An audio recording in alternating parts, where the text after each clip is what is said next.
So last class I missed, sir. I You were not there. Huh? yeah, yeah, sir. Okay. Missed to Oh, join.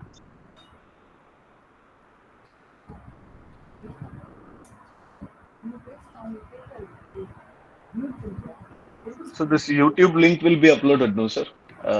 Last class. pardon? That last class YouTube will be uploaded, no, sir? Yeah, yeah, Okay. definitely. Yes.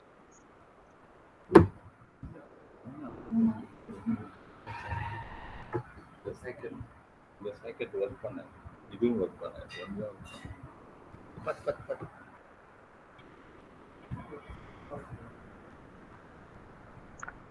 Sir, if possible, that last class, the starting I missed, sir. Is it possible to brush that, sir, so that we can understand little? Pardon? If starting of that last class, sir, last week class, if Yeah. possible, just to brush it, I can able to understand, sir. Okay, okay, okay.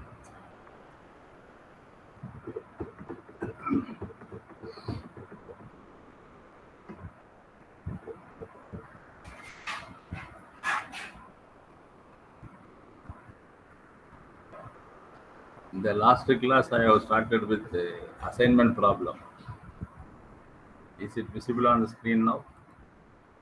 Okay, sir. Yes, sir. So, wherein number of jobs and number of workers will be given, Okay. and the time required to do the job by a person, or the O- cost involved to do the job will also be given. Okay. What we have to do is we have to see that the jobs are allocated to workers, and Okay. the time total time taken or the total cost involved should be as minimum as possible. Okay. In such a way, we have to make an assignment.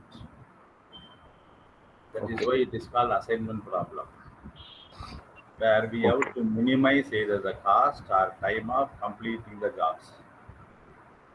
So here in this problem, you are given five jobs and five workers, 5%, and the elements given inside the matrix are the cost required to do the job by a person. Okay. Say for example, this 8 is the cost to be incurred by worker A to complete job number 1. Suppose if you take this 4, this is the cost incurred by A, by worker A to do the job number 2. Like that, the cost to be incurred by each worker to do a particular job is given in the matrix. Okay, sir. Okay, now we have to make an optimum assignment of the job so that the total cost should be minimum as much as possible. Understood, sir. Yes. How it should be done is, first of all, we have to take row wise. First row, A row. uh, we have five elements: 8, 4, 2, 6, 1. Which is the least element of this? One, sir. 1. That 1 is to If be subtracted from all these values. okay. So you will get revised value like this: 73150. Oh, okay, okay. Similarly, it should be done for all the rows. Okay. Then from this reduced revised matrix, Okay. proceed further and do the same process column wise. Oh, okay. Okay. So you take first column, which consists of 7, 0, 1, 4, and 4. These are the elements. Among this, least value is to be identified. The least is 0. That is Okay. to be subtracted from all these values. When you subtract 0, nothing will happen. It remains the same. Correct, sir. Similarly, for second column and fourth column, fifth column also. Because in all these columns, we have zeros. Therefore, the values will not change. Whereas, Except this middle. except Ah, yes. third column, yes, where the least value is 1, 1 is to be subtracted, and you will get the revised values like this. Correct, sir. Once this is over, you should ensure that each row must have at least one zero. See whether Okay. you have at least one zero in each row. Correct, correct, sir. Yes. Then each column must have at least one zero. Yes, sir. So this is to be ensured. The next step. Once that is ensured, then the assignment starts now. Okay. Say verify row Mhm. wise. Find out the row in which there is only one zero. If you Okay. take first row, there are zeros. So leave it. Okay. If you go to second row, you have only one zero. Uh-huh. So that can be assigned. That is why it is put in a different color. So it Okay. is assignment is made now. Okay. Once the Okay. assignment is made, then you verify the values in that column. There is Uh-huh. any other zero find in that column, that is to be cancelled out. As far as this row is concerned, there is Uh, no other zero in the respective column. Therefore, you can leave it. Okay. Move on to the next row. Next row, you have only one zero here. Okay. So you can make an assignment here. So assignment means I have put in different color. Okay. Okay. Then you verify all the other values in the row and the column. If Mhm. you have any other zero, that is to be cancelled out. So in the third row, we have assigned zero here. And in that column, we have another zero also. That zero is to be cancelled out. Okay. Then move on to the fourth row. Now you are left with only one zero. Okay. So this can be assigned. This zero can be assigned. Once you assign Okay. that, you verify the column. If there is any other zero, that is to be cancelled out. Yes, here in Understood, the sir. first row there is a zero that is cancelled out. Now Okay. moving to the fifth row, we have two zeros, therefore it cannot be assigned. Now rows are exhausted. The same So, process is to be repeated column wise now. Now let me start with the column. First column, already assignment is made. There is no more zero left with this column. Second column is also exhausted. Third column is also exhausted. In the fourth column also exhausted. Fifth column we have two rows, two zeros, right? okay. Two Okay, sir. zeros. So repeat the process column wise now. Then you once it is exhausted, again you repeat the process row wise. Now Okay. columns are exhausted, therefore row wise. First row one zero only is there. Therefore here assignment is made. And the zero in the respective column is cancelled out. Are you able to follow this? Yeah, Once sir. rows are exhausted, column wise it is to be processed. Once columns are exhausted, again row wise it is to be repeated until we exhaust all the zeros, either assigned or crossed out. So here in the first row again we have one zero that is assigned. In the respective column we have other zero that is being cancelled. Now you can see all the zeros are exhausted. All the zeros are exhausted. Mhm. And then we have to verify whether each row has only one assignment. Okay. We verify each row has only one assignment. And similarly, each column must have only one assignment. Mhm. Yes. Okay, sir. Then it is the final solution. Okay. We can make out the total value. Person A, you see this table, person A is assigned with job number 5. So this is being listed down in the table now. Person A assigned with job number 5, person B job number 1, person C job number 4, D job number 3, and E job number 2. The time actually required to perform the job by each this person is given in the original problem. That time is to be taken into consideration. That is to be entered in this table. So total time required for completion of the job is 9 minutes. Or 9 rupees means 9 rupees. So Sir, sir, here how we are choosing, sir, one A for the fifth job we because we refer to assigned the zero. table, original problem now. Go Okay, back to original. the problem. This is the Okay, okay. problem. Is it visible now? Yeah, yes, The problem. Is it visible? So for yes. A, if you assign job number 5, the cost is Okay, 1 rupee. For okay, B, okay, job number 2 is assigned, the cost is 0. Like that we okay, can. From this we will. okay, okay, This okay, is sir. what I have just taught in the last class. Okay, I have given one problem for practice. I don't know whether it has been done or not. What about others? Shall we move on to the next chapter? Yes, sir. yes, sir. Yes, please. Okay. Sir, this one more, sorry, sir, one more question. Now we got these rows and columns assigned zero. Ah, Uh, what way it is we can explain in this problem, sir? Like, what is the significance of that, sir?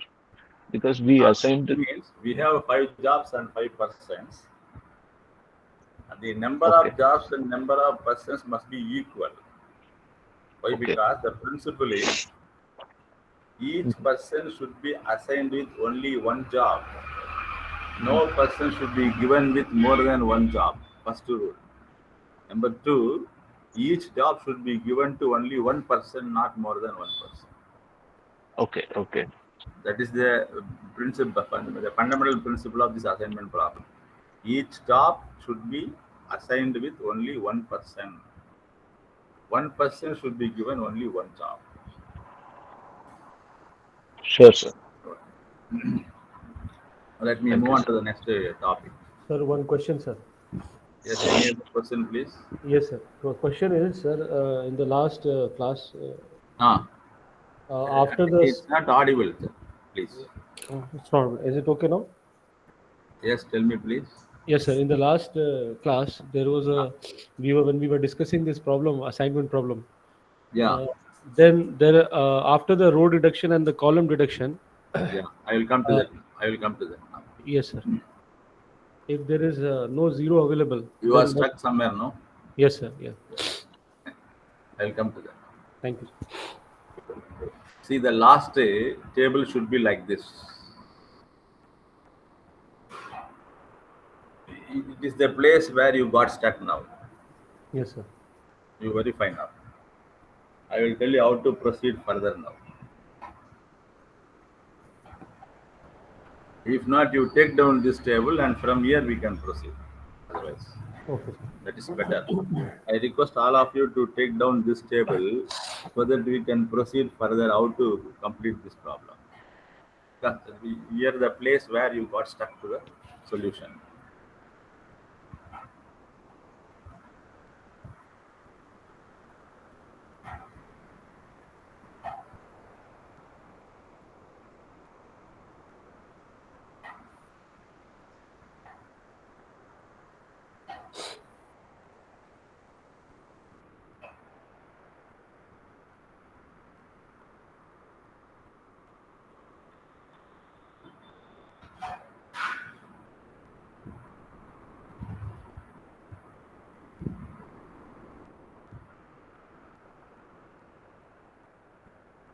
Say what I told in the last problem is each row must contain only one assignment and each column must contain only one assignment.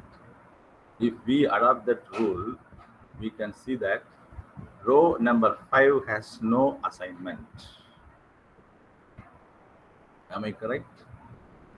Row number 5, fifth row has no assignment at all. Yes, sir. Then we cannot finalize the solution. We have to adopt some other procedure for that, which I am going to explain now. Is it visible on the screen now?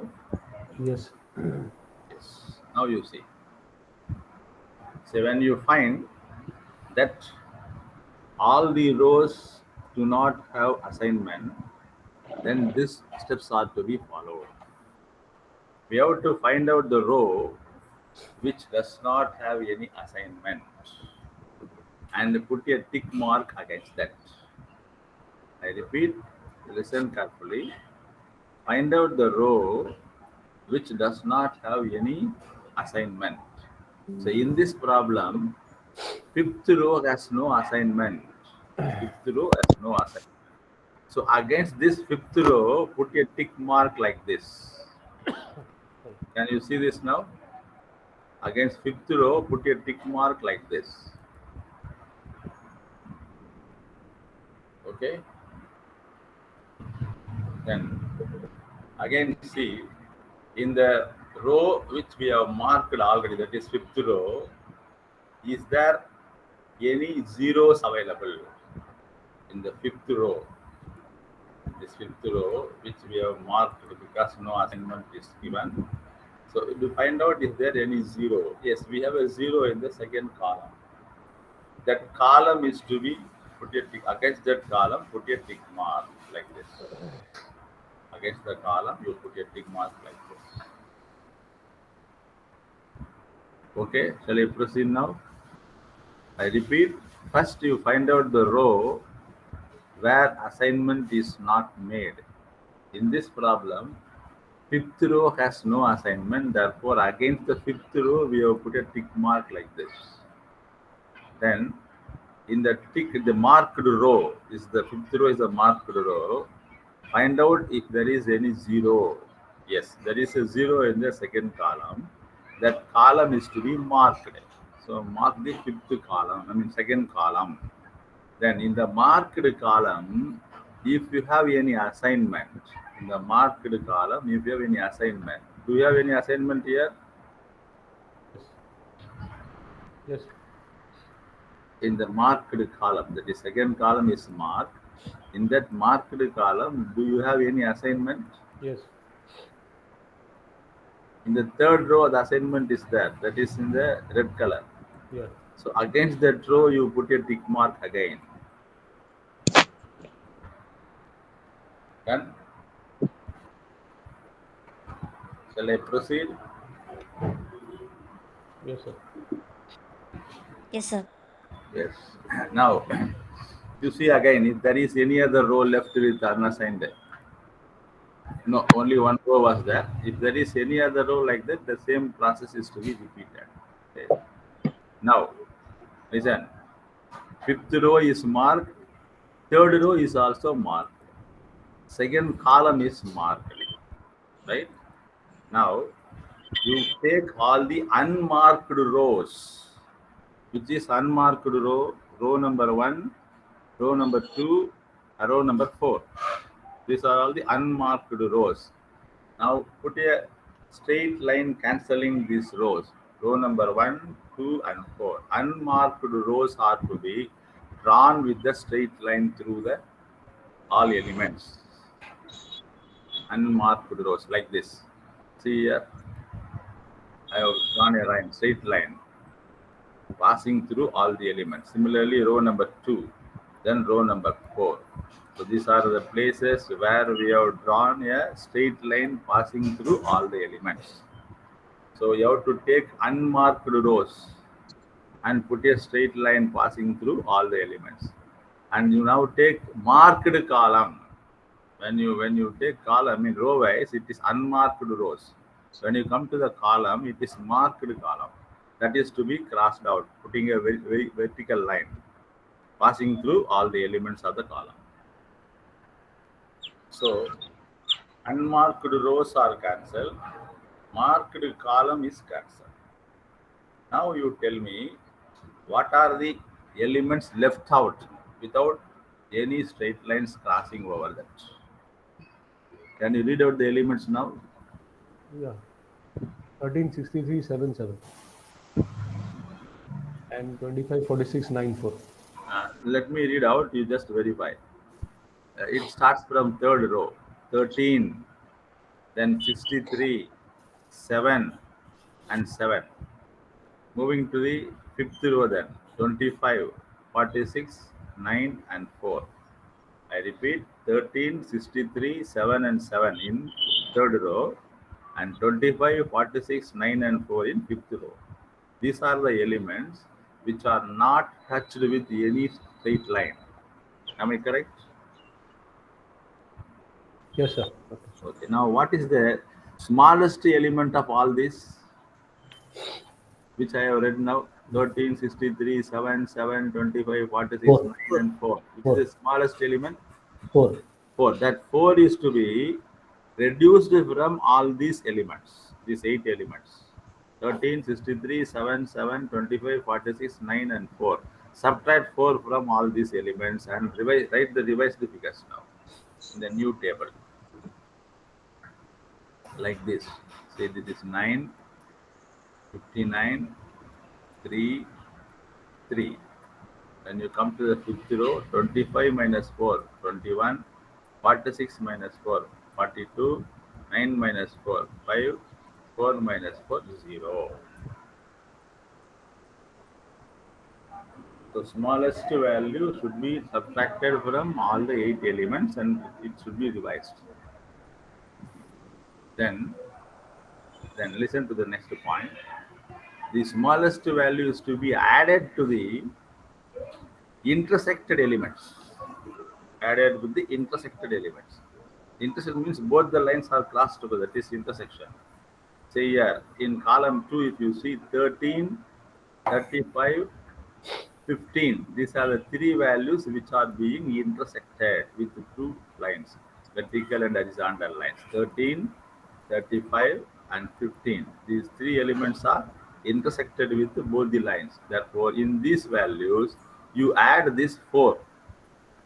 From other values, it should be subtracted. With the intersected elements, it should be added. So 13 becomes 17. Here you see 17. 35 becomes 39. And this 15 becomes 19. Now other values remain the same. So with this, you have to prepare a new table like this. This is the table. New table is like this.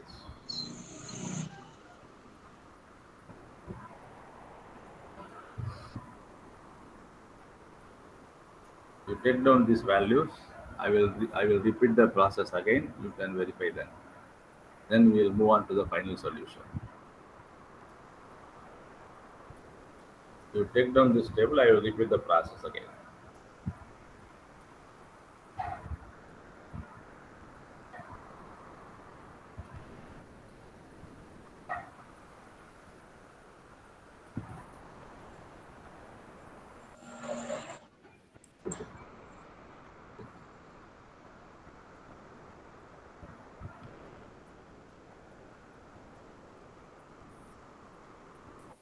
So I will go back to this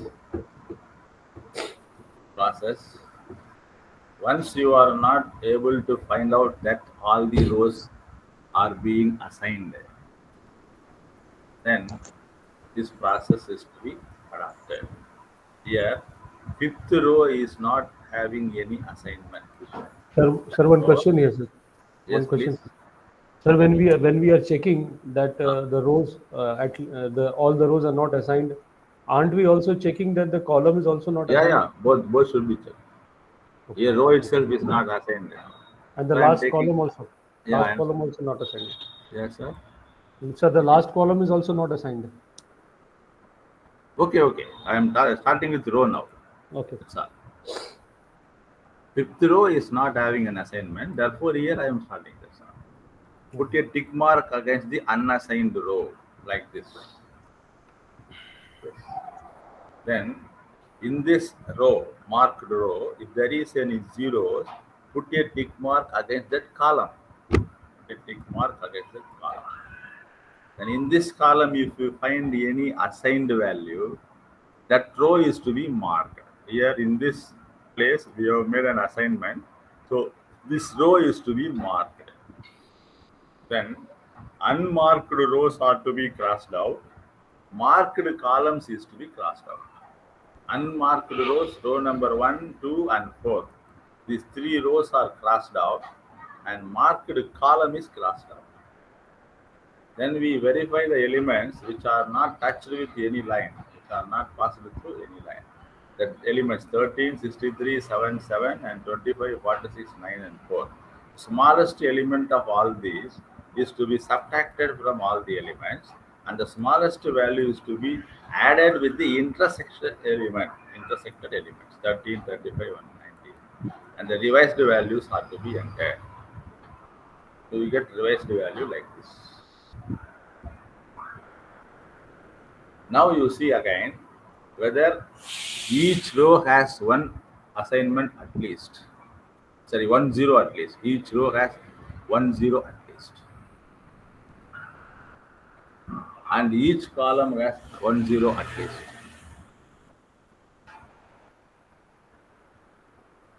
Is there? Yes, sir. Yes. Now you can make an assignment. Starting with the row which has only one assignment. The first row we have three zeros. The second row only we have only 1 0. So the row which has only 1 0 is to be selected first and assignment is to be made. So second row has only 1 0 where we make an assignment. That process is to be followed again. Then cross out the, so here I am making an assignment. The assignment. Then this is to be crossed out. I just fill it now. That is crossed out. Then move on to the next row where we have only 1 0 that is to be assigned. Then the other 0 in the respective column is to be crossed out. Then moving on to the next row, we have only 1 0 that is assigned. There is no other zeros in the respective column, therefore leave it. Move on to the next row, that is for fifth row, where we have only 1 0 that is to be assigned. Then in this particular column, we have another 0 that should be cancelled out. Then again the same process repeated column wise. So first column over, second column over, third column, fourth column. We have only 1 0 assignment is to be made. In that particular column, particular row, there is no more zeros left now. Now you can see whether all the zeros have been exhausted either by assigning or by cancelling. I think all the zeros are exhausted. Now you verify whether each row has only one assignment. Each row has only one assignment. And each column has only one assignment. That is the case, that is the final solution. I think now we have arrived at the final solution.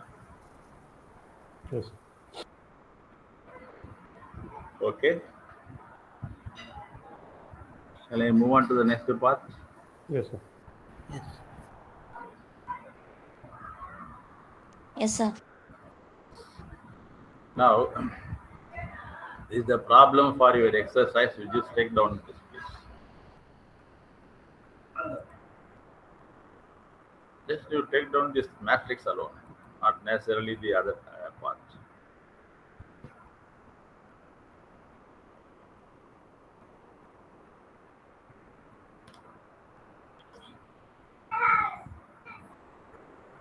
This is a case of unbalanced problem.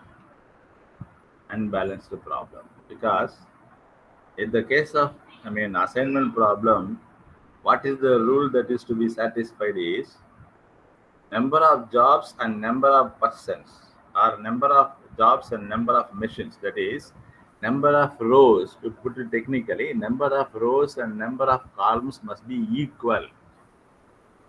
Yes, sir. So in the other problems, we had 5 rows and 5 columns. Then we proceeded with the solution. Now in this problem, we have 3 rows and 4 columns, which are not equal in number. Therefore, it is called unbalanced problem. When it is an unbalanced problem, we have to create either a dummy row or dummy column, putting 0 as the value for all the elements. Here we have 3 rows and 4 columns. Therefore, we have to create a dummy row. Fourth row we have to create. That row is named as B, and the values of this B row are zeros, which we have done in the transportation problem also. When there is unbalanced problem, balance it by creating either row or column as the case may be. Okay? Understood? Yes. It's a case of unbalanced problem.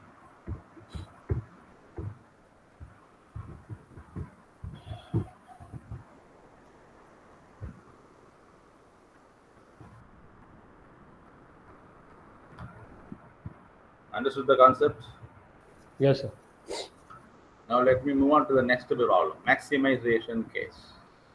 Okay, so far what we have done is only minimization problems.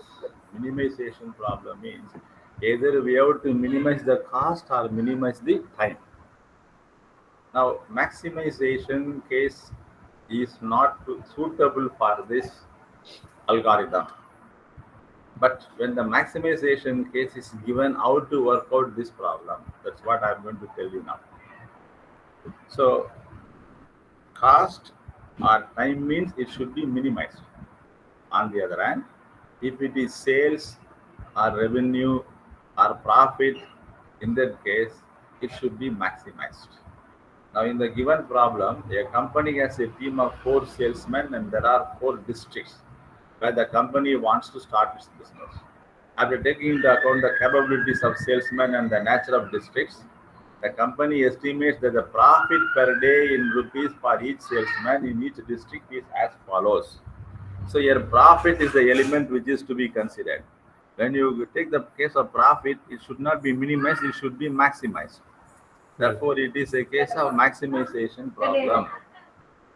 So here, 4 districts are there, P, Q, R and S. 4 salesmen, A, B, C and D are there. In each district, for each salesman, what should be the profit amount that is given in the matrix? The problem before us is to maximize the profit. So this assignment problem is the algorithm of for minimization case only. The procedure is for minimization case only. That is not suitable for this maximization problem. Therefore, we have to convert this maximization problem into minimization problem and then work out the steps. So how to convert this maximization problem into minimization? Let me tell you now. Say, take all these elements given in the matrix 16, 10, 14, 11, 14, 14, 11, 15, 15, all these elements. There are 16 elements. Among all the 16 elements, which is the highest value? 15, 16, Yes, please. 16, Yes. 16, sir. 16. So, from 16, all these values are to be subtracted. Say, take the first row, 16 minus 16, 0, 16 minus 10, 6, 16 minus 14, 2, 16 minus 11, 5, 16 minus second row, 16 minus 14, 2, 16 minus 11, 5, 16 minus 15, 1, 16 minus 15, like that, all the values are to be subtracted from 16, the highest value. Then the revised matrix is to be written like this. So we will get a revised matrix like this. So now it is called minimization problem. When you subtract all the elements from the highest value, it becomes minimum. So it is a minimization problem. Now you can adopt the usual procedure that we adopt for solving the assignment problem. That is row reduction, column reduction, and then finding, zero in each row, zero in each column, and then making assignment. All these things you can follow now. So when maximization is given, that should be converted into minimization problem like this. We take the highest value of all the values. From the highest value, all the elements are to be subtracted and revised matrix is arrived at. This matrix is to be taken for further processing. This is how it should be done. So this is all about assignment problem. Let me now move on to the next topic, please. Game theory.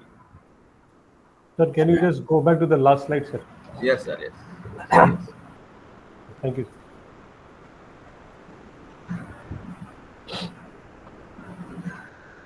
Sir? Done, sir. Thank you. Yes, please. Sir இது problem வந்து எத்தனை percentage வரும், தேரி எத்தனை percentage வரும் எக்ஸாமுக்கு? அது கரெக்டா சொல்ல முடியாது, அந்த மாதிரி டிவிஷன் கொடுக்கல உங்களுக்கு. அதனாலதான் சார் கேக்குறேன். இது நிறைய ப்ராப்ளமாவே இருக்கு. அதை நாங்க எதை கவர் பண்ணுவோம்? நமக்கு ரெண்டுமே படிக்கணுமா? ப்ராப்ளம் ஏ பார்ட்ல உங்களுக்கு தியரி வரும் அதிகமா. Okay sir. ஏ பார்ட்ல தியரி அதிகமா வரும். B and C you will get more problems. C must be C level compulsory problem. Okay, sir. Okay, thank you, sir. Irina, what is the meaning of say assignment problem? What is the procedure to solve this dilemma? Now game theory. Say in a practical situation, what happens? The businessman or any other person in the any other field has to take a decision in a particular situation where there are two or more parties involving with conflicting interests. So when you are a businessman, definitely you will have competitors. When you have two or more competitors, they will have their own strategy and you will have your own strategy. These strategies may conflict with each other. They may not be the same. So in that case, when the uh, variables depend on which decisions are to be taken, conflicting with each other, then the action to be taken depends on action taken by the other party. So always you will look for the other party, your opponent, your opponent party, or your competitor. What he is going to do now? When he does something, immediately you will react. So your action depends on the action of your opponent. Such a situation is termed as a competitive situation, and in that situation, when you take a decision, that is being modeled as game theory. So let me give an example. Is example visible on the screen now? Yes, sir. Yes. We have a player A and player B. Player A has four strategies: P, Q, R, and S. Player B has five strategies: 1, 2, 3, 4, and 5. The values given inside the matrix are the payoff. That is called payoff matrix. That means if player A adopts strategy P and player B responds with strategy 1, there is a profit of 9 rupees per player A. I repeat how to understand this. Player A has four strategies P, Q, R, S. Player B has five strategies 1, 2, 3, 4, and 5. When player A adopts strategy P and player B responds with strategy 1, then it is a gain of 9 rupees to player A. Similarly, when player A adopts strategy P and player B goes with strategy 2, there is a gain of 12 rupees to player A. Suppose if I take this value -8, that is in third row and third column, -8. Is it visible now? -8. What is the meaning of it? Means player A uses strategy R, player B responds with strategy 3, then it is gain to player B, loss to player A. That is the meaning of it. Okay. Do you understand this? Yes. When it is minus, it is loss to player A, gain to player B. It Sir, is positive vice value. versa also Yes, true. please. The vice versa also true. Means 9 minus 2 player B in the case 1. Which one, sir? This one. Ah, Ah, yeah, this. this is 9 gain to player B and 9 loss to player B. Okay, okay, fine. That's the one. So when this is the case, we have to find out the value of the game. You will be asked always to find out the value of the game. Okay. How to find out the value of the game? Let me proceed this. Have you taken down this table now? Yes, sir. Yes, please. Please take down this value.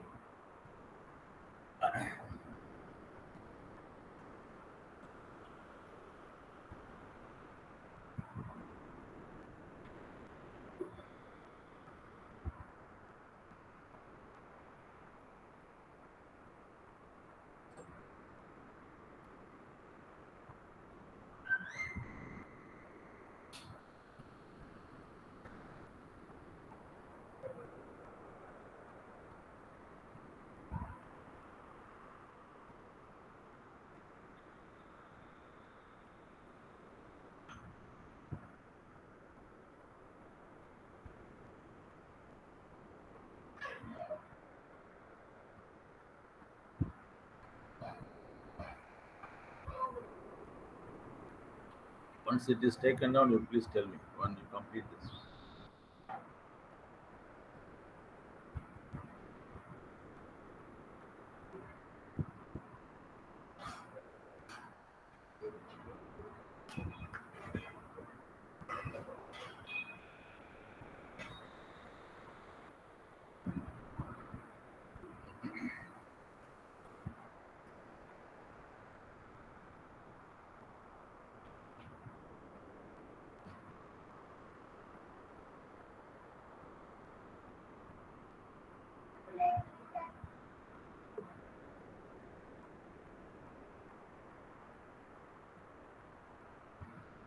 Shall I proceed? Okay. Now you do one thing. Take the first row, that is row number P. Find out the least value of all this. 7, Which is the least value? 7, So in the first row, we have 9, 12, 7, 14, 26. Among this, which is the least value? 7. 7, 7. Encircle 7. Put a circle upon that. Encircle it. Round it now. Say like this. Similarly, you find out the least value for each row and encircle it. 20, The second row, which is the least value? 20, 20. Encircle 20. Third row, minus -8. minus 8. Encircle it. Fourth row, Fourth -2. row, minus 2. Encircle it. Put a round upon that. So row minimum is to be taken. That is the principle. Row minimum is to be taken. Now coming to the column, take maximum value of the column. Column number 1, 9, 25, 7, 9. Maximum value is to be, put a square on that. Don't encircle it, put a square on that. So to differentiate that, put a 26. square upon 25. Similarly, you take second column, find out the highest value, put a square upon that. And continue with all the columns now. Highest values of the column should be collected. So row minimum, column maximum. That is the principle. Then what happens? In the third column, the highest value of the column is also 20. Already it is encircled. Now we put a square upon that. So both will be there. In the third row, highest value is 7. In the fourth row, highest value is 30. In the column. In the first column, highest value 25. Second column, highest value 35. Third column, highest value 20. Fourth column, highest value 28. Fifth column, highest value 30. So, row wise, you put a circle. Row wise, you have to take a minimum value. Column wise, you put a square. In column wise, you have to take the largest value. Now you will have matrix like this. Am I correct? Yes, sir. Sir, second row conditions I'm not clear, please. The row minimum, column maximum. Okay. Now we have one value which is common for row minimum as well as column maximum. Which is that value? 20. 20. 20. 20. 20. That is called the value of the game. That is technically called saddle point. Saddle point is the point which is row minimum as well as column maximum. What is saddle point? Maybe ask in the examination. The point or the value or the element which is row minimum as well as column maximum is called saddle point. So in this problem, saddle point is 20. That 20 is the value of the game. That means what is the meaning of this is always player A has to choose strategy Q and always player B should respond with strategy 3. then there will be a gain of 20 rupees to player A and that will be lost to player B.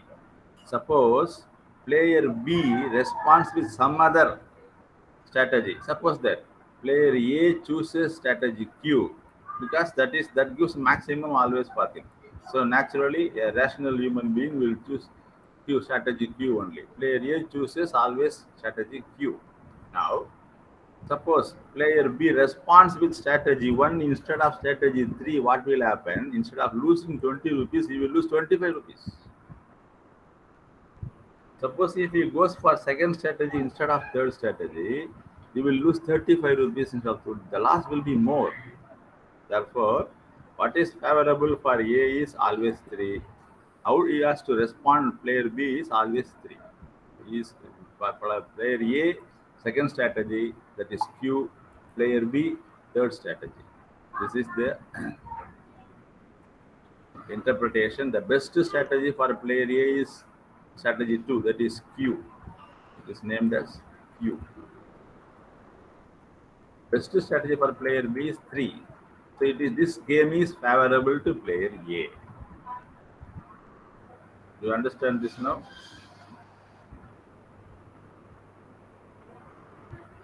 So how to solve a game theory is we find out a saddle point. Saddle point is the point or the element which is minimum in row and maximum in column. Sir, That is the value of the game always.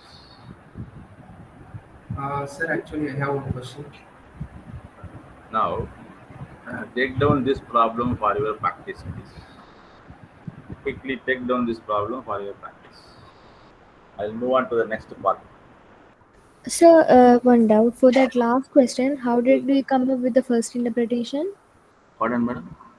The first interpretation, can you please tell that once Yeah. again? Yeah. I will put this also from here. Saddle point. Saddle point means that is the value of the game. So, to whom it is favorable? What strategy is to be chosen? All these things are given here. Then how you said that the game is favorable to player A? Yeah, because he is going to gain, other party is going to lose always.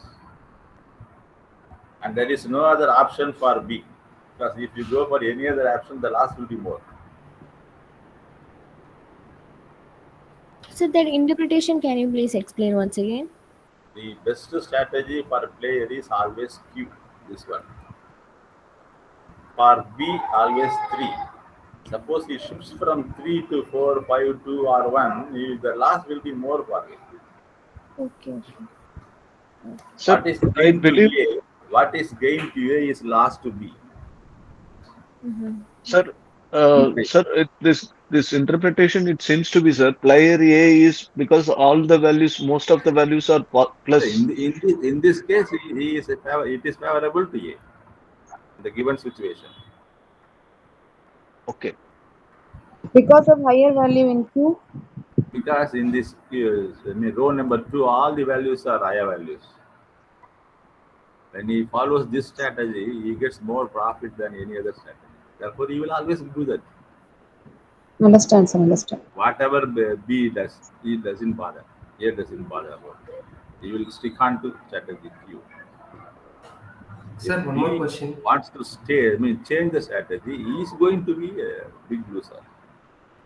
sir, in positive values, anyhow, player A is going to lose, no, sir, all positive values. Only negative values, All player positive B will. value, player B is going to lose. All negative value, player A is going to lose. So player A will not go either for a R strategy or for S strategy. He will never go there because Correct, he will be very cautious when he responds with third strategy or fourth strategy. He is going to lose. He knows correct, very sir. well. Okay, thank you, sir. Okay. Now you take down this problem as quickly as possible. Let me move on to the next part.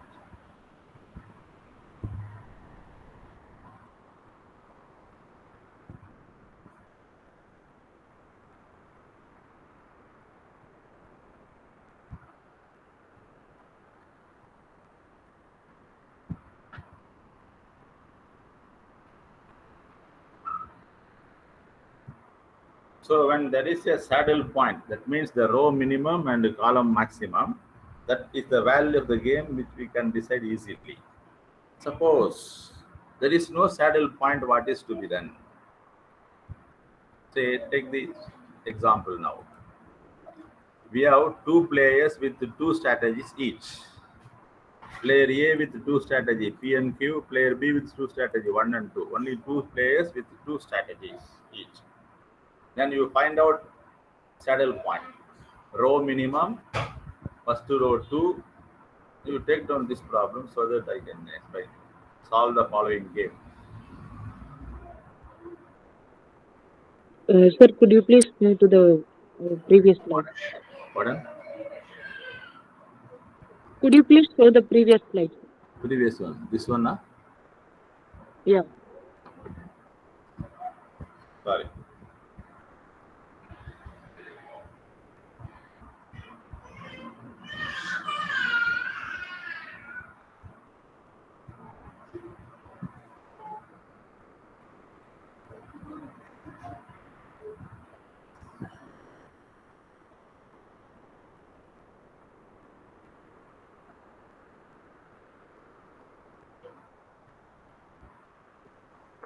Please try to take the snapshot of these screens. Don't waste the time for holding the single slide. For the participants, We sir. are running out of time now. Yes. Okay. Now this is another problem where there is no saddle point. Just note down these four values. We not write player A, player B, 1, 2, all these things. Put the parenthesis inside that you can write the value 2, 5, 4, 1. That's all. 2, 5, 4. Now you can see that there is no saddle point. That means there is no common value which is both row minimum as well as column maximum. There is no such value. So there is no saddle point. When there is no saddle point, how to work out this problem? We have to follow this formula, use this formula. We have to adopt this formula to find out the value of the game V. Value of the game is termed as V. V is equal to value of the game. V is equal to AD minus BC by A plus D minus B plus C. Among these four values, which is A, which is B, which is C, which is D, we have to know. So this is how it is to be taken. First row A, B, second row C, D. Now formula says AD minus BC by A plus D minus B plus C. Then you will get value of the game. So could you scroll up? Yes. Take down the formula please first. Value of the game V is equal to AD minus BC by A plus D minus B plus C.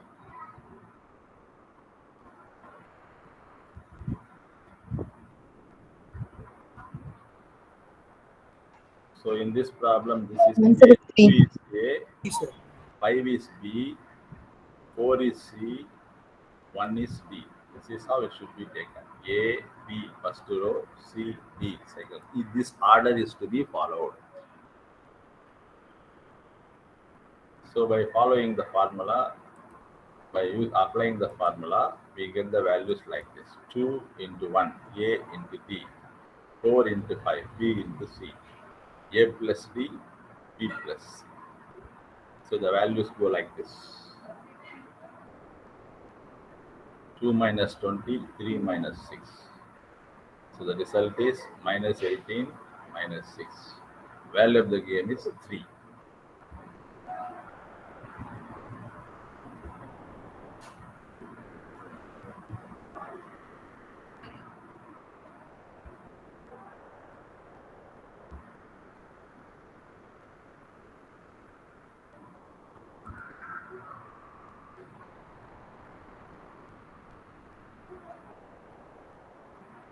The other things, I think now it is, now the time is over. Let me discuss other things in the next class. Just verify with these answers.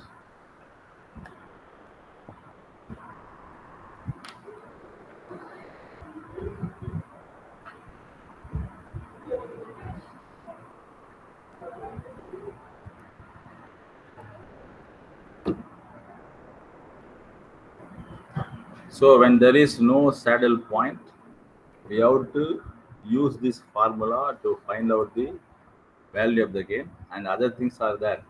So further we have to discuss about that, which is going to be favorable to A and which is going to be favorable to B. All this is when A adopts first strategy, what will happen? When A goes for second strategy, what is the result? Similarly, when B uses first strategy and second strategy, what will happen? All these things we have to discuss. That we'll discuss in the next class. Okay. One quick question. So this Please tell formula is Tell me, sir. applicable only for like 2x2 matrix kind of thing only, or Yeah, I have taken 2x2 game now. Same thing can be followed for other games also. When there is no saddle point, that game is to be reduced to 2x2 game to apply this formula. okay? About that, we are going to discuss in next class. How the problem can be reduced to 2x2 game when there is no saddle point. Got it. Thank you. Once you reduce it to 2x2 game only, you can apply this formula. Yeah, understood. Yes. Thank you. Thank you. Thank you very much. Thank you, sir. Thank you Yes, very much, sir. welcome. Wait for your next class, please. Thank you.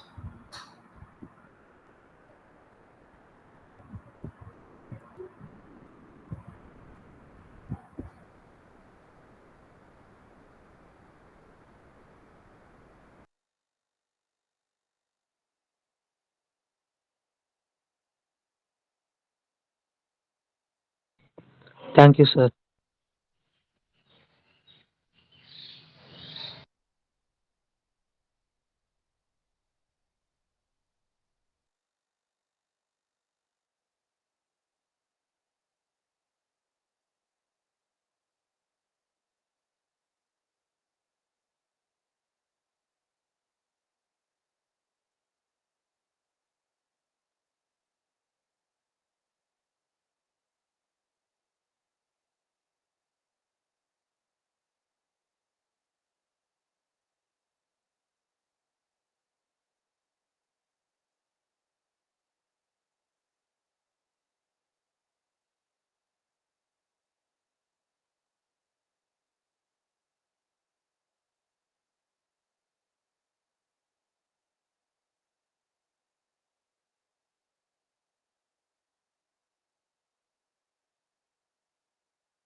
Good morning, all. Good morning, sir. Good morning, sir.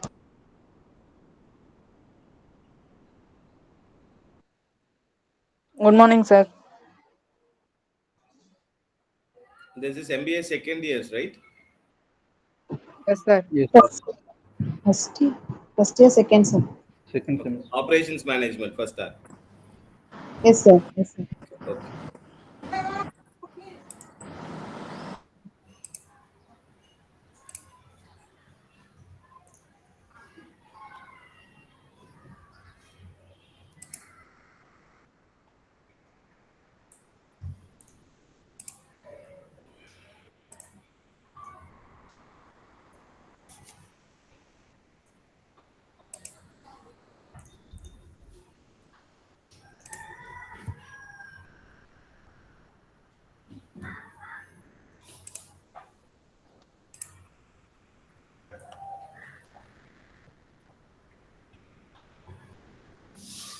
I'll share the screen.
Can you all hear me?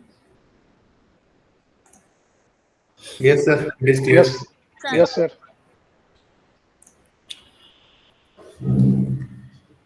So, in the last class, we saw about the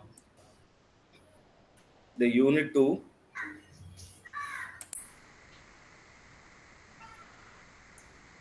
In that, we spoke about the different processes, operations that is going to happen, and as well as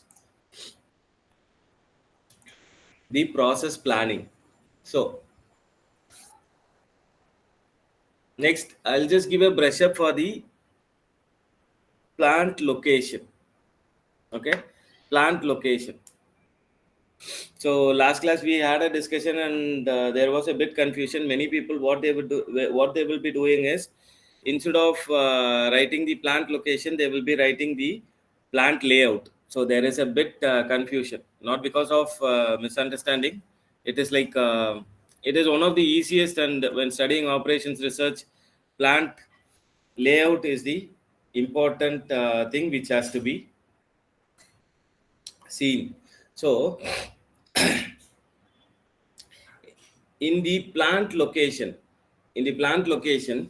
there are different types of plant location where we have single facility which is located only in one area, and maybe a small scale, or depends upon small scale or a cottage industry.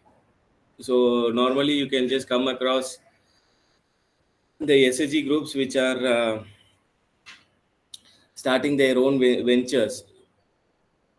So that will be a cottage industry or a single facility. Multiple facilities is nothing but like giving a franchise. You will be having all the locations. Sorry, you will be having the plant in all the locations majority. For example, they will get the copyrights, and they will get the formula, and they will manufacture the product according to the originality of the product. For example, example can be quoted with the liquor. So liquor is the formula which will be got from the foreign countries, or the foreign investors, those who are coming inside India. These brands will be produced. It will not be like a single facility. From there, transporting it becomes a huge burden for those people. So the formula alone, the ingredients will be got from here, and it will be manufactured. Lace is also an example. Then Toritos, the brands which are coming from US or any other part of the world, will be an example for this multiple facility. Centralized and decentralized. Centralized is nothing but operations, and all the communications will be operated by a single person or a single group of board. So that will be a centralized one, and the decisions also made by them. Decentralized is nothing but all of a sudden, like your single facility cottage industry. So anybody can take decisions, even the employee. In the absence of the proprietor, the employee itself will start receiving the funds, and he will transact the funds. So somebody will be replacing. So decentralized is nothing but the mode of communication. So not only the income, the mode of communication, it may be traveling from bottom to the top to the bottom. So in the centralized, the flow will be different. The queries will be kept from the bottom level, and the decisions will be made from the top level. But in decentralized, it is not so. Anybody will be making a decisions for the proper running of the business. And global versus local. So global versus local is nothing but a simple example. Global, your KFC, and the same brand will be started by many of the local vendors with the name as fried chicken. Some fried chicken it will be. So that you would have come across in your local market or the bazaar. So these are the different types of plant locations. Then what are the things which are going to be the outcomes of plant location? So when the plant is located, probably these 3 points are to be considered, and these will be the outcomes. Outcomes is nothing but the end result will be lying across these 3 points alone. So the first one will be your strategic alignment. Strategic alignment. So anybody can have a discussion with these three titles: strategic, risk management, and flexibility.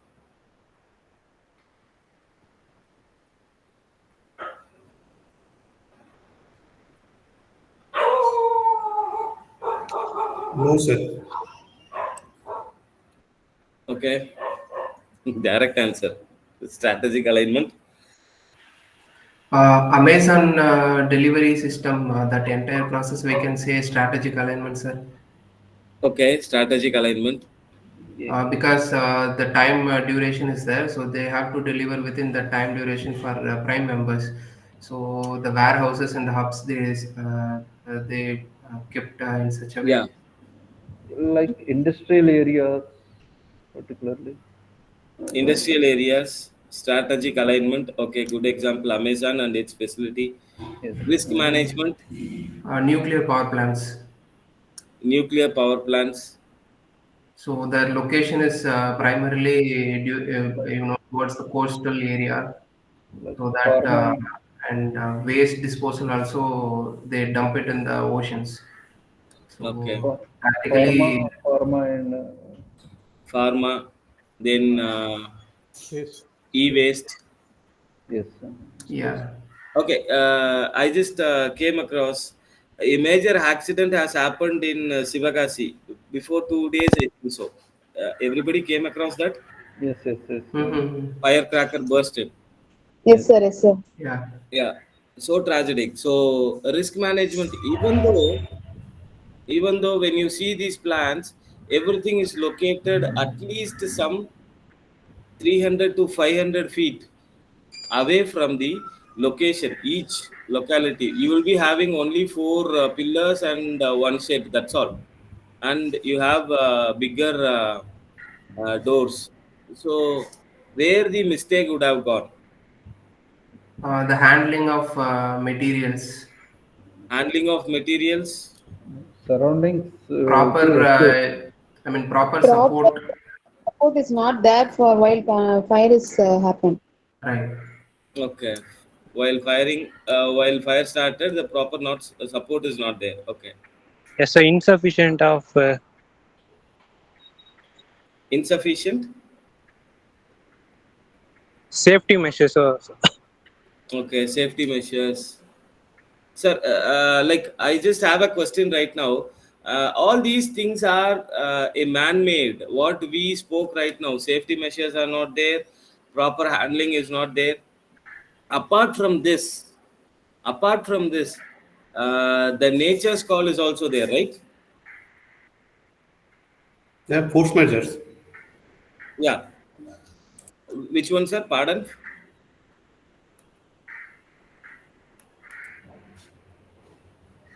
Because maybe one of the reason being very hot also.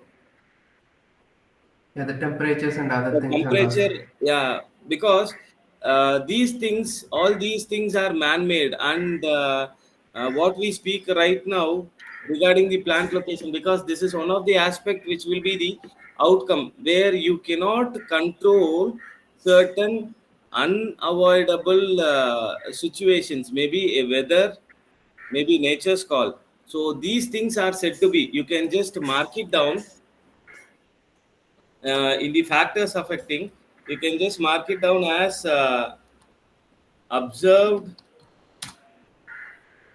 versus latent. Normally these two terminologies are in statistics, what we call it as observed and latent. Observed is what we spoke right now, the safety measures, precautions, everything we are going to take. Latent is beyond our limits, something is going to happen. So that will be the latent factor. So when in risk management, these two things has to be focused. Depending upon the normal weather conditions or climatic changes, the measures has to be done.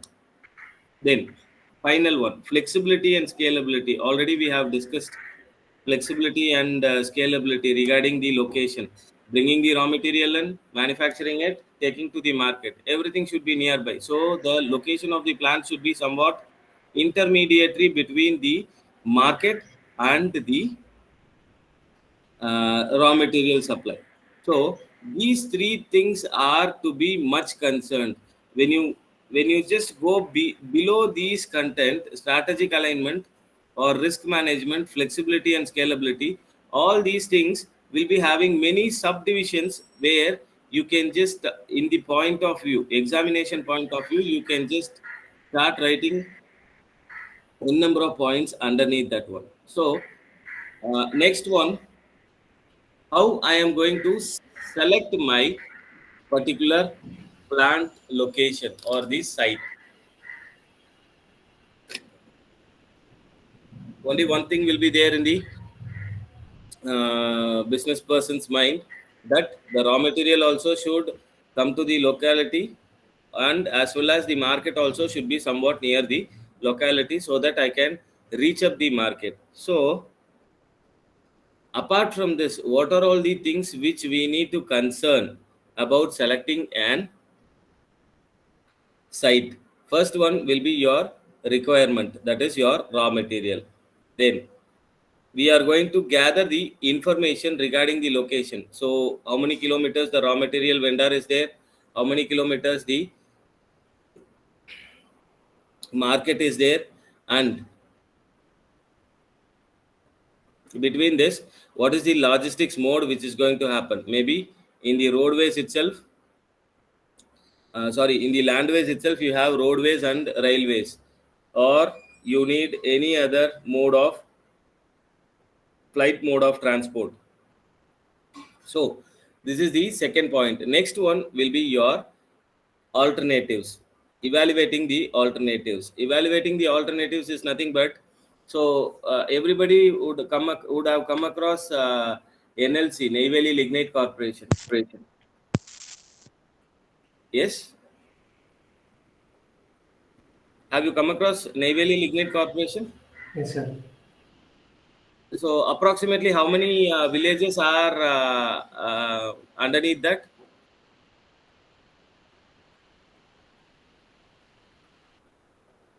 Okay, what is the actual product they are manufacturing? Um, Coal that, what is that? Lignite. Coal. Lignite. Coal. What are the things which can be done with that coal? Thermal power plants. Thermal We power can plant. supply to the thermal power plants. PCP, Pardon, sir? Okay. So approximately there are 27 villages. 27 villages. If you see the location of the thermal power plant, if you see the location of the thermal power plant, it will be located somewhat nearby the places of Neyveli. Entire place is covered, or entire place is digged for coal, and surrounding places will be covered with the nuclear power plants. So based upon that, I need some kind of an alternative example. Simple example I'll quote you right over here is, because of relaxation in the government policies and as well as exempt policies, Hyundai is having its manufacturing unit in Chennai, as well as Ford also had its manufacturing unit in Chennai. So from where these people are getting the raw materials, from where the sheet metal is going to come, from where the other spares are going to come, where they are going to manufacture all these things, alternatives, I need to have it in my hand. Suppose plan A I'm getting from nearby town. If it is not happening, secondary, what I'm going to do? So I need to evaluate all those things, and proper decision making is required. And finally you have the implementation stages. So in this, the important role which will be played by the government policy.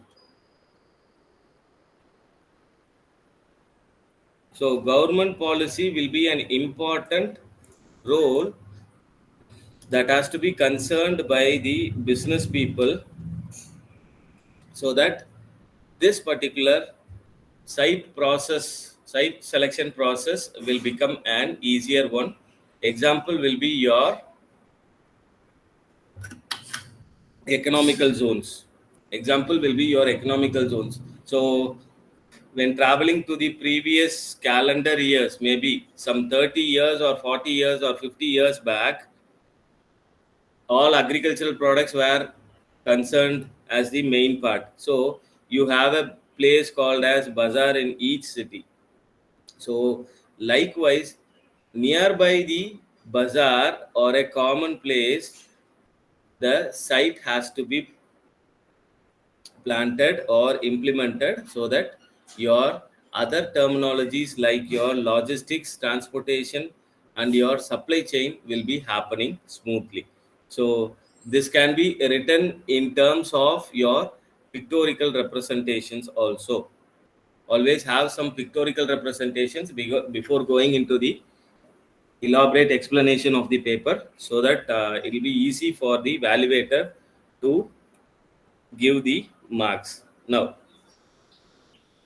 till here, the plant location we have seen. Any discussions you need for that?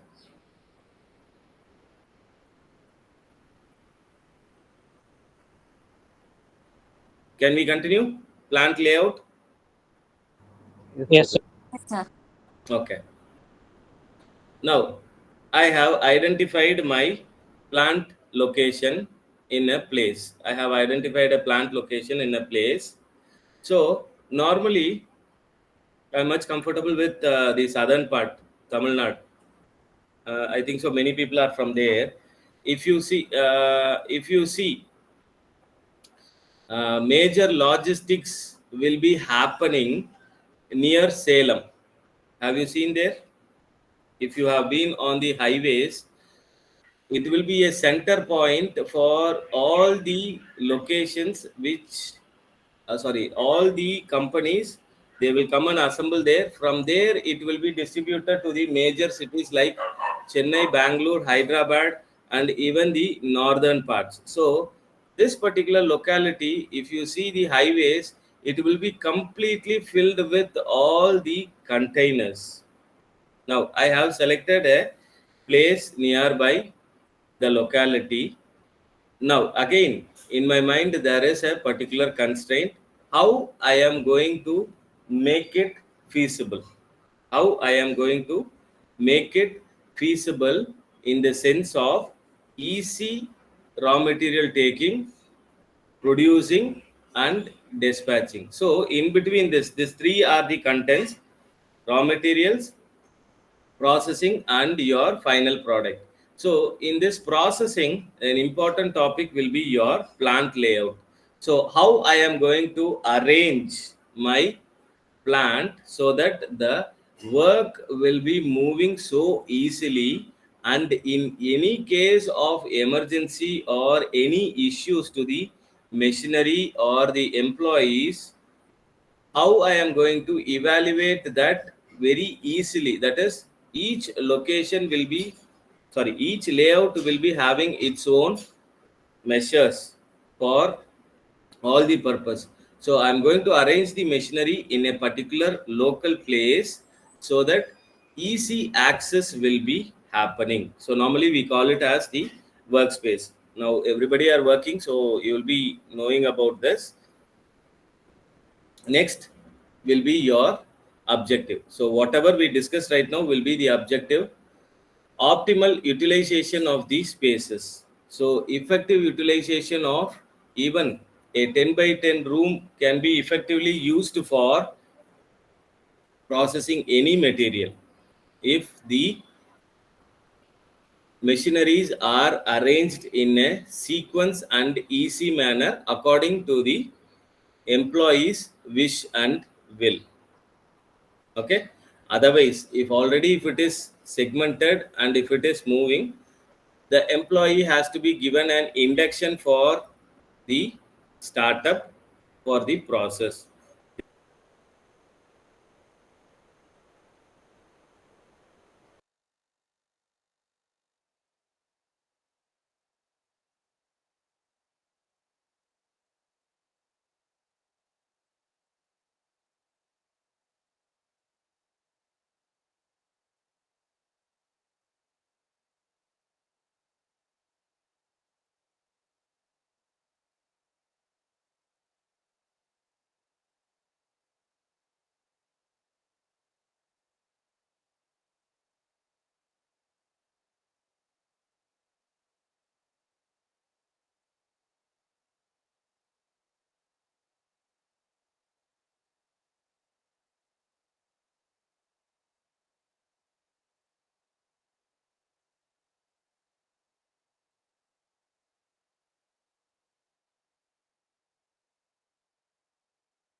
Can't hear him.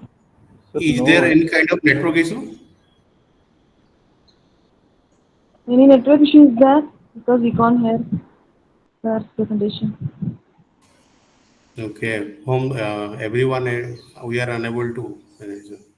Hope Nagi sir has some network issue.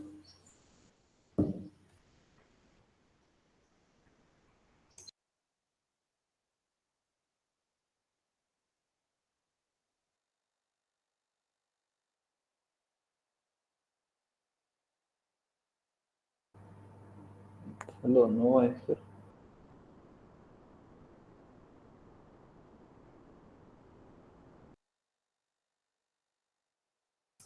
Is there any information shared by University Authority regarding our upcoming internal and semester exam during this class?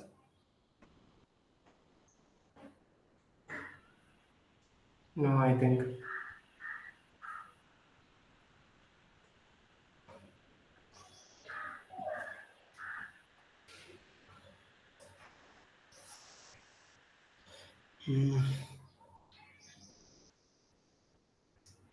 We are smart bitches. Super smart.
Can you all hear me? I'm sorry, there was an internet.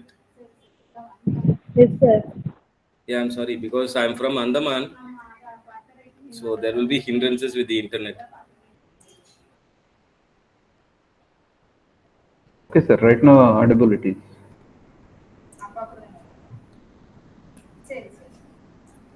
Can we have a small discussion for this because this is an important question? Any example for product layout?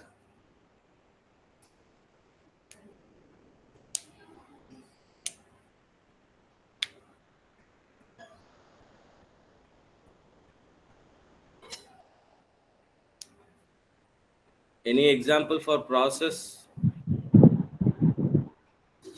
Manufacturing layout.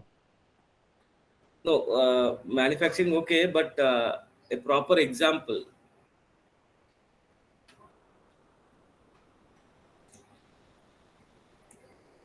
Can we take Oh, the sample? bottling is a product layout example, sir. Bottling industry where drinks fill in bottle, it can be a product layout and their packaging.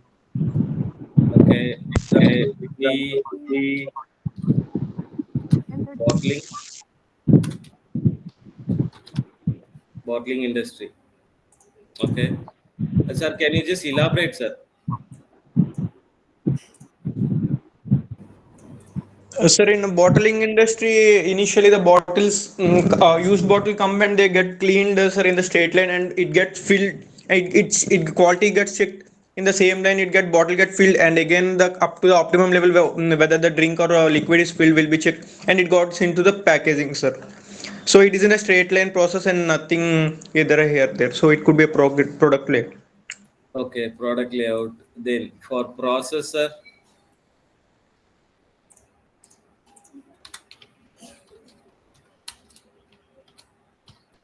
any idea for process?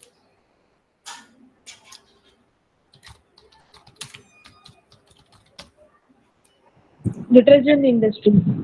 Which one, ma'am? Detergent industries. The raw materials can be mixed and Okay, detergent. Can Sir, you just sugar yes, sugar industry, sir. sugar industry? Okay, detergent, sugar. Can I go with cottage industry? Yes, what are the small scale textile? small scale industries. Okay. Uh, the process, a local tailor shop. A local tailor shop. Yes, sir. Yes, sir. It's also. So process layout is nothing but you can just take the local tailor shop where he will get the raw material. Customer will come, give the raw material. He will cut the raw material. He will take it to the machine. He will stitch. He will iron, and this becomes as a process. When talking about the product layout, it's in a sequence like bottling industry, as you said, sir, like bottling industry. Now, in the fixed position layout, Yeah, it is shipyard. It is. Fixed okay, position layout. shipyard, aircraft, Yes.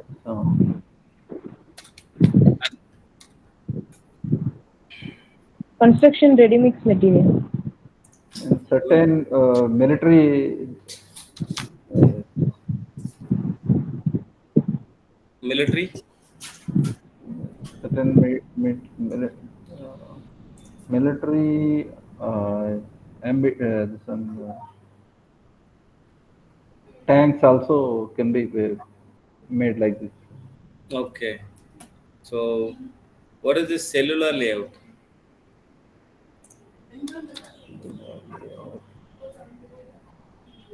Automobile. Can we take automobile industry? Cellular layout, automobile, now everything will be centralized, sir. It will be in a sequence or it will be in an process. Uh-huh.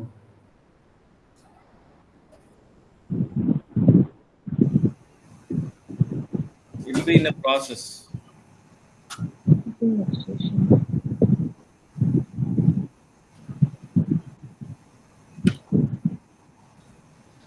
Cellular, flexibility in workstation. In any flexibility in workstation.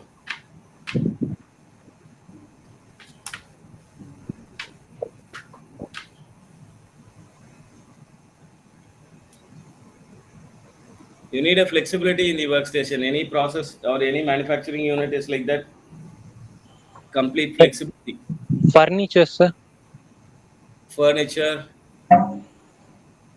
How, sir? Fabrication works. Yeah, fabrication is a good example. Furniture is a good example.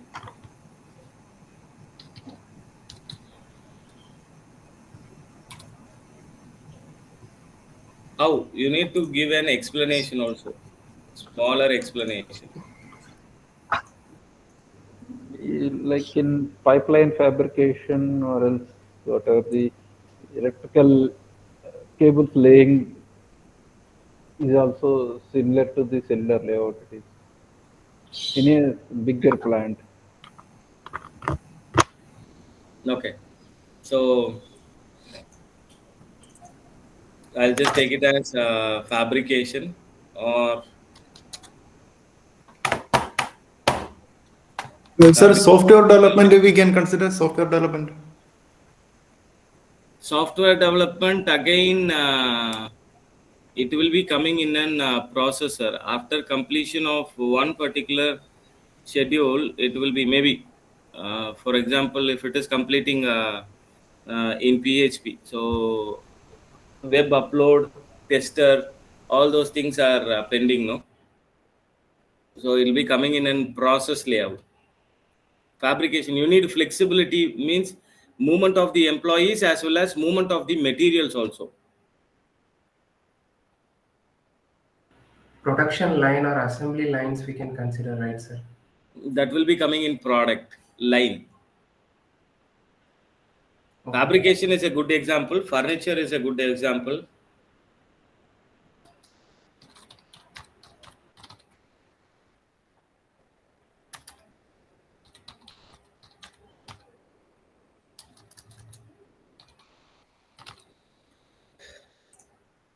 So only one constraint or only one thing which you have to remember when answering this particular question, that is, two things you have to remember in the mind. Employees, whether they are moving or fixed, or whether the machineries are fixed or moving. So these two things alone you have to consider while writing this particular question. So in a process layout, the materials will be moving after completing one process to the other in the process layout, like your detergent. So sugar industry, from sugar cane. I'm not much sure about detergent. I'll just say about this sugar. So from the farm, the sugar cane comes, the squeezer squeezes the sugar juice, and from there it goes to the production of sugar, and the byproducts are sent to the paper industry for producing for producing the papers. So this becomes an process layout. Now in this, materials are moving, machines are fixed in a particular position, so that if suppose in this sugar itself, I'll give you one more example. In this sugar itself, certainly certain industries will be buying the pulp of the sugar, certain industries will be buying the Crystals of sugarcane, sugar crystals. sugarcane itself. So a stage is balancing, right? If you are getting a sugarcane, you have to squeeze it. If you are getting the pulp directly, you have to go for the production of the sugar. So there will be a jump. There will be a jump in the process. So according to that, the layout will be finalized. Then product layout, your bottling industry or your car manufacturing industry or your bike manufacturing industry, everything goes as such. If you are taking a car, the sheet metal will be manufactured starting from the raw material, sheet metal, to the body shape, then assembly, then finally engine, and finally testing. Maybe many processes are in between. It goes in a sequence. It goes in a sequence. Then fixed position, Very good example will be your shipyard.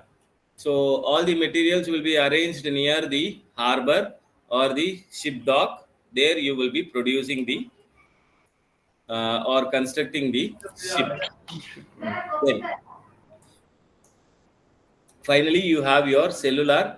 Simple example will be fabrication. Many of you people would have constructed the house, and for the grill work, these people will bring in all the metal rods and other stuffs. They will come there, they will just shatter the product as such, they will sit in front and they will manufacture there itself, they will finish it, they will fix it, and they will move. So there is a small gap between fixed layout and the cellular layout, where in the cellular layout only the minor portions are, it is like an ready-made mix. Okay, it will be like an ready-made mix.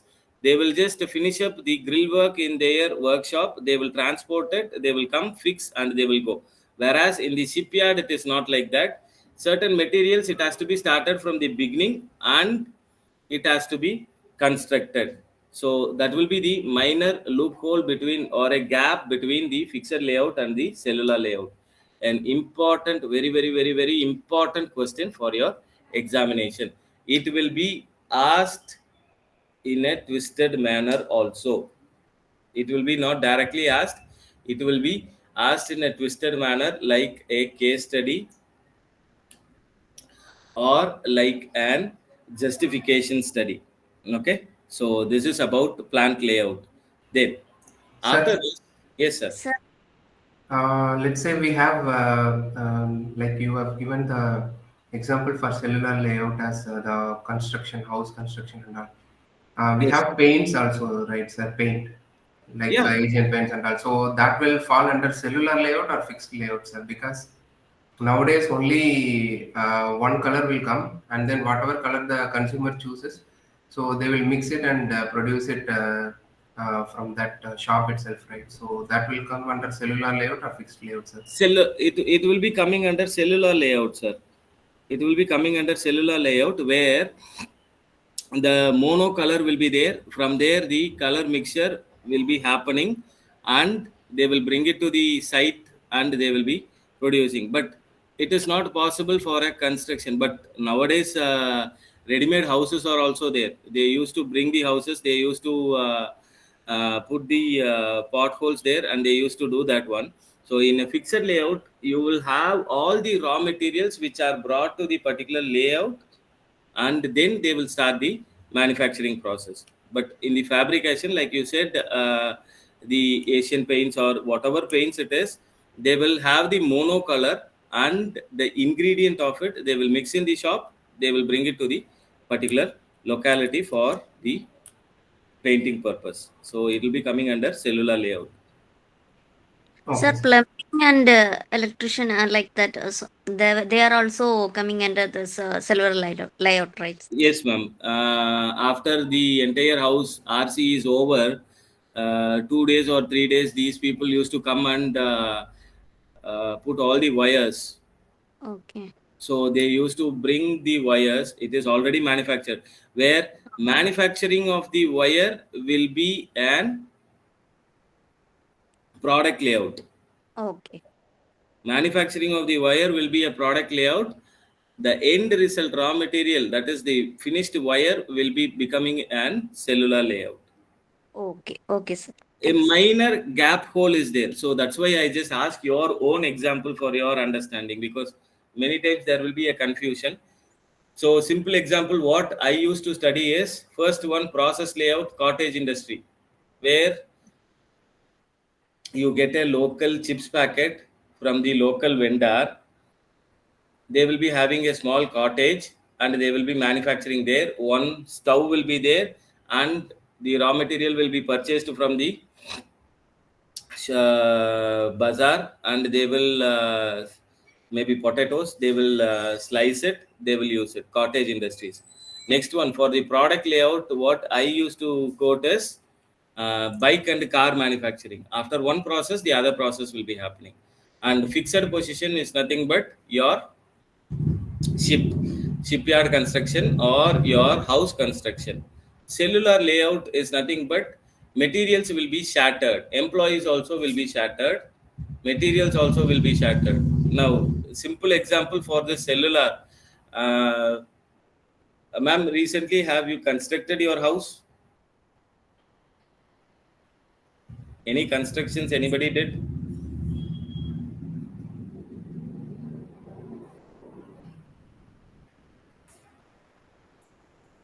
Any constructions? Any house constructions? Okay, fine. Cellular layout, day-to-day example I'll give you. They will bring the doors and not fully furnished. After completion, they will come and fix it. Yeah. So they will finish it and they will bring it. And simple example to remember the cellular layout. Very simple. It's a humorous one. When the males in the house, when they start fixing any bulb, right? When they start fixing any bulb, definitely they will never think about the required materials. They will just climb up the stool and they will start fixing. From there, one sound will be coming, maybe to the counterpart, maybe his wife or somebody else. Can you just come and take it? So it will be shattered. The product also will be shattered, as well as the customer, materials also will be shattered. So simple example to remember this cellular layout is nothing but males fixing a bulb or playing with an electrical connection in the home. They will never realize what are the things which are required. All of a sudden they will be calling somebody from the house and they will be asking them to fix the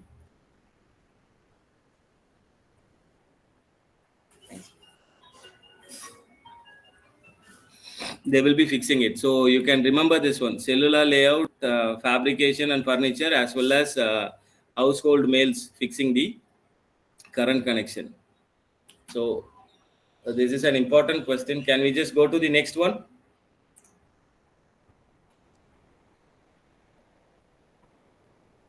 Can we move on to the next one, or any discussions is needed? Yes, sir, you can move. So you can move. Yeah. So after this plant layout, yes, ma'am. Hello. So how can this be asked in the form of a case study? Can you give one example? Case study is nothing but one particular company is manufacturing a boat, Mm-hmm. or otherwise one particular X person, somebody who is constructing a house. What kind of a layout is this? Okay, so the case Justify will your, be given and we have to identify the type of layout. yeah. Okay, okay. And what you know about the other kinds of layout. It will be asked like this, or everybody knows this, because during my MBA period, I got a case study that one of the military manufacturing unit, which is in Pune, I think so. I'm not sure about that. Shaktiman, I remember the name, Shaktiman. So they just gave an example. That particular military agency wants to construct a tanker.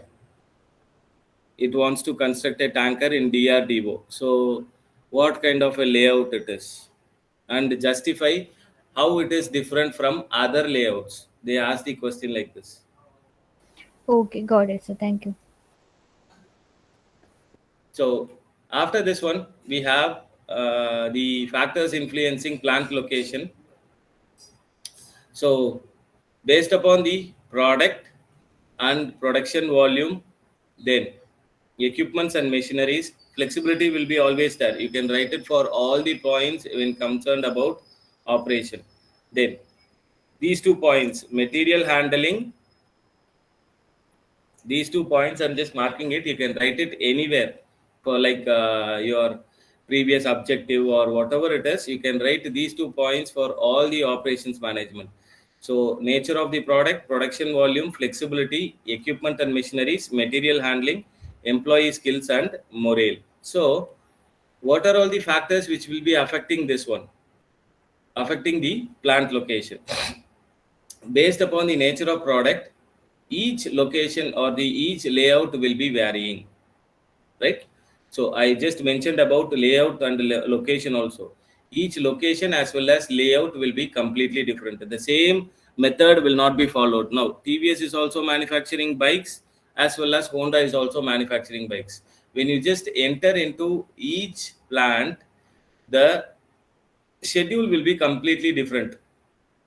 The schedule will be completely different. Simple example will be, our house will be according to our taste. The neighbor's house will be according to his taste. So there will be a variation in arrangement of the materials according to the nature, right? Not nature is the character or the product, right? Production volume. When the production volume goes on a bulk basis, definitely you need a larger space for the production, because you require the godown purpose or a storage location. Then flexibility, getting the raw material, dispatching to the final market, you need some kind of an flexibility, as well as different plans for adopting different people for the same process. If suppose uh, professional couriers is there, Indian Post is there, DHL is there, DHL people refuses, what should I do for the next? I can approach the process. So likewise, you should have the counters, different counterparts for supporting your logistics. Then equipments and machineries required. When doing on a bulk basis or doing on a smaller basis, according to that, your machineries size as well as your volume will be differing. Then material handling. Material handling, maybe between the workstations as well as the employees, there definitely should be an induction program for the employees for equipping themselves with the knowledge of operating the machineries. A simple ITI man can operate a lathe, a manual lathe, whereas when it is coming for an computerized lathe, CNC, definitely he should have attended the induction program for effective running. Then with all these supports, definitely the employees will become skillful as well as much addicted towards the work. Much addicted towards the work. There is a particular terminology in management, consistency of the work. So the same consistency has to be followed for the positive environment. Then next one, what are the steps involved in a plant layout design? So first of all, based upon your entire schedule, you have to have a blueprint of your entire machinery locations, right? That blueprint, then after that, manually evaluating or analyzing the data which has been collected, and you are going to have an alternative plan A and plan B, and evaluating the success rate for that plan A and plan B, and you are going to adopt plan A or plan B as the final layout, which one is effective, then you will be implementing your plans. So these are the steps involved in. So this one, for any question, if these things are asked, I have given it in a points. Kindly do it in a, because everything is a process. Kindly do it in a small pictorial representations, so that evaluator will be, it will be very easy for the evaluator for evaluating the paper. Then till here your plant layout is completed. First we saw about the plant location, plant layout, and now we are going to the production planning. In the production planning, same aspect, how I am going to effectively produce my products till the end stage in the aspect of time and cost. I need to be, both the things has to be reduced, and I need to be profit oriented. These are the things which I have to concern in production planning. So I'll just share this one with you. So I have given some of the points for your objective. This is not a major question, maybe asked for your 3-mark question or something. In that you have objectives, in that meeting customer demand, optimizing the resources, minimizing cost, adapting change, ensuring quality. So Demand, I should know what are the resources I'm going to get. I'm going to cut the cost. I'm going to change or adapt to new technologies then and there, upgradation, and a sustained quality management process has to be happening. Then we have the components of production planning. The first one will be your demand forecasting. So based upon your demand forecasting, you start manufacturing your product. Then master production schedule, then material requirement planning. These two things are much essential before entering into an production process, right? Other things will be coming as such.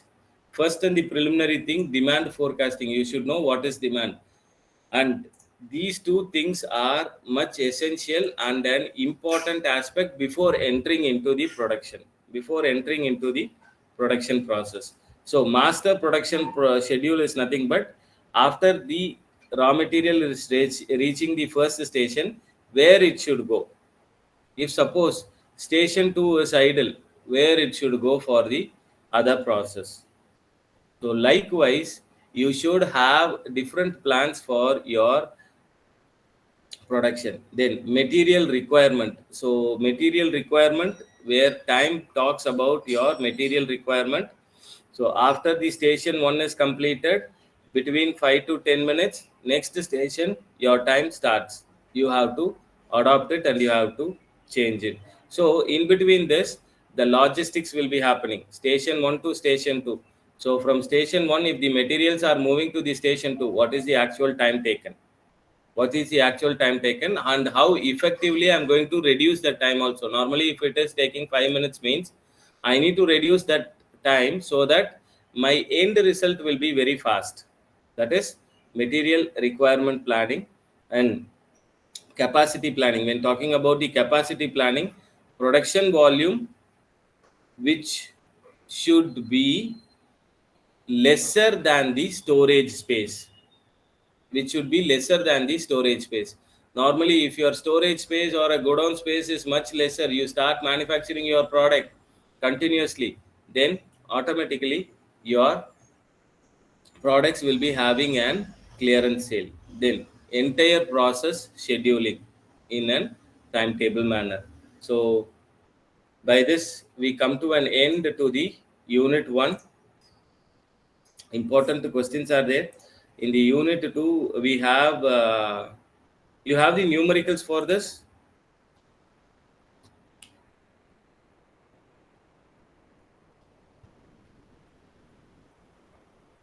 You have the syllabus with you, right? Yes, sir. Yes, sir. Can you just show it in the video call right now?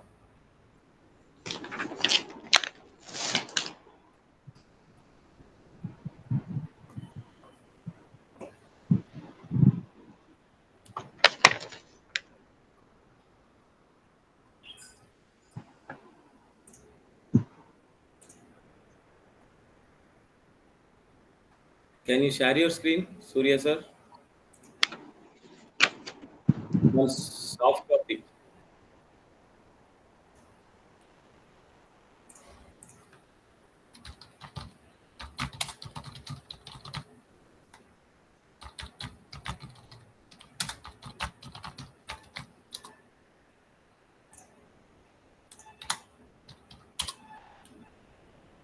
You have the soft copy, ma'am? No, sir, I'm not having soft copy.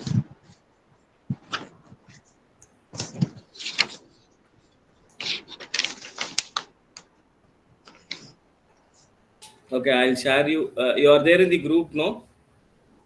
Yes, sir. Sir, please share.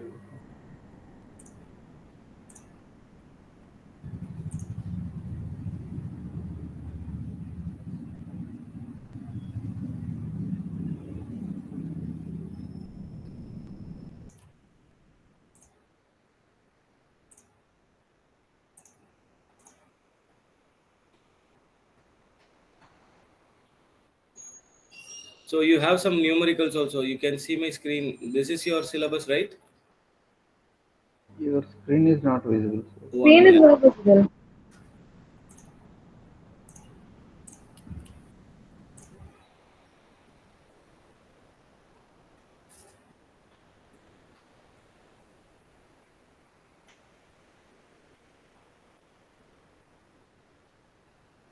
You can see?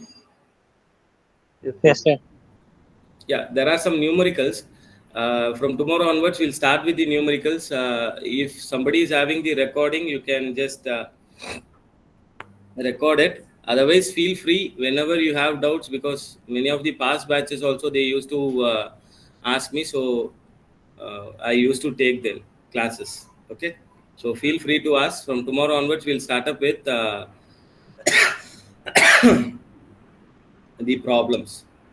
So Sir, in problem. the presi, sir, in the presi which has been given, this process planning, plant location, plant layout is not discussed in that presi. Which one, sir? The book which has been given by the university, notes have been given by them. This Okay. process layout, process planning, that is not discussed in that booklet.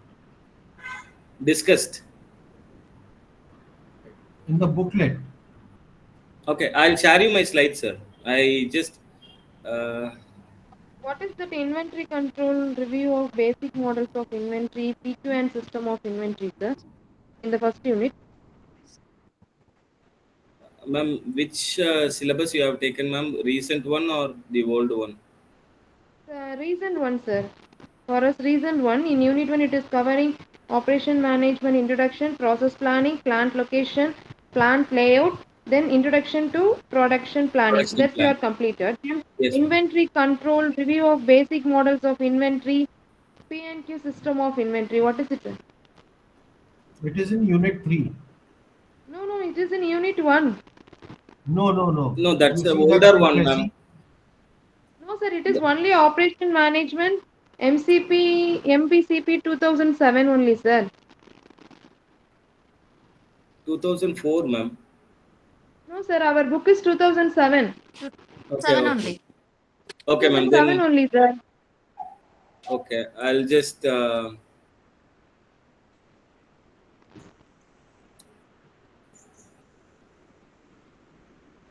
I'll just check that one and I'll tell you, ma'am. Okay, sir, okay. Yeah, this one Because is our if syllabus is first. different from books, sir. Some topics are not covered in our material. This is 5 subjects, so this is the old one. Sir, what you are sharing is old one, sir. Yeah. 2004.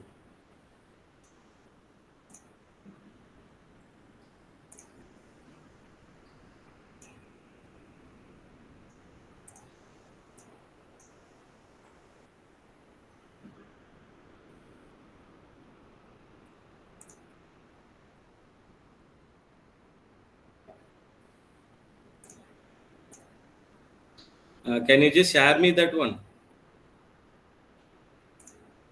in the group?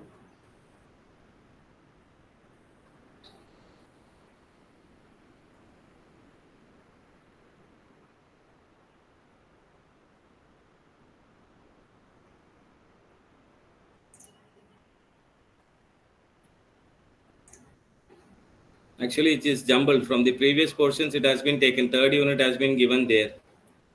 Inventory control. If you have a problem for this,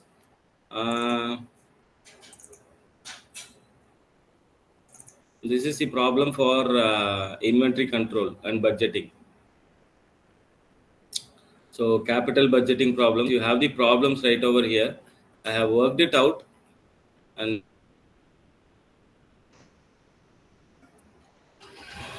I'll share you all these problems. Starting from the beginning, I'll share you all these problems, as well as one particular book is there. Kindly refer this book. I have the soft copy. I'll just place it in the group also.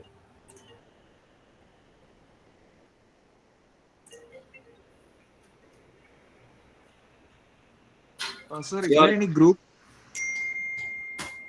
Groups are there, sir. Operation.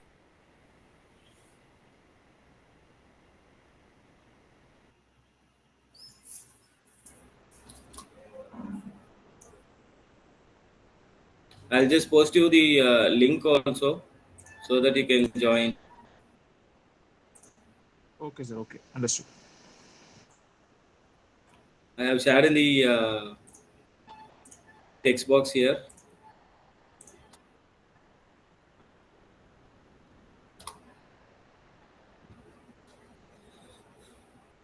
So we can meet by tomorrow.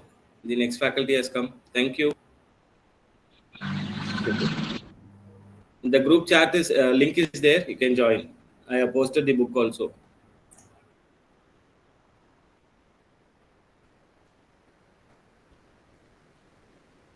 Ma'am, I have sent the link.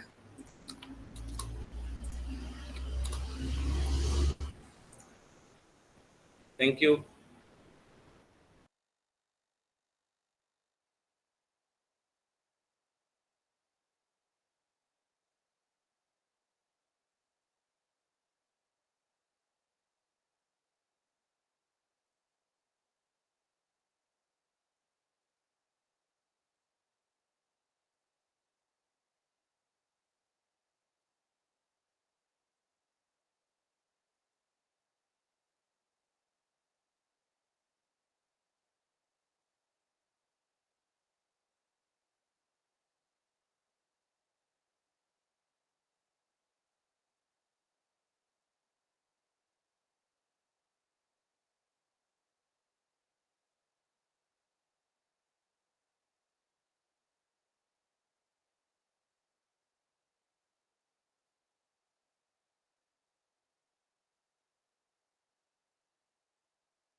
Good morning, all of you. Good morning. Good morning, ma'am. Good morning, ma'am. Good morning. Just hold on, I'm uploading the PPT.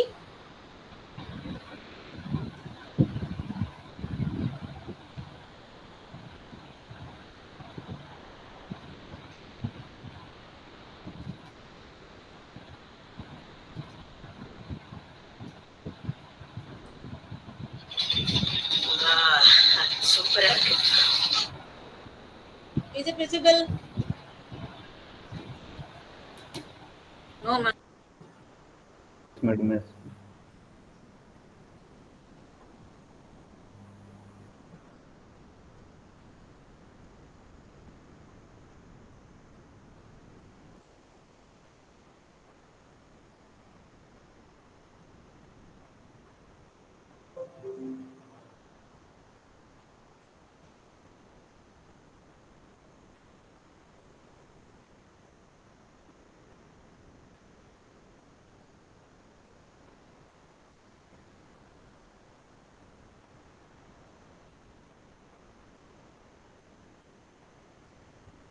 Is it visible? Yes.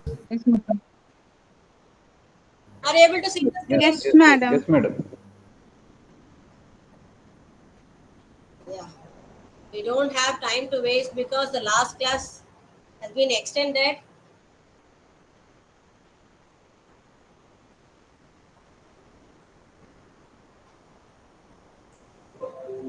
We have seen discriminations. We have to start today, right? Yes, ma'am. Yes, madam. Yeah, this is where we have left, I think. Yes. Okay. So we are in workplace and the ethical issues in workplace, right? Right. All of you are there with me? Yes, madam. Okay. Okay, come out of the previous subjects because all these days, these Saturdays and Sundays, I know it will be continuously moving on. This is Dipesh Kumar. We are in 3rd unit. We are looking about the workplace and ethical issues in workplace. Okay, right. So discriminations is another one bigger issue in the workplace. Even though many of us may not accept or we maybe argue against it, let us see what are all the kinds of discriminations we are facing or we are making others to face. The first one is treating some employee differently. That's what we call as discrimination. Right? It is both ways. Discrimination is you are treating them differently. You are not taking them as one among your own. So what is the result of that? When you discriminate someone, the benefits will not be given equally. That is the second point. Right? You are not giving them whatever their rights are. Their opportunities gets denied.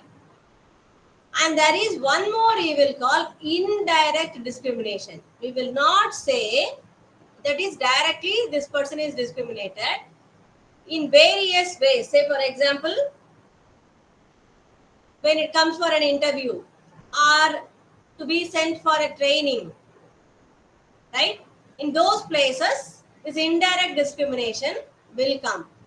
The other phases of this indirect discrimination is nepotism, what do you call as affinity, affiliation, belongingness, right? All those things are multi-phases of this indirect discrimination.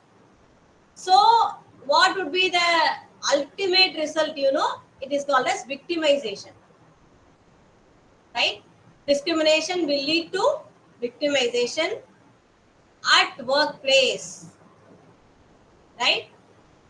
It can be internal or external.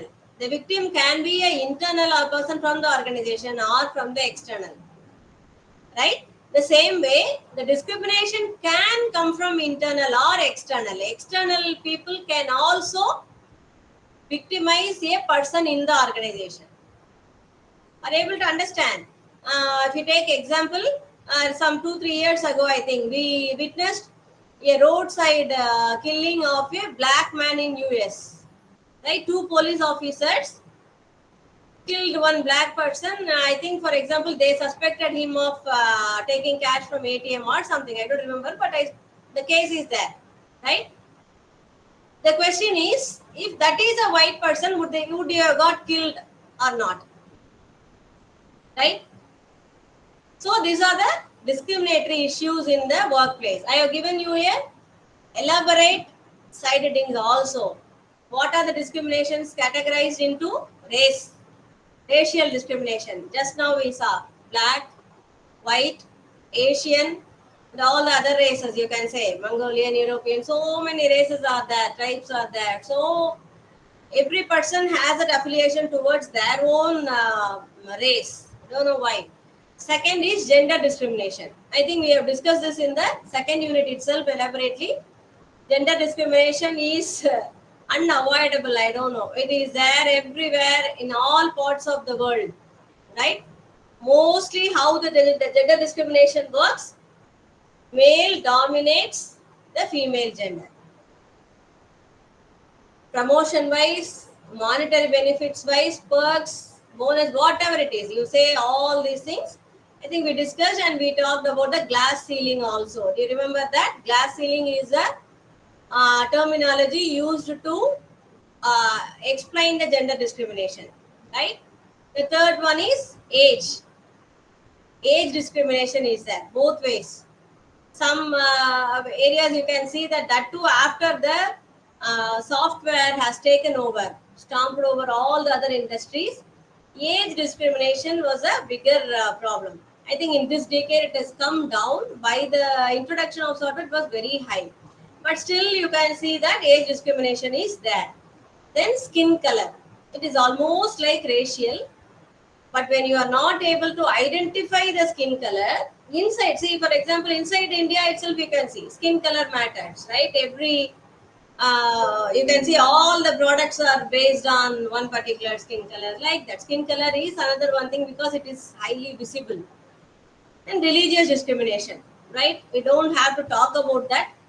All of us know what it is. The same way, religious caste discrimination is there. Even though we say that we have been developed, we are, what do you say, educated, we are free from all these things. In India, in not only in India, I can never say that it is there. Caste discrimination is there even in the workplace. Can you believe in software industries even caste discrimination is there? Nationality, national discrimination is there. Disability, inclusive policies are very poor in India. Actually, some countries are good. Like Singapore is very good for inclusive policy. Europe is very good. They don't treat disabled people as a like differently. But in India, you can see that disabled people are not given that much of jobs. First of all, we are not very friendly. Actually, you don't have ramps in all the offices. For first point, a disabled person cannot come and work because the first thing is he cannot climb upstairs. There is no ramp. Then retaliation. Why we take this as discrimination? People are not given with the psychological freedom of voicing out their stance. So when a person talk about something, what is his opinion? Retaliation is taken as a factor for discrimination. So what we do, we stamp him that he is a revolutionary. He will say against you. He will stand against you. So that person will be discriminated. Rural upbringing. Can you understand that? Do you accept with me rural upbringing is a factor for discrimination? Is it true or false? True. Yeah, true. Very good. Honest answer. Because in factories or wherever software is, wherever workplace, the urban people has that advantage, right? And they somehow indirectly make the rural upbringing as a discrimination. Accent. Same way. You say if you talk in American accent or in a very good convent accent in a workplace, what happens? You tend to be a bigger person. Just give me 1 second, please.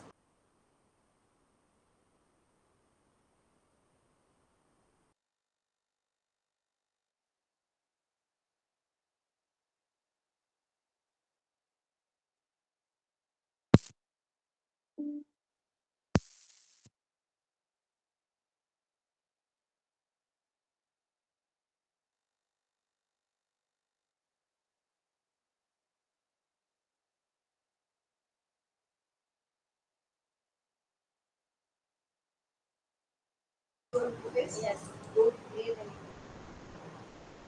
Sorry for that. Okay, so where were we? Rural upbringing, accent, right?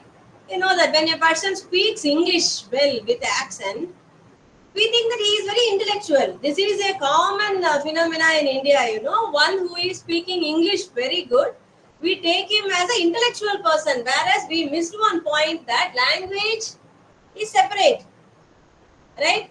Knowing or understanding a language doesn't count as that much of intellectual. Anybody can learn a language. It's only habit. It's only where you get the opportunity to do so, right? So this is another one big issue in workplaces: the accent and the language, English particularly. So whoever speaks English with a good accent is taken as in a higher level, and others are discriminated. Then looks and personality. You know that, right?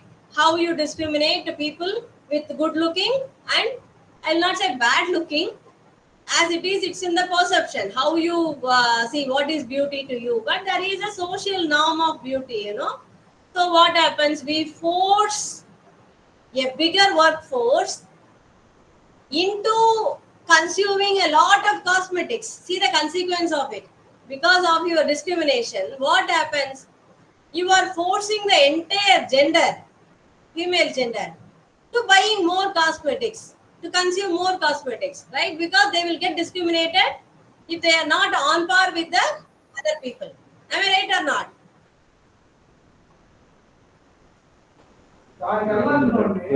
Right now, mustache and beard shampoos. Yes or Like, no? yes, madam. Gopi Krishna, a little bit louder. I am not able to hear you.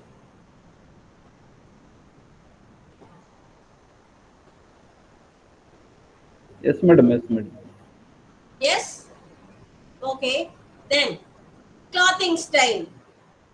Fashion, right? We discriminate people with their clothing style. Think in a workplace, if a person comes in a traditional vesti or a traditional attire, he will get discriminated for sure, right? Then cultural discriminations are there overall. Can you come with any other kind of discrimination you have seen, witnessed, or you have gone through? Any one of you?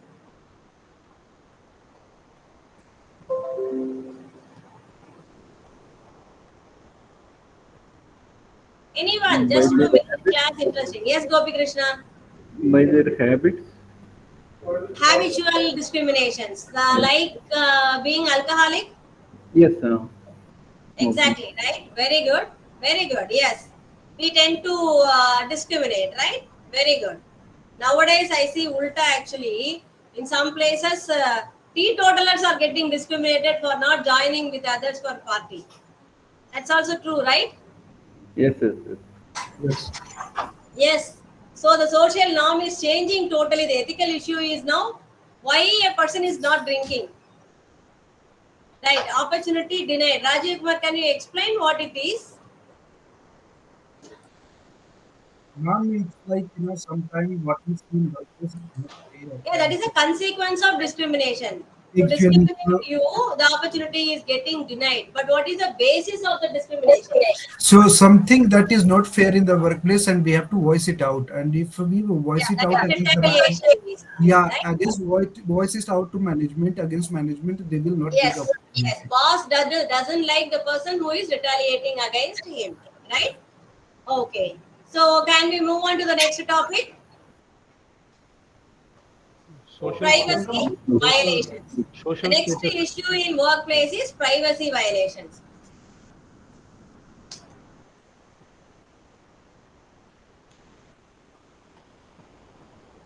What is it? Anybody can say what is privacy violation? Violation personal space. Exactly. Encroaching a personal space is violation. Right? How that encroaching can happen? I have given you a bigger list. I did not explain that much because all of you are working, you know how it is. Collection of sensitive information without consent. This is a very common privacy violation. All of us are going through this. And we call it as, now they make it as a bigger industry. They call it as data mining. Right? What is data mining? How the mining is done? A lot of ores are taken. Say for example, gold mining. A lot of ore is taken, filtered, then you get the gold.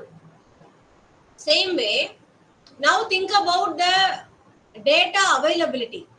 You just take a phone operator, okay, like Airtel, like that, any operator. How much data he has, right? Think about your own employer.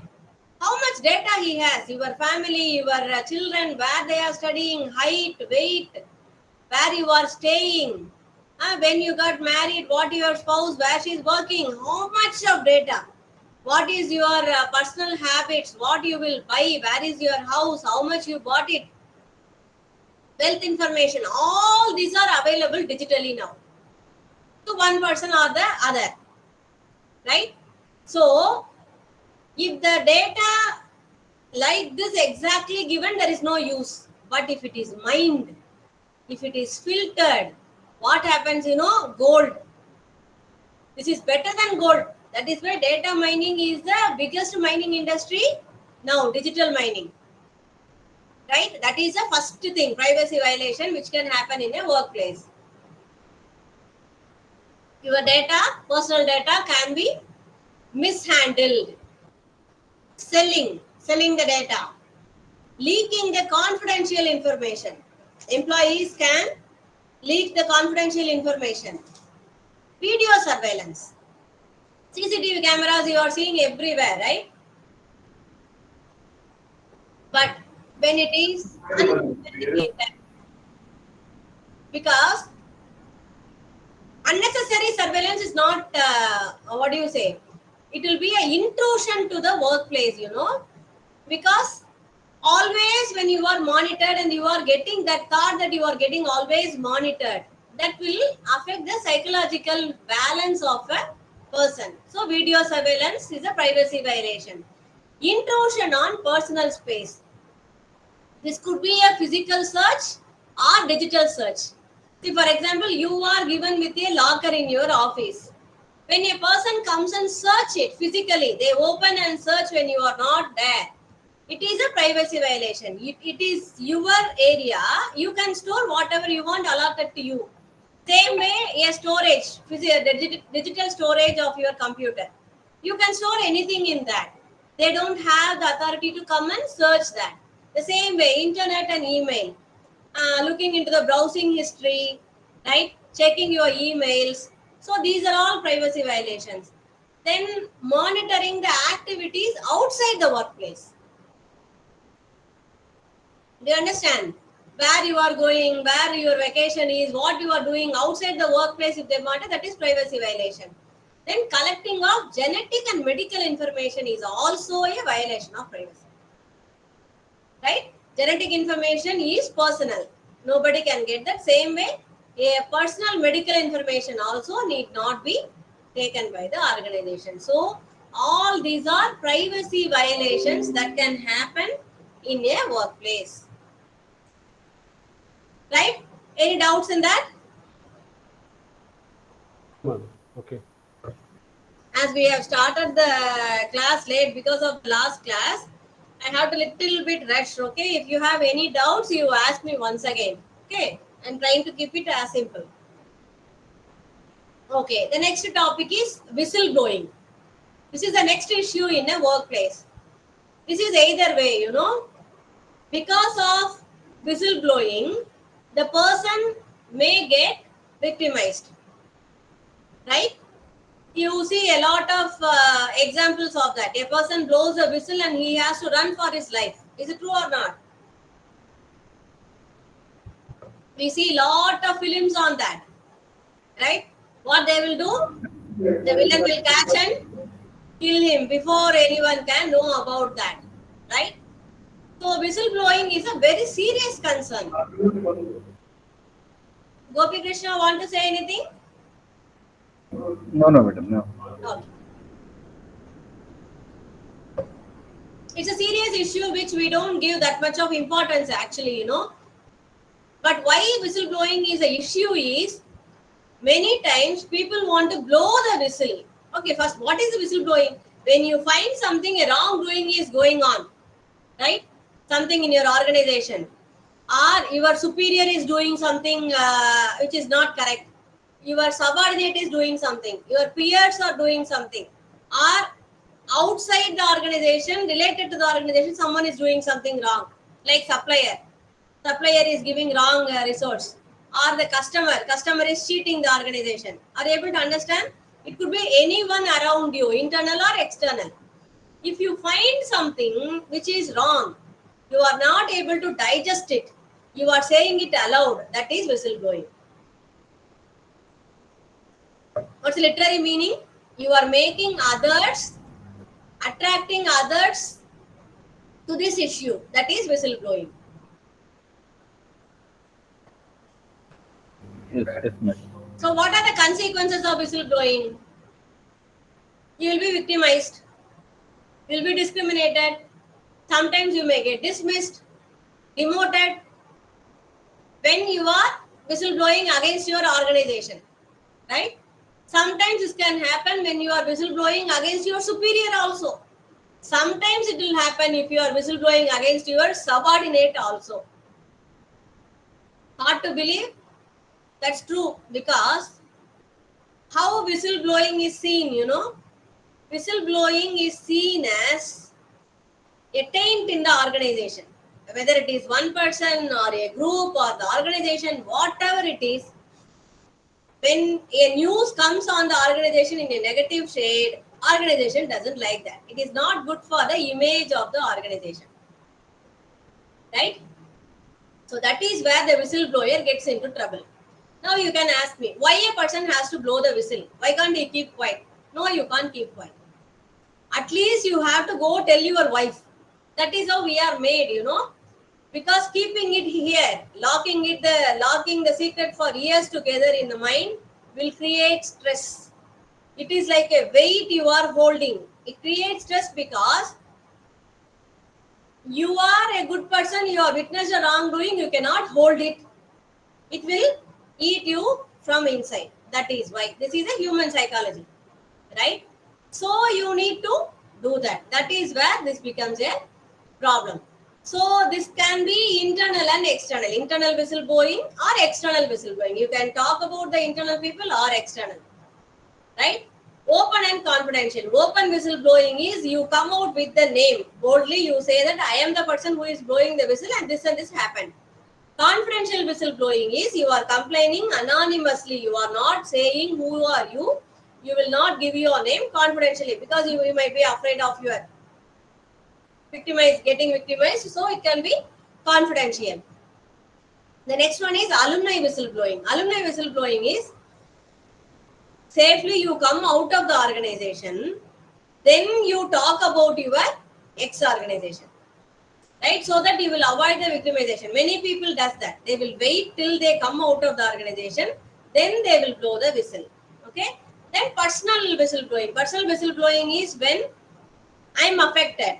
Personally, I'm getting affected. Somebody else is giving bribe and another one person is getting promoted, right?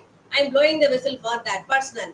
Or organization. It could be against the organizational whistleblowing. Or it could be against even the government or industry or any other corporate also, right? So this is how the whistleblowing is taken into, what do you say? Universally, it is considered as a sacred thing, but you have to face the consequences. So far, no organization is ready to come with a policy for this. You know, there are policies of whistleblowing. You can make policies how to safeguard the whistleblower, like that. I can, what do you say? Out of my experience, I can say, as I told you when I was working in that special economic zone, which I told you about that accident happened, if you remember. I had to come out of the organization because I blew the whistle, right? That is why I can relate to that. I can say that was actually a foreign exchange thing was going on. As I was a customs signatory, I had to check whatever is going out of special economic zone. At one point of time, with a small unit, I found that we are buying in India for 7 rupees and we are exporting it for 5 rupees. But it goes in tons. Okay, the unit cost only. Why that all the time we were not able to find out is the person who was in charge of making the list of these items, whatever we are buying, packing and selling. It was hundreds of items together. So no one was able to identify the exact dollar conversion of Indian rupee. Special economic zone it was. So when only one respiratory unit was bought and sent, and fortunately I was a purchase manager there, I know the exact amount of that particular unit, respiratory unit. So when, and it was only one unit they sent that time, full tons of containers of that unit. So I was able to see that it was sold for lesser amount, which is a criminal offense. You cannot buy for higher amount and sell for lower amount to other countries.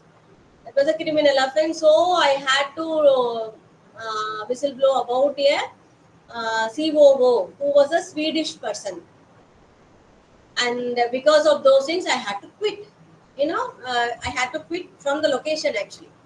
I had to come out of the special economic zone. So whistleblowing is something you have to do. You cannot leave that as it is also. Okay, right. So we come to the next topic, totally different topic, environmental ethics. But we will be studying it with environmental ethics and the business ethics, because environmental ethics is something totally, what do you say, a bigger chapter. It is a full subject actually. But what we will be seeing is when it is related to business ethics, why we are concerned about the environment, right? How business ethics is affecting the environment. That is what we are going to see. I have just listed out again. All these are common issues. Many of that you might be knowing. Deforestation, first thing, right? Unmindful mining. Mining is okay. Mining is necessary. We need to mine because we need coal, we need aluminium, we need zinc, we need copper, gold. Okay. We need copper. Why we need gold? That's a question mark, right? Okay. Other things. So, but when it comes to unmindful mining, right? When you are not following ethics, there it becomes a problem. Over utilization of natural resources, over digging, taking out more water, more air, more ozone, more earth. Then global climate change because of the overbuilding, or you can say more industries, right? Worldwide loss of biodiversity. Yeah, just because it's a consequence of deforestation. Once again, deep drilling for oil, not only land, oceans, right? We are deep drilling in the oceans because under the ocean, tectonic plates are there. There is land, right? So when you are drilling into that, imagine, see, plates are like this. You are drilling. The vibration will be moving this plate. It might move this side or this side, right? Maybe they say that they take care of all these things, but we don't know. Deep drilling, long range transport of toxic substances. The container ships you see, they are taking up even the garbage to the middle of the ocean. They commute for a long way. This crude oil, other things, toxic substances, right? Sometimes it gets spilled, sometimes purposefully they do. Decline of the coastal ocean quality. So as I told you, the consequence of that. Spilling, what happens? The coastal ocean quality is disturbed. It is not only for human. If the coastal ocean quality is disturbed, the ecological chain will get disturbed. The consequences will be very heavy. We have to pay the price. Degradation of the world's fresh water and ecological systems. Fresh water, we know what is happening in many places, starting from Africa, South Africa, and other African countries like Sudan, Ethiopia, and slowly we are witnessing till our near city, Bangalore. Consequences of scientific inventions like unnatural breeding, hybrid streets, genetic modifications. We know, right? Genetic modification, what we are seeing. If anybody here around 50s, around 50 years of age, can you tell me how the tomato was when you were in childhood? Anyone around 40s and 50s? It is smaller and tastier, very much tastier. Tastier, and what about the texture, Gopi Krishna? Tastier actually. When It we is are bringing half smaller kg in of size. tomato, when we are bringing half kg of tomato, Yes. the tomatoes cannot hold its own weight. When you keep one tomato on top of the other one, the under one Yes, will yes. get squeezed up. This It is will break because the skin will be very soft, soft. Yes, right? yes, yes. Can anyone believe the tomato can be like that now? That is who are in 30s, 20s, 30s and all. Almost Have you very seen much a tomato which perishable. can crush with your hand? Yes. Nowadays I have to grind it in mixie. Yes, madam. I mean, right or not? Because those days for rasam and all, my amma used to crush with finger. Tomatoes will be crushed with fingers. Just you can do like this, rasam will be ready. Now it's not Even possible. We are grinding. even even my mom used to tell me purchase tomato later so that it can be kept upside of the bag. Exactly. Exactly. On top of the basket, it should be kept because it cannot hold weight. If you put other vegetables on top, you will get only juice. Because the skin were very soft. That was the original tomato. Just because for business purpose, they are not able to store the tomatoes on shelf. They are not able to commute. They are not able to transport the tomatoes. What they have done, they have genetically modified it. I am not saying this. One American scientist, I forgot the name of her. How she found out, one day when she was traveling in a highways in the car, and a truck full of tomatoes were going in front of her. Suddenly, in an accident, what happened? The door opened, the truck door opened, and all the tomatoes were flooding near her car, and they bounced from her window like a ball. It came to her window like a ball. It bounced back. She got curious how tomato can bounce instead of breaking on the window. And she's a scientist. She went and experimented. She found out that there are genes of frogs in the tomato. She is the whistleblower of this. She blowed the whistle that American tomatoes are genetically modified and it contains frog genes. Why? Because frog jumps. Frog will, if you put the frog, it will jump. It will not break. God knows why, right? Now you can see, just you try, where you go home, you take a tomato, put it on the wall, you can see it is coming back to you, right? Genetical modifications. What is the consequence? What is wrong in making the tomato sturdy and stronger like a ball? I would say that, see the number of fertility clinics in one area. Fertility clinics are specialized clinic for fertility. And in Pondicherry, where I am residing, I can say for every street, main road, there is one. That is a consequence. One of the consequences, we might say. I don't know. I'm not a scientist. I'm not relating this. But with the articles and news, what I am reading, I can say that genetical modification leads to many consequences like this. One is papaya. They say for sure. I read one article where for sure they say that papaya, nowadays you can see hybrid papayas doesn't have seeds, right? Just open the papaya, there will be no seed. How again the papaya tree will come? Because they have removed the gene that will create reproduction, because papaya seeds are very costly. It goes in thousands per kg, right? Like carrot seeds. Carrot seeds are very costly, right? So when you eat a genetically modified papaya or fruits like this which cannot bore seeds, that will certainly affect.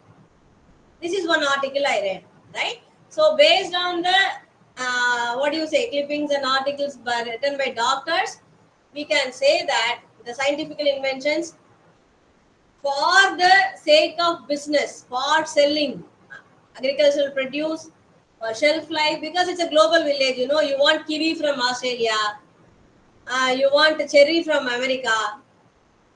We don't want mango from India. We don't want the local production. So they have to make the kiwi so that it has to travel from Australia to India. It should not get spoiled. You keep the apple in your shelf. Even for 1 month, it will stay like a, artificial one. It doesn't get spoiled. You check all these things. Apple is supposed to get spoiled in 1 or 2 days, right? Okay, so these are the resultant of unethical issues happening in the marketing side of business, right?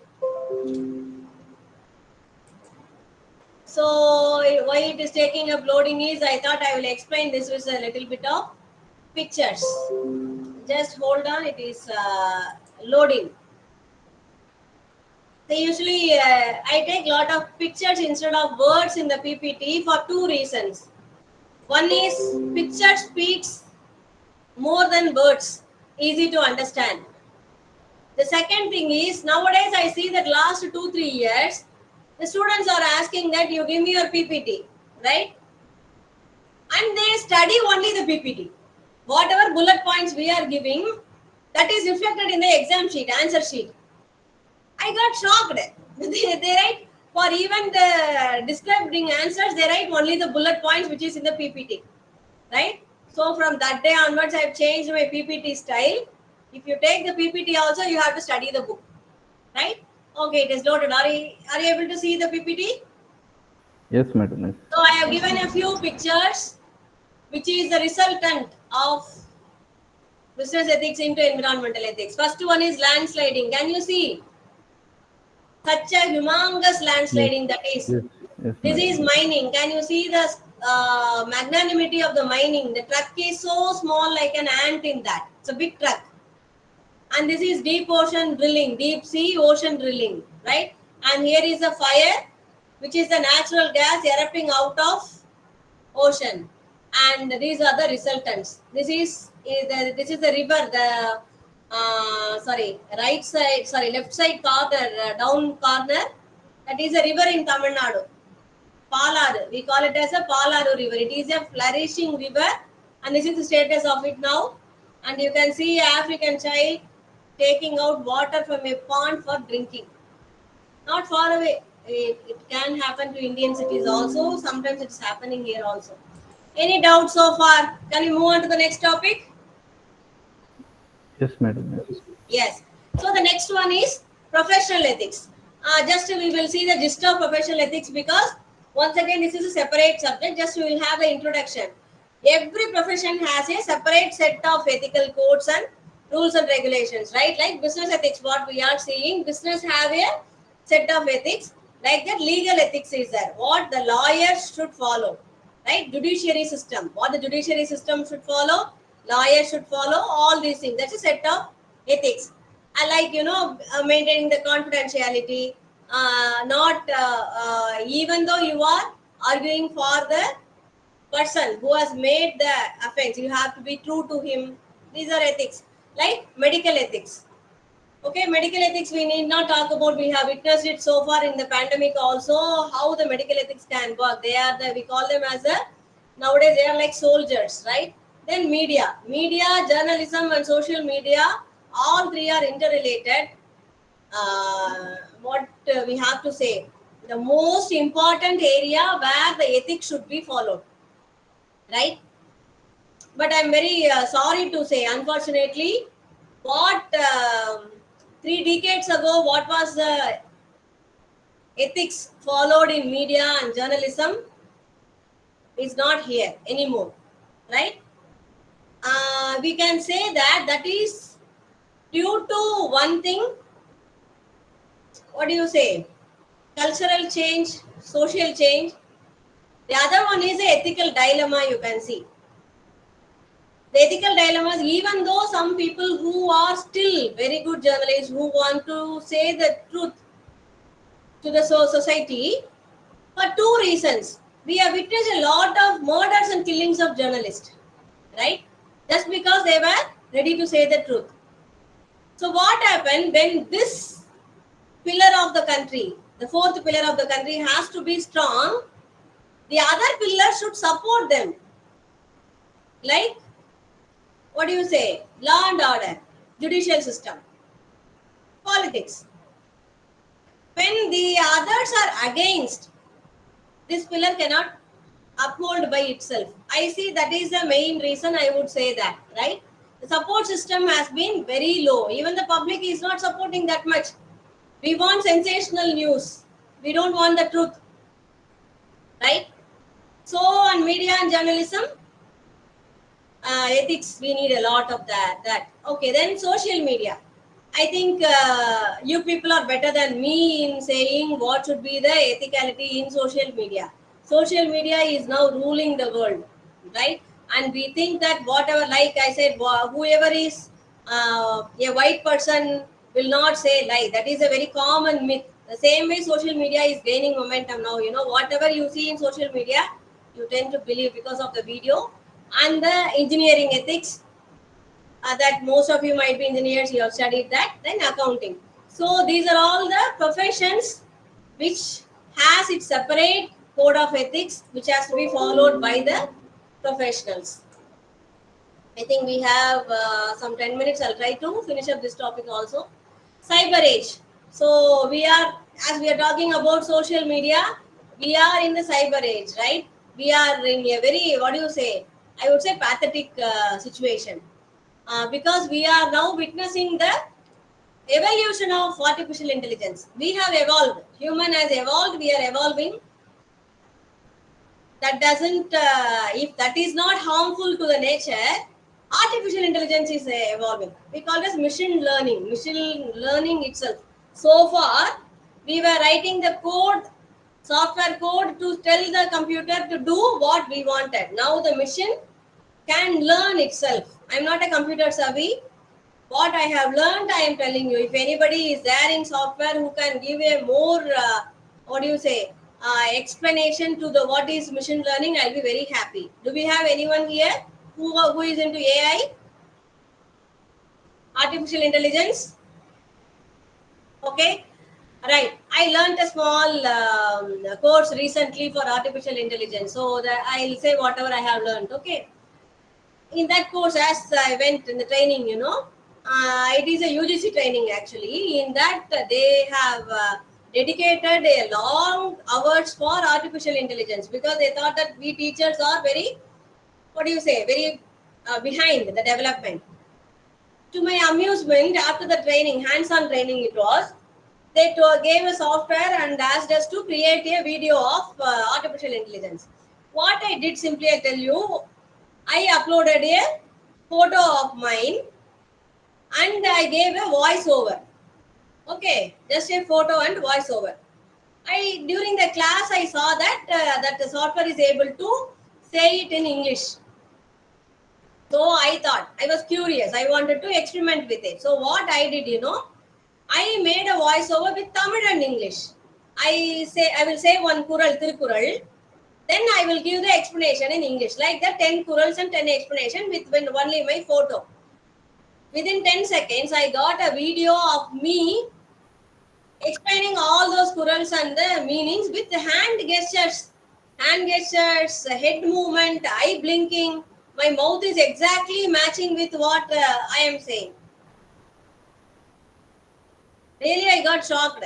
Then I thought there is not necessary that I should be taking your class, What I am doing now, I'll just record all this my audio. I will take my photo and just give it. The video will play to you. Yes, madam. The only thing missing is when you ask a question, I may not be able to answer because it is a recorded video. Right? The next day class solved that issue also. There is a interactive video where there are recorded frequently asked questions. I can record questions and answers. The moment you ask me a question, the AI will bring that answer from that question and it will give you. Are you able to understand? Yes, madam. This is happening. I think you would have witnessed. Recently, I came through a video of late SP Balasubramaniam singing a latest song, exactly in his voice. Even the Sangadi, the AI is creating. What the Sangadi he will sing, AI is creating that also. I think you would have listened to that. You check that. Yes. Like this. AI is creating voice. And there are videos like Trump dancing, the president of US dancing for a tune, right? Yeah, of course, we have seen this in what is that movie called Jeans, in a Shankar movie long ago. That AI can be used to make a person exactly like that, but it has come to your desktop. It is not anymore in a studio or not anymore a person who is a computer person has to do that. Just a layman like me can do that. Right? It is in your phone. It is in your desktop. Right. So this is a cyber age. I think I need not explain what are the ethical issues in that. Whatever you say will have an ethical issue in that. Right? Just I have taken a few. Machine learning, robotics, then the knowledge and perception, which is going to be a big question. Artificial used for neural networks also, cognitive services. It is everywhere. So what would be the consequence of that? A lot of job displacements are happening, right? Knowledge disposal is happening. Instead of knowledge creation, disposal is happening. Unequal distribution of knowledge is happening, right? So the cyber age has a lot of issues. The important one is hacking and phishing. This phishing is different, right? What is hacking? Stealing of digital data. Now this is getting into stealing of money also. That's a valuable thing you can have. So there are different kind of hackers also. Grey hat, black hat, white hat. Right? What is it, white hat and black hat? If a person is working for the government to catch the other hacker, he is a good hacker. That is the ethical hacking. When a person is attacking the other one, he is a black hacker, and grey is working for both. So hackers are of three types, right? So what they do, they breach the data, they create all kinds of cyber crimes, psychological attacks are there. I'm very unfortunate to tell you that yesterday there is a suicide in Chennai. There's a news from Chennai. A 30 years old boy committed suicide. A man, 30 years old man, who is an employee of organization, committed suicide because a hacker was demanding money through online. This is happening. This is the second case I am coming through. One boy we were able to save. This is another one. We don't know. It came in the news. What he did is he took all his the contact list from the phone. Okay. Then from the DP, we keep all our DPs, our face, photographs, and all. So he took the man's photo and they made a lot of indecent pictures, like phone pictures. He made with the use of AI. As I told you, my photo was enough to create a video. So with that, they have created a lot of photographs of him, very sensitive photographs, and they have threatened him that they will send it to the relatives and the friends. So this boy has already given them money actually. They don't know. This is through the online transaction. His mother has sold her jewels and given the money to them. Still they were threatening this boy. He was not able to pay. So they have sent it to his friends, who particularly the lady friends who are working in the office. So this boy was very, psychologically down, because the next day morning he was afraid to go to the office and face his lady colleagues. So he committed suicide. This happened yesterday, just because of a phishing attack. What do you call as hacking attack? Okay. Corporate governance is the next topic, which I think we'll not be having the time now to start with, as I have another class now. So tomorrow we will see the next topic. So far, any doubts? Anything you want to share? Any feedback? Yeah, ma'am. Just two things. The last week's classes were not uploaded, so some of our fellow students, so they were, because they're not able to attend. What is that in YouTube video? You are saying YouTube channel it is not uploaded. Yes, yes. Yeah, I'll see to that, but sometimes it gets delayed because of server issues. These videos are, it is not only your class. We are conducting for all the MBA classes, right? That is first semester, second semester, and 8 specialization of third and fourth semester.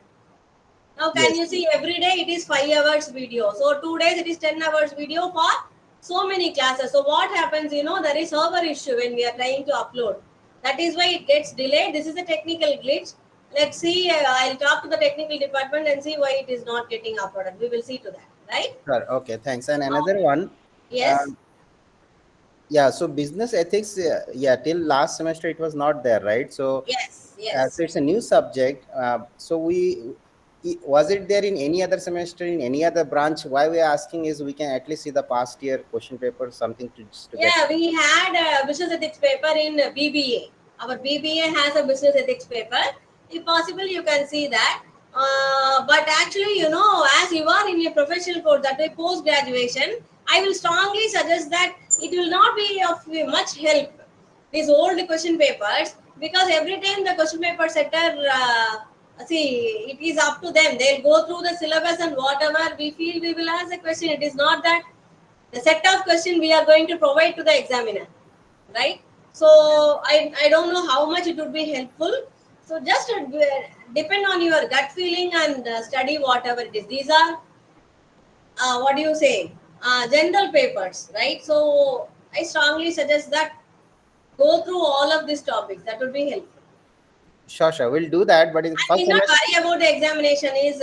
My suggestion is write as many examples as possible. That will help you. Sure. Yeah. Thank you. Okay. Anything else? Ma'am, on YouTube actually last Sunday's class is uploaded, so I think they have missed Saturday's class to upload.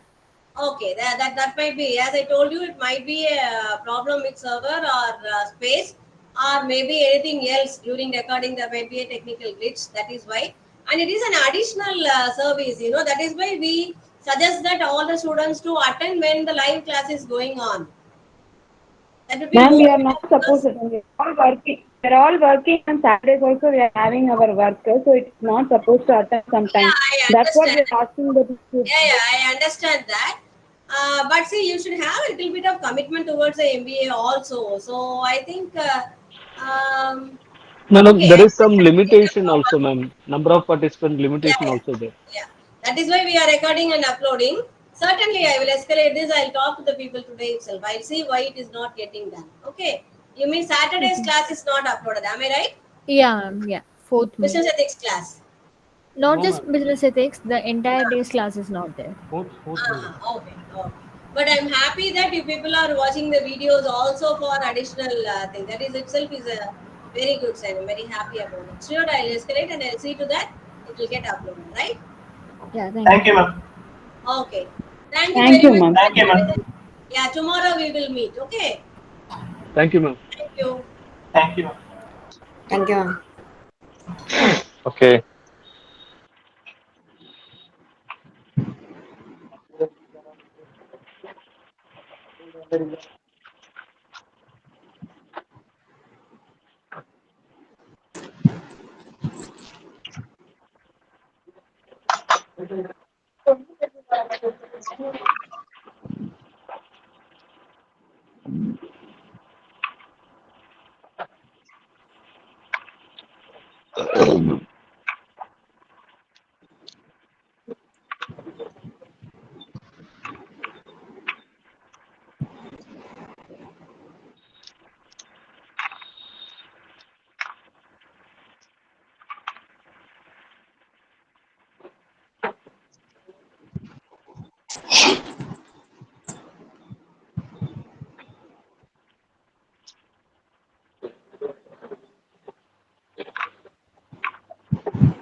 Afternoon.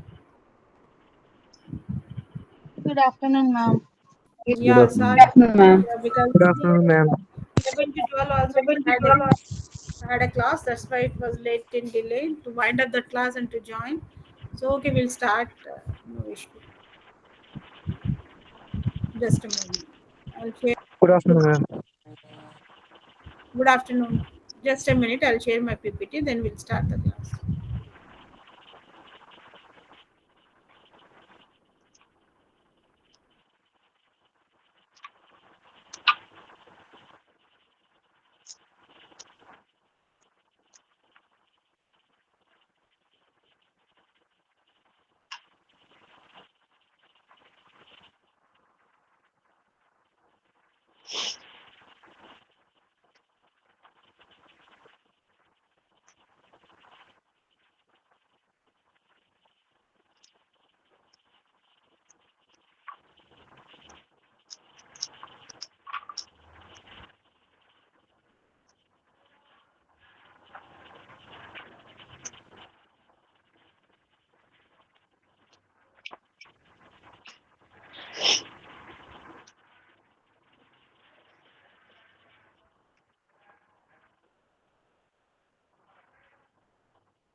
Just a minute. There is some problem. Just a minute. 2 minutes.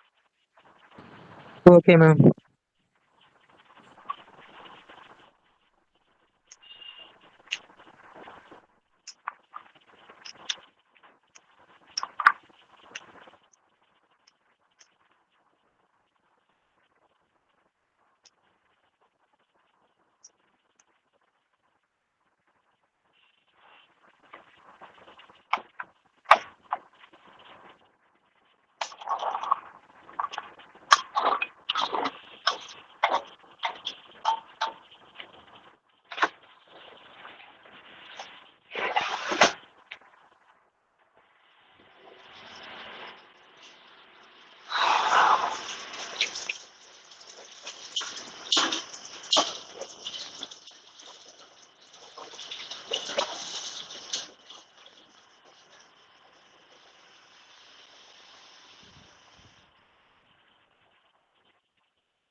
Someone has unmuted. Kindly unmute. Some sound is coming. And yeah. So I could not open the PPT. Now from your material only we'll discuss without wasting the time. So we were talking about your the training and development, the different HR functions.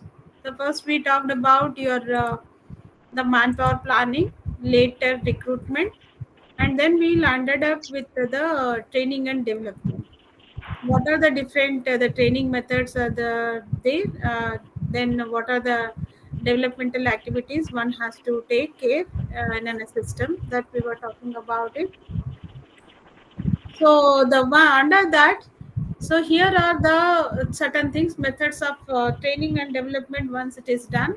So then the next thing which you are supposed to talk is about, so one has to be appraised for his work. So otherwise recognized. The one has to be recognized and motivated. Otherwise, the cannot perform their work in a dedicated way for the future aspects and all. See what will happen here. One thing is very, very important. Once you recognize the efforts of the employee, then only you could be able to motivate them for the further activities and all. So under that, the performance appraisal is the most important one. So one is a good performer, better performer, moderate performer, poor performer. The best performer will be awarded with a certain the cash benefits or any other activities or family package or benefits, whatever, monetary or non-monetary way, how they can be appraised and all. And the moderate performer will be given some assistance guidance to improve their performance levels, and the poor performers are need to be taken care with assistance, giving the training and development, all those activities and all. So what are the here the performance appraisal, actually the objectives, why do we need to do this? Here certain things are given: salary increase, promotion, training and development. Salary increase means when this will be taken into account, when the so someone has having a issue, please kindly mute your mic, otherwise it will be disturbance for the others. So if I wanted to increase the salary for a particular employee, on what basis, on what criteria the management will take a decision?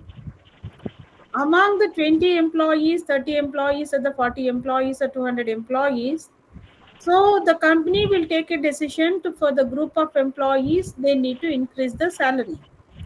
On what basis they can increase the salary? They should have some criteria to enhance the salary. So to increase the salary, this performance appraisal will help us. Means they can identify the one who is performing good in the organization can be awarded, and one who is doing extremely good, they can be promoted. And those who are not able to perform can give the training and development. And after, in spite of doing all these things, they will take a decision whether the feedback, whether they are satisfied or not satisfied with the giving the performance appraisal system, whether the salary enhancement or like promotions and all, whether all these activities are satisfied by the by the employees or not. That is called a feedback. Okay. And the next one is this performance appraisal, how it will be taken into consideration. Kindly mute your mic. Who's that? Not unmuting. It is giving a lot of disturbance. I cannot recognize. So please mute your mics. Otherwise, it will it's a lot of noise. Someone has having a in a journey and lot of disturbance is coming from that. Yeah. So the thing is, what exactly will happen here? So the performance appraisal process will take care, like first define the objectives. So why do I wanted to go for a performance appraisal? Second thing is on what basis I'm appraising the candidate. Regularity, sincerity, quality of the work, quantity of the work, what I am taking it as a base, what I am trying to evaluate it. Next thing is what way I am trying to appraise the people. Performance appraisal. I mean, like whether in monetary terms or non-monetary terms, I am appraising them. And next, what is the way how I am going to recognize their efforts? That is a program. And later, feedback, whether whatever they provide the benefits to my employees, whether they're satisfied or not satisfied, motivated or not motivated. And once it is done, the post appraisal, then whether the performance levels are increased or not. Once the employee is motivated, their level of performance has to improve. So otherwise, whether it is improved or decreased, you are taking into the consideration. That is these are the different process of performance appraisal system and all. Right? So and the next thing is about what are the different methods of performance appraisals are there. What are the different methods are there here? One is a time bound methods, and second, these time bound methods are talking about ranking method, paid comparison, grading. So ranking method. So we don't have time due to the time constraint. Only in a brief, I will tell you, not in detail or not in the very elaborate way. The ranking method talking about giving 1 to 10 or 1 to 20 something. So who is the best performer among them? They are going to tick it. 1 to 50 employees are there. Out of that, so depends upon the quality, quantity of the performances. One will be given rank 1, rank 2, rank 3 like that. So that is called ranking. Paid comparison means these two are these four. This is the group of comparison. When comparing with these two activities, he is the best. She is the best. Like that, they are going to compare with each other. Grading means it is based on a cumulative assessment in quality of quantity, sincerity, regularity. When all the factors are taken into consideration, based on that grading will be given. Grade 1, grade 2, grade 3 like that. Forced distribution method means like 1 to 10, 1 to 5, 5, 6 to 10, 11 to 15 like that. You are going to give the distribution interval will be given. These people will fall under this category, these people will fall under this category. I mean, depends upon the level of performance. Forced choice method, you don't have any choice, so based among the performance levels, you have to take some choice, some decision to give there the level of performances ranking and all. Checklist method, so out of 200 employees, you're just pinpointing, you're picking up. So whether the 1 to 10 regulations are given, 1 to 10 criterias are given, how many of them are met, these criterias will be given a rank 1, rank 2, rank 3. So that is called checklist. Checklist means already predefined notes will be there. How many people could able to meet these requirements are filtered, are evaluated, are motivated and all, right? Critical incidents method. In a very critical situations, one who is going to respond, how they are going to respond, you are taking a decision. Graphic scale method. So again, based on the two x-axis or y-axis criteria, taken time, duration, level of performances will be taken into the axis, and you are going to give the ranking or the graph for the particular employees. How many people fall under this category? 1 to 10, 1 to 5, like that. You are taking into the consideration and all. Essay method means for a period of time, level of performances are monitored, evaluated. They'll be doing it. And the field review method means during the work, one who is performed what, how much they are performed, taken into the consideration. In recent times, also there are certain methods are developed. What are those methods? Appraisal by results by objective. See, this is the recent method. These four methods are recent methods. Appraisals are done only out of results. I'm not talking about any process, time, or anything. I'm completely talking about the objectives are given. How much the objectives, results, outcome based on that only will be appraised. It's a very clear cut.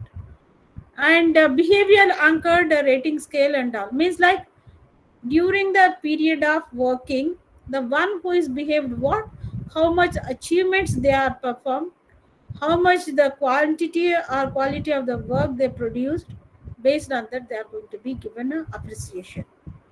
Assessment centers giving this job to the external counters, they people will take a charge and they will the completely, either the company will have a different the section, or they can give it for the outsiders to evaluate this center. 360-degree appraisal, very important concept even for the objective type questions. Remember, 360-degree performance appraisal scale. In all the dimensions, 360 degrees, the employee will be monitored, evaluated, appraised. That is called 360, means round the clock, round the circle, sphere. See, not only with the performance of a quality, quantity, regularity, sincerity, everything, attitude, skills, everything, they are going to take into the consideration, right? So these are all the different performance appraisal methods and all. So it has a different the theories and different methods are there that you have to go through it from your material. We don't have much the discussion. Whatever I said in a brief, the complete details are given here. And how do you do this potential appraisal? What are the different steps you are supposed to follow? First one is determination of the role and dimension, whether I am going to apprise the top level management, middle level management, or the bottom level management or workers. First, the determinate, you have to determine. And what dimensions also determining. What are the dimensions here? Whether I am completely focusing on the quality or output. Quality is the one dimension, output is the one dimension. Are the sincerity, attitude, skills, what is the dimension? Clear cut, you have to finalize first before going to the appraisal system. They have to define, the management has to take a dimensions into consideration. Based on that only, whether employees are meeting the requirement or not, they're taken into the consideration. The mechanism of appraising these attributes, employee should be determined. So what is the mechanism? Ranking method, checklist method, essay method, which method I am following it? And the scoring attributes also means when I am giving the score, ranks and all, so attribute should be there. What are the attributes here? Attributes are the level of performance, quality of the performance, whether reached or not. So every attribute, every criteria should be clearly defined. Potential appraisals, potential linked to the other human resources means like, okay, fine, quality is more important, but the time is also, duration is also more important, no, related to that linkages, whether it has a link with the other criteria. So all those things you have to take it to the consideration, then only effectively you can undertake a performance appraisal system in the company, right? So the next thing is about your HRM mission, global scenario. So, like here, when we are talking about the global management systems, HRM is having a lot of different differences and all, because of the explosiveness of the ICT, that is information communication systems. And nowadays, just think of it: conducting the meetings, calling for the board of directors, conducting in a conference room, and all. No need to do all those things. ICT is given a room for us to, and globally you can contact, connect, and anytime across the 24/7 we can connect from across the countries and we can organize. And here the all the systems can be exchanged, ideas, strategies, implementation procedures. Everything we could able to take it across the nations because of the convenience which are happening or giving by our ICT. For this, the virtual organizations, what basically we require, the power of flexibility, information, informal communications is here, and the flat organization. See, informal communication means like formal and informal. Formal communication will have a structure, authority, regulations which are passing from top to bottom or bottom to top. But informal is it is not structurized in exchanging of the views and all should be like can be followed, can be exchanged across the company, across the employees of the company. Plot organization, multidisciplinary teams means like here the different people will be there. Multidisciplinary means like people from different background, from the different criteria, different departments, you can have a together, have a meeting. And goal orientation means what exactly? It is not only production department only conducting the meeting. Across the departments they can conduct the meeting, marketing, HR, finance. Through the ICT anytime you can virtually you can connect each other, take a decision, enhancing the production capacity, marketing activities, financial related matters, anything. What is the goal which we have to finalize across the departments, you can connect each virtually and take a decisions. Dynamics means what are the changes are happening current day to day. It has to be homework means like here homework means we have to design our strategies to meet the future challenges. Customer orientation means we have to design the product according to the customer needs and expectations. Customer needs and expectations. Customer needs and customer needs and expectations. Okay, so that is based on that only we can design the strategies. Customer orientation, sharing the information. Sharing the information is also very much important because this can be done through the virtually, and vague boundaries are also there. Like we don't have any boundaries due to ICT, that is information and communication systems. Like different teams face to face we can manage the business. Absence of para-verbal or non-verbal cues and all. See, like over the telephone we could not able to see their facial expressions or the body language, whatever it is. Through the like nowadays what we are doing it like a Google Meet or Zoom, whatever it is, through the ICT technology, para-verbal both we can use, and we can converse each other and take a decisions.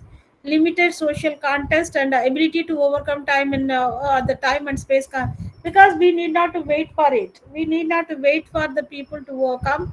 And anytime like anytime any place we can contact each other and take a decision which is a good for the organization, what can be done and what best can be taken the decisions and all.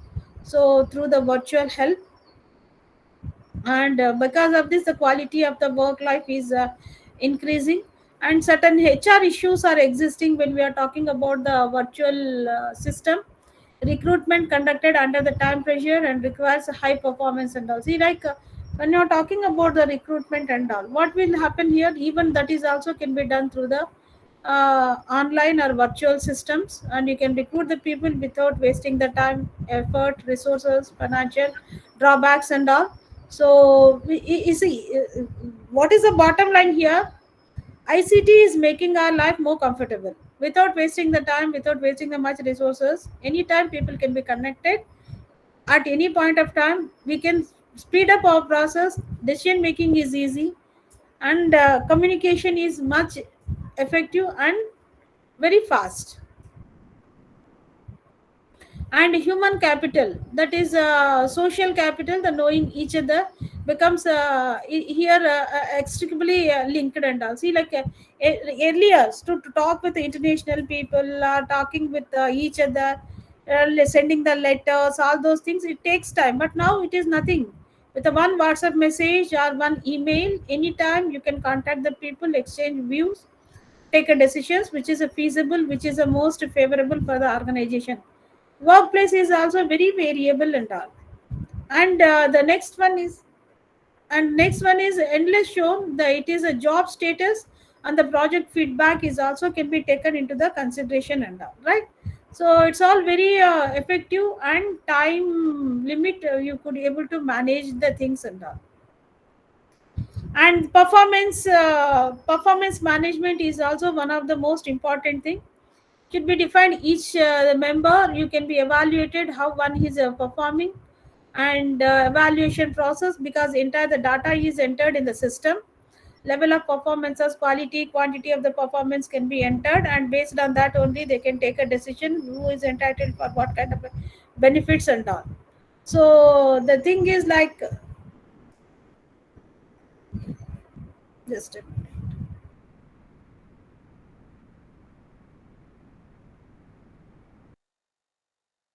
So just a minute.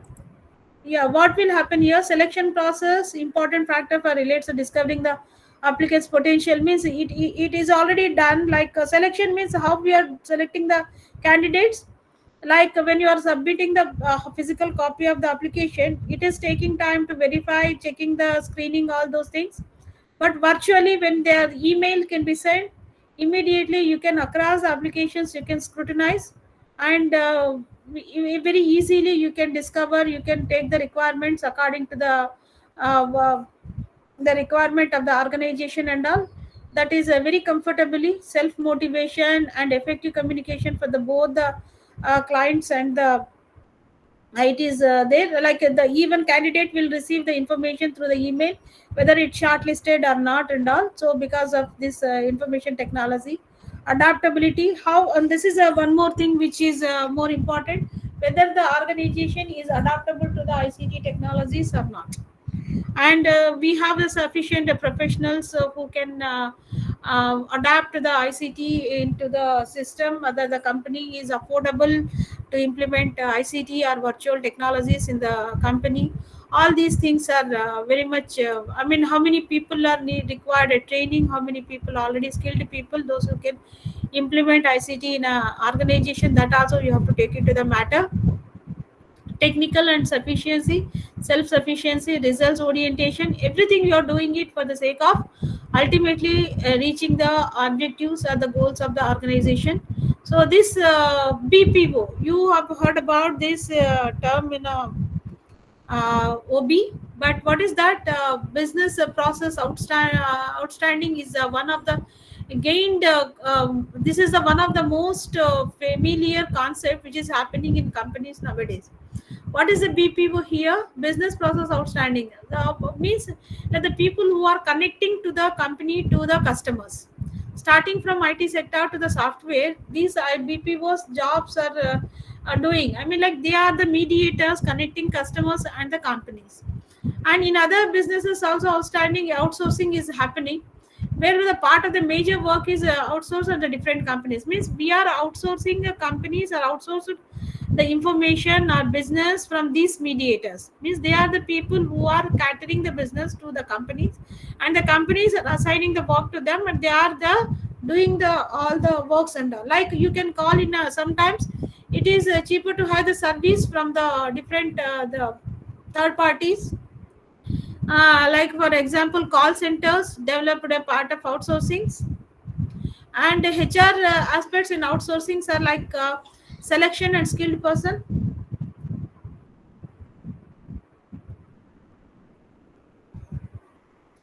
selection of skilled persons, selection of those who are well versed with IT technologies also can be preferred, can be selected. Sociability means like those who can converse, those who can mingle with the people, that is what called it as a social ability. We require to adopt these things, these kind of a characteristics which we require are expecting from the human resources: communication skills, adaptability, culture of adjustments, motivation. So these are the things which are mandatorily required for the job of BPOs, and those who are the professionals who would like to excel themselves as a BPOs.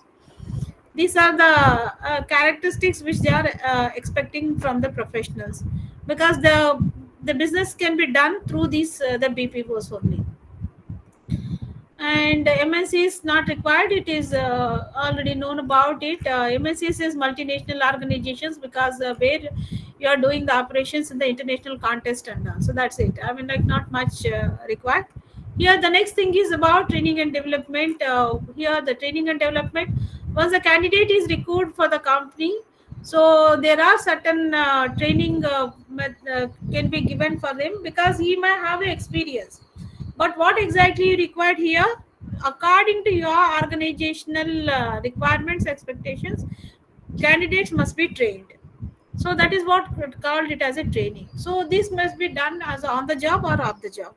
There are two methods. On the job training talks about within the job they can learn and they can implement it in a system.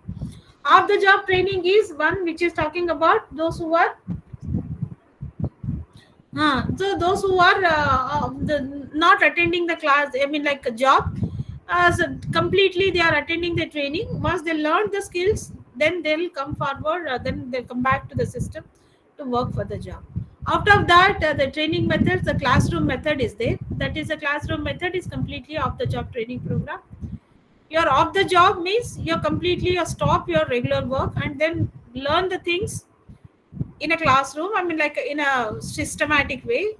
Then once the learning is over, these learnings can be implemented in a job, right? The group discussion method means they are trying to establish a group, exchanging of the views, learning from others, and fine tuning the opinions. And simulation exercises means as a practical experience can be given, exposures can be given, and making them to work for the work and all. For example, most of the traffic rules, signals, procedures, and during driving could be the taught park. I mean the resemblance. I mean like if I wanted to work here, what will happen? The practical exposure will be given.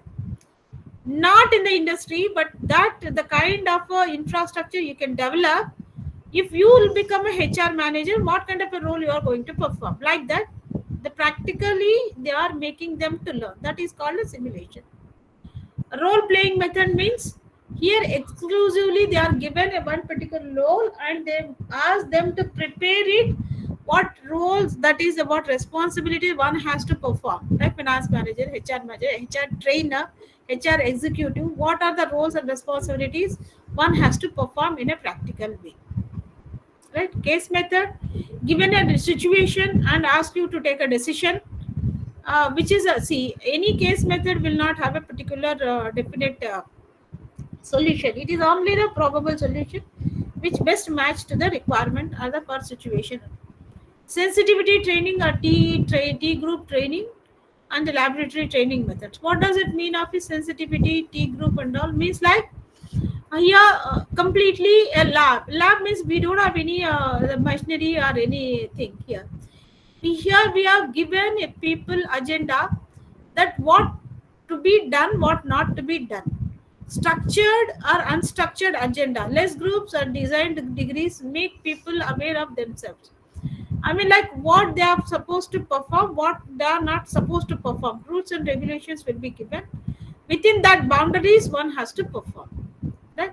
And management games, like a real ad job or like in a HR executive, HR something training tool will be given. Then recruitment blocks, building blocks, and like hurdles creation, blindfolded communication grab. So any guy, any kind of management games will make them to learn the things how practically they are exposed to the system and all. And outward bound training and all. Outward bound training is which is talking about completely other staffs meet the collaborate with the teams and all. Means unfamiliar wildness. I mean like a workplace. You are given something extremely a new environment, new infrastructure where the how could you behave into that kind of a situation.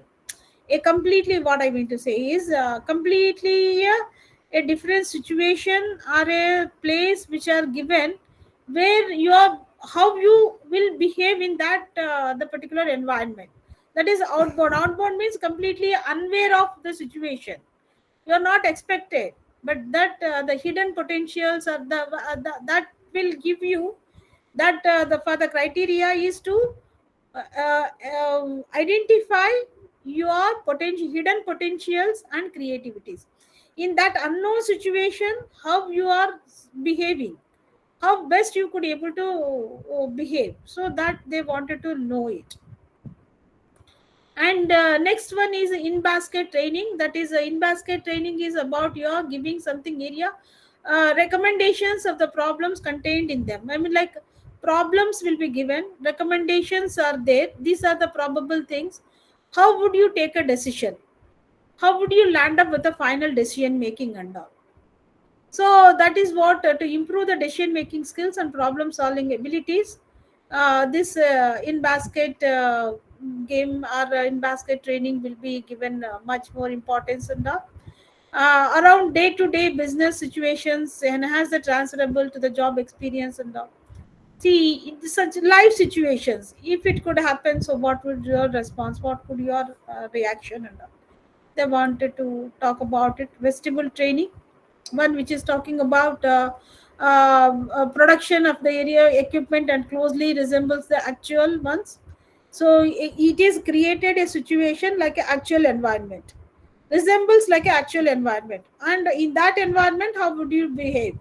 So that is going to give a training. So that is called vestibule training method. And all, it is a practical lab will be created, and in that how one can behave. It is irrespective of the department I'm talking about. It is depends upon the department, the things will vary, the training methods will vary. Not all the methods are suitable for all kind of a jobs, like marketing, finance, HR jobs. Some methods are some suitable for some kind of a jobs. It is not, this is the listed training methods, that's it. Apprenticeship training, so which is talking about on the job training. It is something which is talking about apprentice work under the guidance of skilled licensed persons. Instructor will be there, and they are going to give guide the people that are lower pay of the workers, and how the method of combination of education employment both. Means, like, if you complete this education, so finally at the end of the period they will be provided a job based on their level of performances. Maybe these kind of methods are like special skills, mechanical, electronic, tailoring, or anything. This apprenticeship training will be more feasible. And all.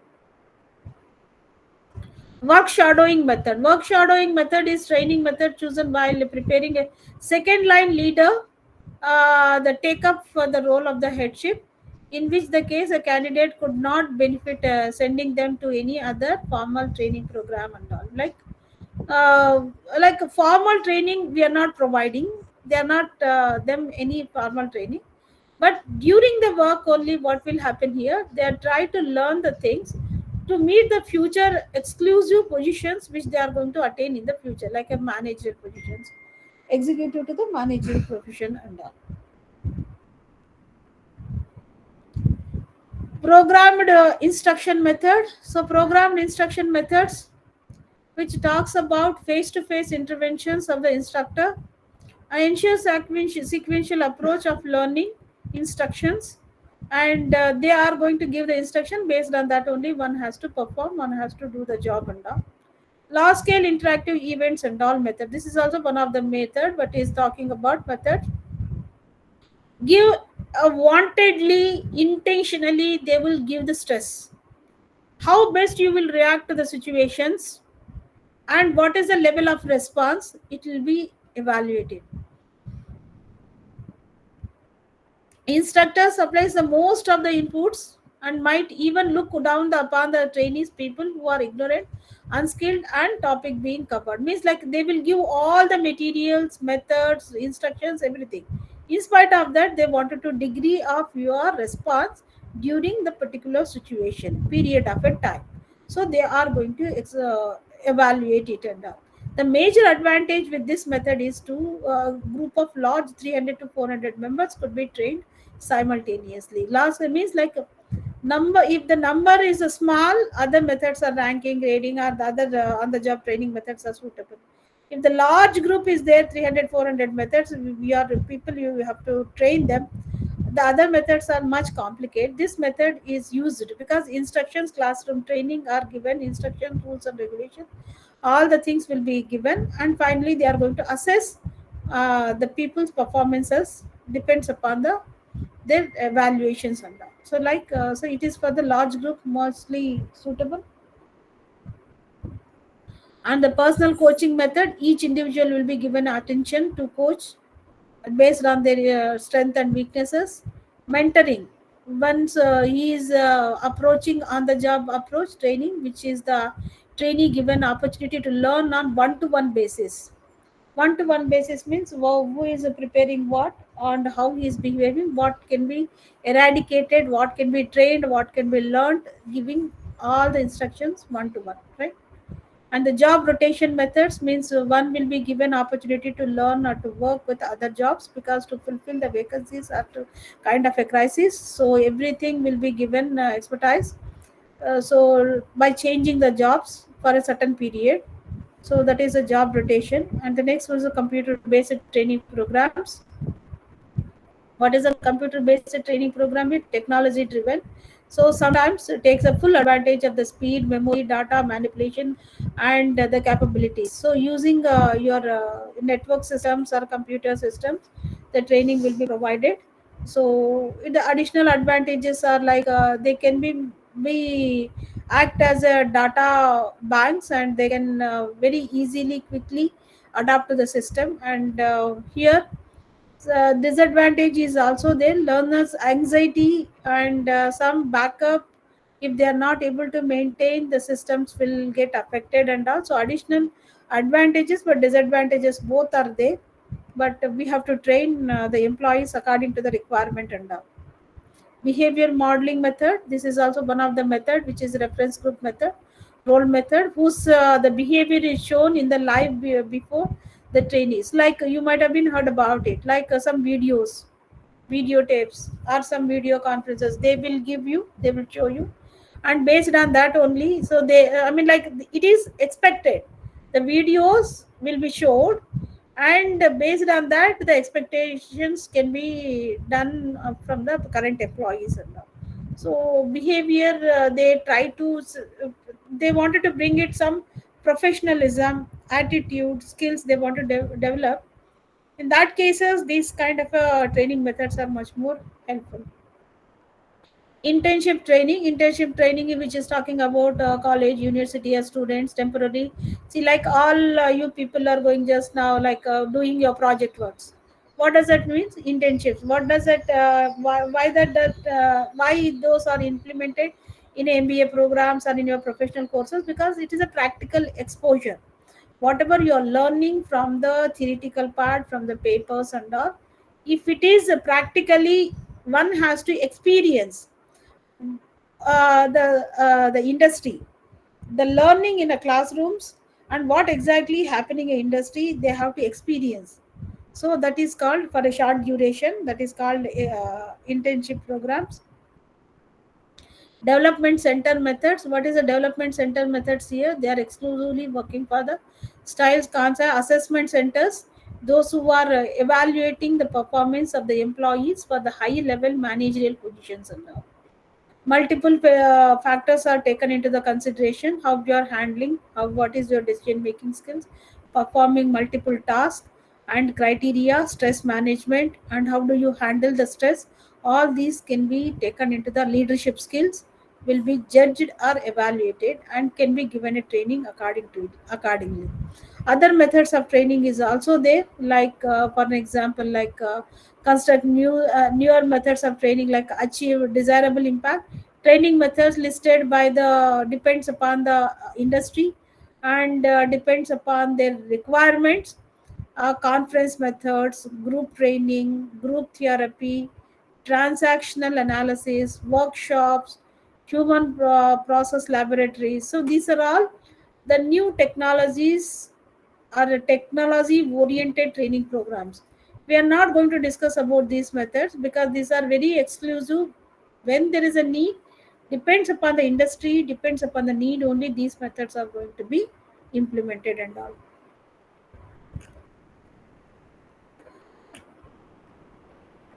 See, once you have given a training program, the job of the HR is not get over.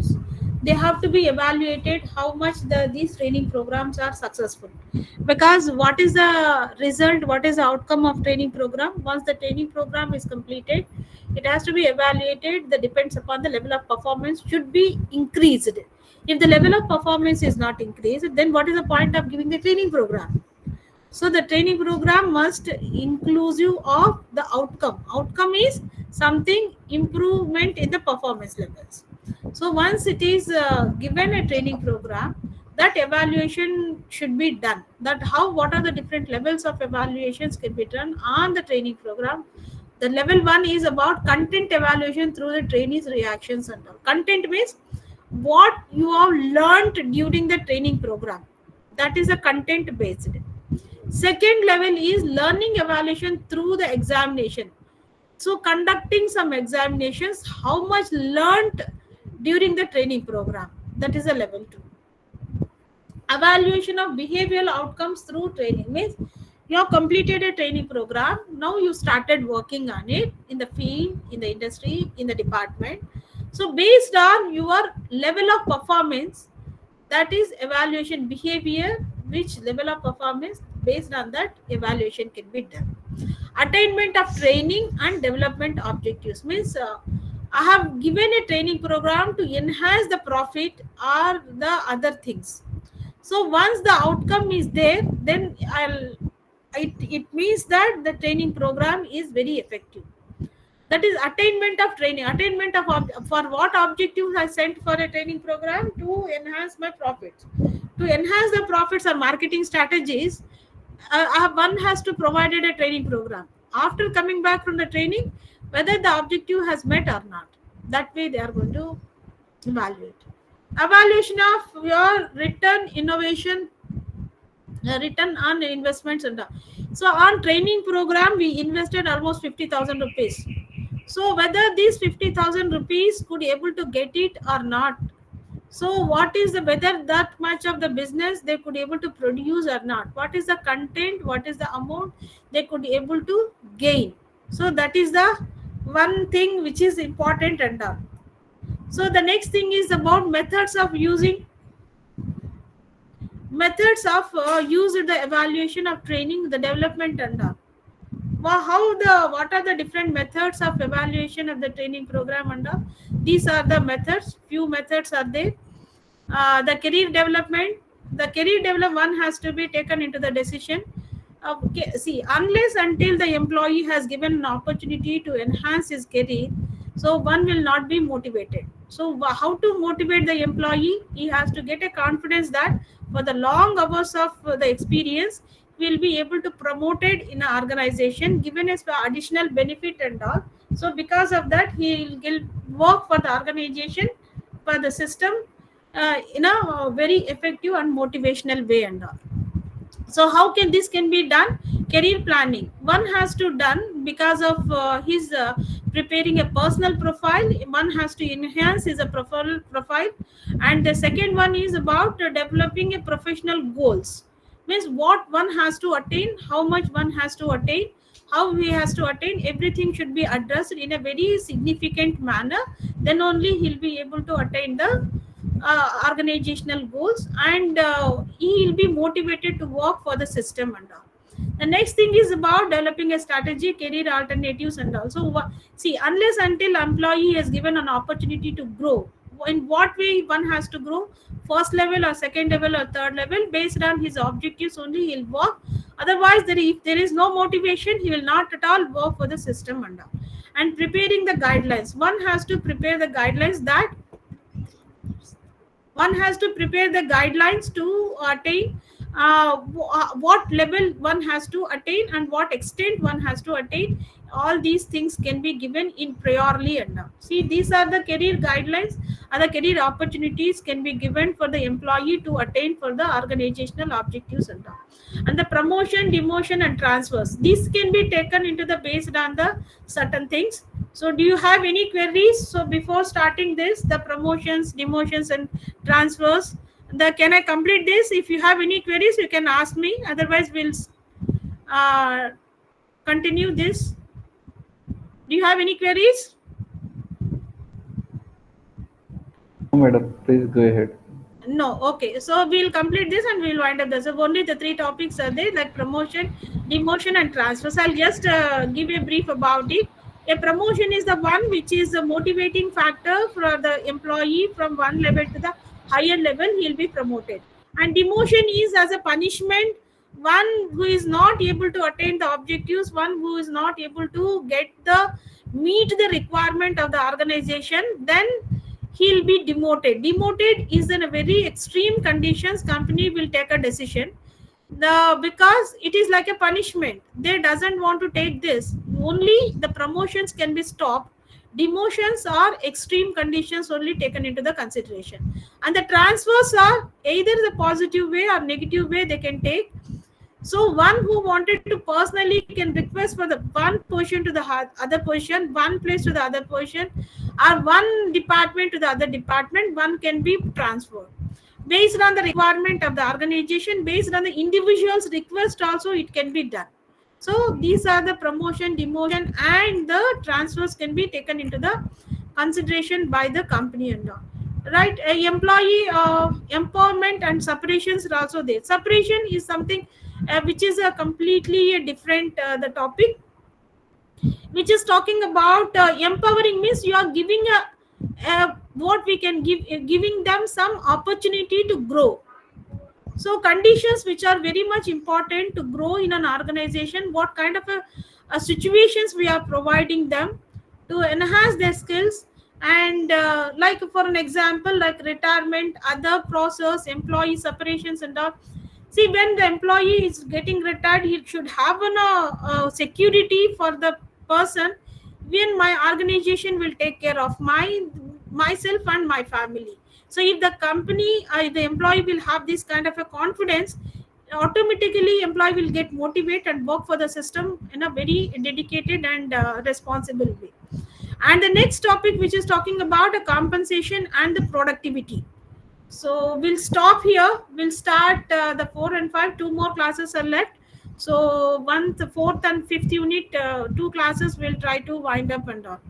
So hope you understood, and I'll share some of the PPTs which can useful, not exactly for your examination purpose, but still to make you understand about the topic. So I can share some PPTs later in the last next class or the next class. So hope this HRM will make you some of the important questions also I'll just give you, but don't restrict to that itself because I'm not going to prepare the paper. But what at a glance, HR, what kind of a questions you are going to expect in the next classes, I'll try to give you. Okay. So for the moment, we will try to stop the class here. If you have any queries, you can talk. Yeah, on the PPT, how you're planning to share, ma'am? Like, are you going to upload? Yeah. No, I don't have a group ID at all. So what I can do is any one of you share the. You have my number, no? Any one of you share my number to my WhatsApp. So we email address. So that email I will share, and among your group you just share it. Okay, or you can upload in a Google Drive or something because the Yeah, link is open. that's You can share the link also in this chat. yeah, Google Drive link. Where is the link? No, Same. I'm saying you can upload from your account and just Yeah. share that Yeah, link to. yeah, that can be more better. Yeah, fine, absolutely, very good idea. Thank you. So Yeah, what I will do is anytime the next week before the class, I will share all the PPTs and upload it in a Google Drive. You can make use of it, right? So because that HRM is completely a regular HRM which we have prepared it, but from your material mostly the questions may ask. That's why I'm not taking class from that PPT, but it is very easy to understand conceptually. For examination purposes it will be very helpful. Sure, I will upload it in a drive, right? sure. Thank you. Yeah, thank you, Roy. Okay. So thank you so much for joining, and we'll get back to you tomorrow. So we'll continue tomorrow and after, I mean next week we'll wind up. So if you have any queries regarding the case also, we will discuss it. No issue. Okay. Thank you, ma'am. Just go. Yeah, thank you, Vijay. Thank you so Thank much. you. Have a nice weekend. Thank you. Thank Bye you, bye. ma'am. Thank you, Thank ma'am. you, ma'am. Thank you.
Good afternoon, all.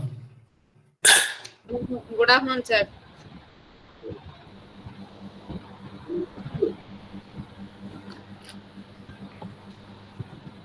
Good afternoon, sir. Yeah, yes, my screen is visible. Yes, sir. Yes, sir. Okay.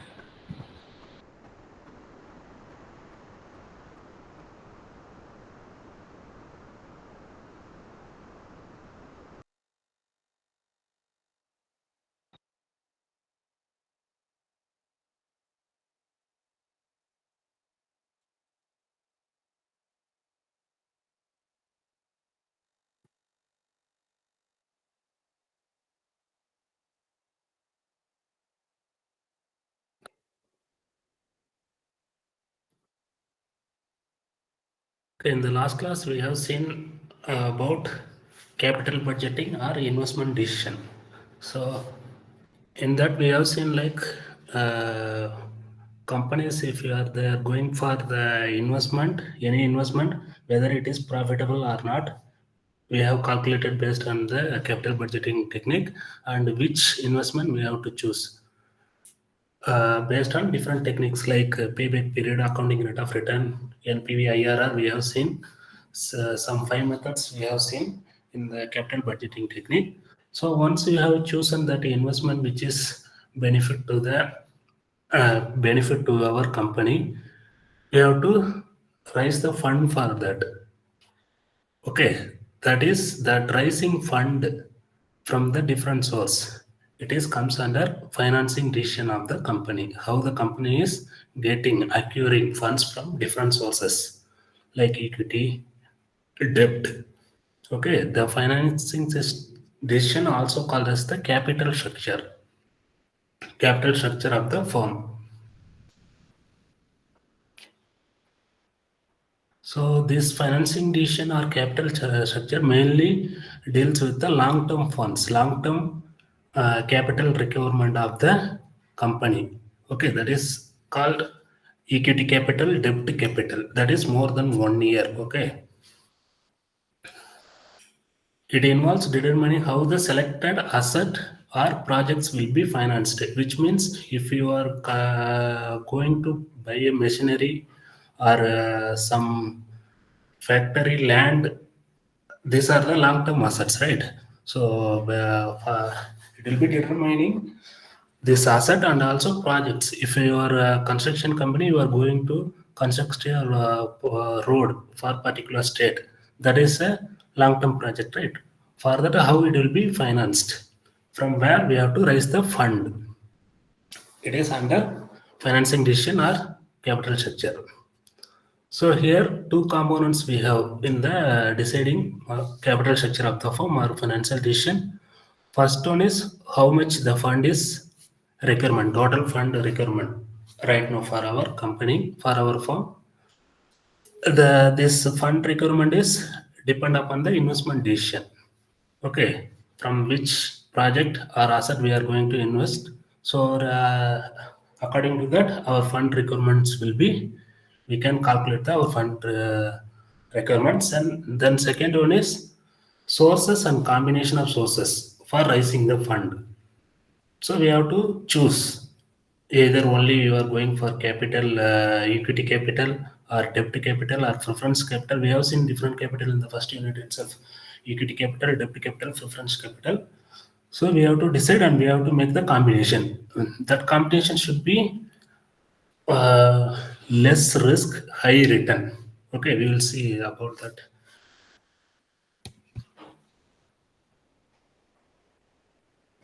So here capital structure is, we have seen combination of debt and equity for the firm, and another term they have given here, financial structure. The capital structure is only for long term, that is equity share capital, preference share capital, reserve and surplus, and long term debt like debenture bonds. And financial structure, it is combination of both long term sources of fund and short term sources. Short term sources, that is current liabilities, which is given here. So while deciding our financial structure, both long-term sources of fund and short-term sources of fund, we have to ask ourselves, what should be the relationship between long-term and short-term sources of fund? Whether the long-term sources of fund will be financed to short-term needs, and also what proportion the funds be arranged from various long-term sources, and in what proportion the funds to be arranged from the various short-term sources. So these three questions we have to keep in mind for designing the financial structure of the company. So here again, what is capital structure? I have told you mix of long-term sources, that is debt and equity. Right, equity includes paid up share capital and reserve and surplus, and debt includes the debentures and bonds. And here we can, from the financial structure, we can derive the capital structure. Financial structure minus current liabilities, that is short-term sources of fund, right? So capital structure is equity share capital, preference share capital, reserve and surplus, and long-term debt. These four are the capitals.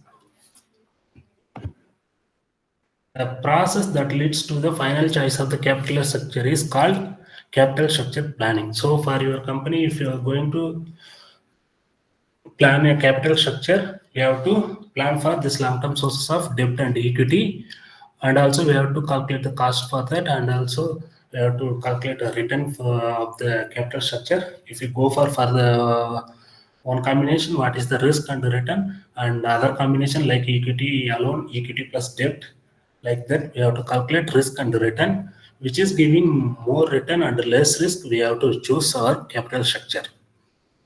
The widely used technique for leverage analysis and EBIT, EPS analysis for deciding the capital structure of the firm. So this is a very important structure. It is called the income statement of the company. From this only we will do both leverage analysis and EBIT, EPS analysis. So here, if you are running a company, if you are your company will produce some product, right? From that, if you sell that product, you will get revenues, that is sales revenue. So first one is income statement of your company. Start with the sales revenue, that is sales we have given, minus variable cost. This is income statement of the company, the format, standard format.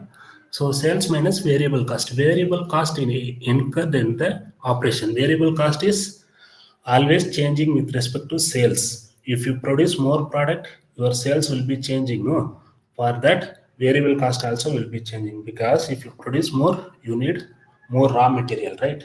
And also if you produce more product, you need to employ more labors. For that you have to give wages. These are all the variable cost.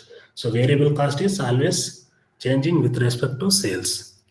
If you minus this variable cost from your sales of your company, you will get the component called contribution. Okay, then from the contribution you have to minus the fixed cost.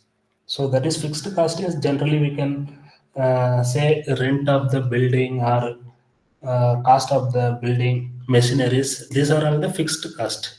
Once you have rent is monthly same only, even if you are producing 100 unit or 200 unit, right?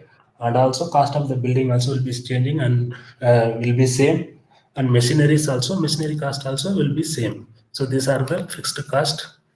If you minus this fixed cost from the contribution, you will get the EBIT or operating profit. So this sales to EBIT, this component, right? This place is purely based on the operation of the company. So it is called operating cost. Both variable cost and fixed cost is involved in the company's operation, right? So it is operating profit. This one is will be used in the leverage, operating leverage. There is three leverage: operating leverage, finance leverage, and combined leverage. In the operating leverage, we will use up to sales to EBIT.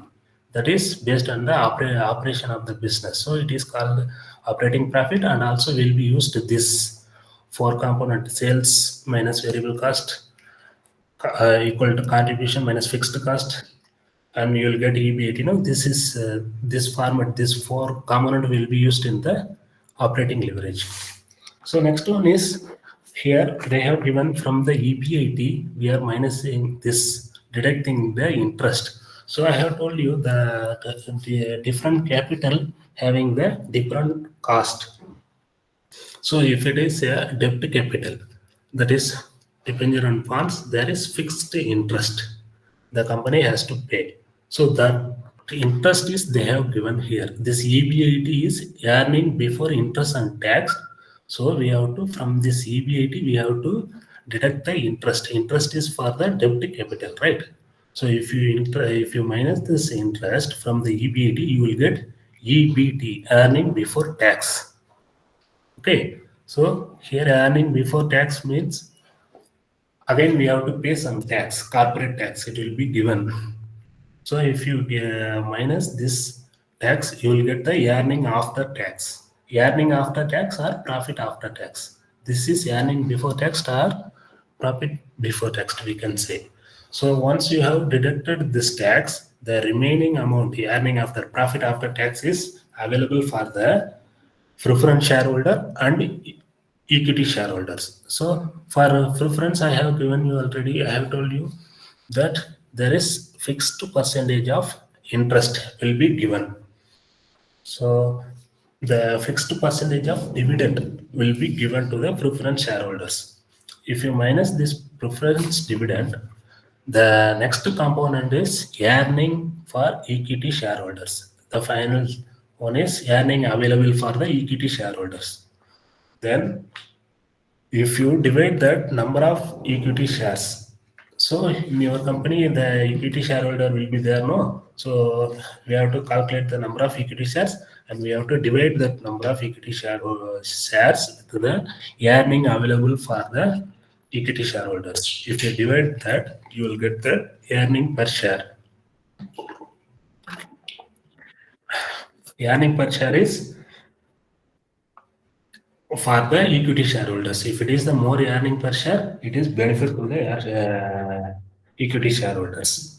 Okay, so I have told you sales to EBIT, which is deals with the operation of the firm. So that is operating profit that is used for the operating leverage from EBIT to EPS. Here, the financing portion of the company is involved here. Debt capital, preference capital, equity shareable. So we have this is involved in the financing part of the company. So it is useful for the EBIT to EPS. It is used to calculate the financial leverage. First one is operating leverage, another one is financial leverage. You will see one by one here. So first of all, what is, before going to operating leverage or financial leverage, first of all, we'll see what is leverage analysis. So leverage is, in general, it is defined as the percentage of change in dependent variable due to percentage of change in independent variable. Here they are telling that there is percentage change in dependent variable. Here we can take sales and the operating income, that is EBIT. So here EBIT we have seen, no? Operating income. If you take EBIT, that is operating income, as a dependent variable and sales is an independent variable. If how much the percentage change happened in the EBIT, that is dependent variable, due to certain percentage of change in independent variable. Independent variable is sales. If you increase certain percentage of sales, what will happen in the EBIT? That is the leverage analysis. There are three commonly used measures of leverage in financial analysis. One is operating, another one is financial leverage, and combined leverage. In the operating leverage, it is a relationship between sales and the EBIT. So we'll check the sales and EBIT here, and financial leverages, it is relationship between EBIT and EPS, earning per share, and combined leverage is relationship between the both operating and financial leverage. Question, sir. One question, sir. Yeah. So this dependent and independent variable, sales is a independent variable. Yes. We are taking like sales as an independent variable So here. what can we take as a dependent? Yeah, that is EBIT. I told you, no. If you increase EBIT, the EPS, everybody is dependent. Okay. yeah. I mean, these parameters are dependent on the sales, which is independent. Okay. What, sir? So the parameters EBIT and EPS, they are Yeah. dependent on the sales, which is the independent variable, right? Yeah. This in operating leverage, EBIT is dependent variable. Again, this in the financial leverage, we will keep EBIT is independent and EPS is with respect to EBIT, how this EPS is changing. Yeah. Okay. Because EPS is derived from EBIT. Yes. Like that only, sir. Correct, sir. Okay. Thank you, sir. So here we will see operating leverage. In this format we have seen right here fixed cost that is not changing here. Okay, and also here interest, this is also not changing. This is also fixed interest for debt. These two you have to remember, which is used in the finance operating leverage and financial leverage. In the operating leverage refers to the use of fixed cost in the firm's operation. So with the fixed cost, we have to keep the fixed cost as a constant. Okay. It points out the impact of change in sales on operating income. So operating leverage, impact of change in sales, how much it will impact in the EBIT, you will see. Operating leverage measures the sensitivity of the firm operating income to a change in sales. Okay, again they are mentioning this one only. So the degree of operating leverage is the DOL is the percentage of change in operating profit, that is EBIT, resulting from the percentage of change in the sales. So therefore, how we can write the formula here, degree of operating leverage equal to percentage of change in operating profit, that is EBIT, divided by percentage of change in sales. Okay, that is this is on the same formula. EBIT divided by EBIT, this percentage of sales, it is mentioning again. Another formula is here we have two formula. One is percentage of change in operating profit divided by contribution, percentage of change in sales, and another formula, important formula, is contribution divided by EBIT. This also we can use in some cases for operating leverages, and some place we have to use this formula, percentage of change in operating profit, percentage of change in sales. So here contribution, what is contribution? According to the statement we have seen, no, sales minus variable cost is contribution. If you minus this fixed cost from the contribution, you will get the EBIT, right? Yeah. So the formula for operating leverage is contribution minus EBIT, that is sales minus variable cost, divided by sales minus variable cost minus fixed cost, that is EBIT. So this is the operating leverage formula. We have used, we will use these two formula. Some place we will use this. We have the third option also, sir, down that sales minus variable cost. Yes, sir. Sales minus variable cost is contribution. Divided. That is that is rewritten. Expansion. This is rewritten here. Okay. Okay, sir. So in the operating leverage, fixed costs are the costs that are independent of output. Okay, independent of output means independent to sales, fixed cost, such as cost remaining constant throughout the relevant change. Example, rent, cost of building and machineries are the fixed cost, and variable cost are the change with the output. That means change with the sales. If you want more sales, you have to produce more. That time, what are the cost will be changing? Wages of labors, you have to include more labors, then wages will be changing. And utilities means electricity bill, this kind of thing, and materials, raw materials for the producing the more output, these are the variable cost. So here again contribution is sales minus variable cost, and EBIT is contribution minus fixed cost. So here they have given one example, case 1 and case 2. Here the sales is given, variable cost is given, and fixed cost is given. So degree of operating leverage according to the formula, sales minus variable cost. In the first case, sales is 2 lakh. Variable cost is 1,20,000, right? So 2 lakh is 2 lakh minus variable cost 1,20,000. You will get 80,000, and this EBIT is 2 lakh minus 1,20,000 minus 40,000. That is sales minus variable cost minus fixed cost. Okay. So if you do this, you will get 40,000. So 80,000 divided by 40,000 equal to 2. So here degree of operating leverage is 2. So here, if you increase X percentage sales, increase in sales will produce a 2X percentage increase in EBIT, because here DOL is 2. For example, if you increase 50% of sales, 50% increase in sales, you will result 100% increase in EBIT. Okay, in the case 2, here sales is given 3 lakh rupees and variable cost is 1,80,000 and fixed cost is 40,000. So if you do this calculation, sales minus variable cost, you will get 1,20,000 for this, and sales minus variable cost and fixed cost. If you do 3 lakhs minus 1,80,000 and minus 40,000, you will get 80,000. So 1,20,000 divided by 80,000 is 1.5. Here, according to the degree of operating leverage, 1.5. If you increase sales X percentage, you will the result will be 1.5 into X percentage increase in EBIT. That means 50% increase in sales will result in the 75% of increase in EBIT. So case 1 is better. Yes, sir. No. This is there. They will be asking for 2 cases. You have to calculate the degree of operating leverage. Okay. If they have asked you to compare, then only you have to say comparison. It is this is a different case. Okay.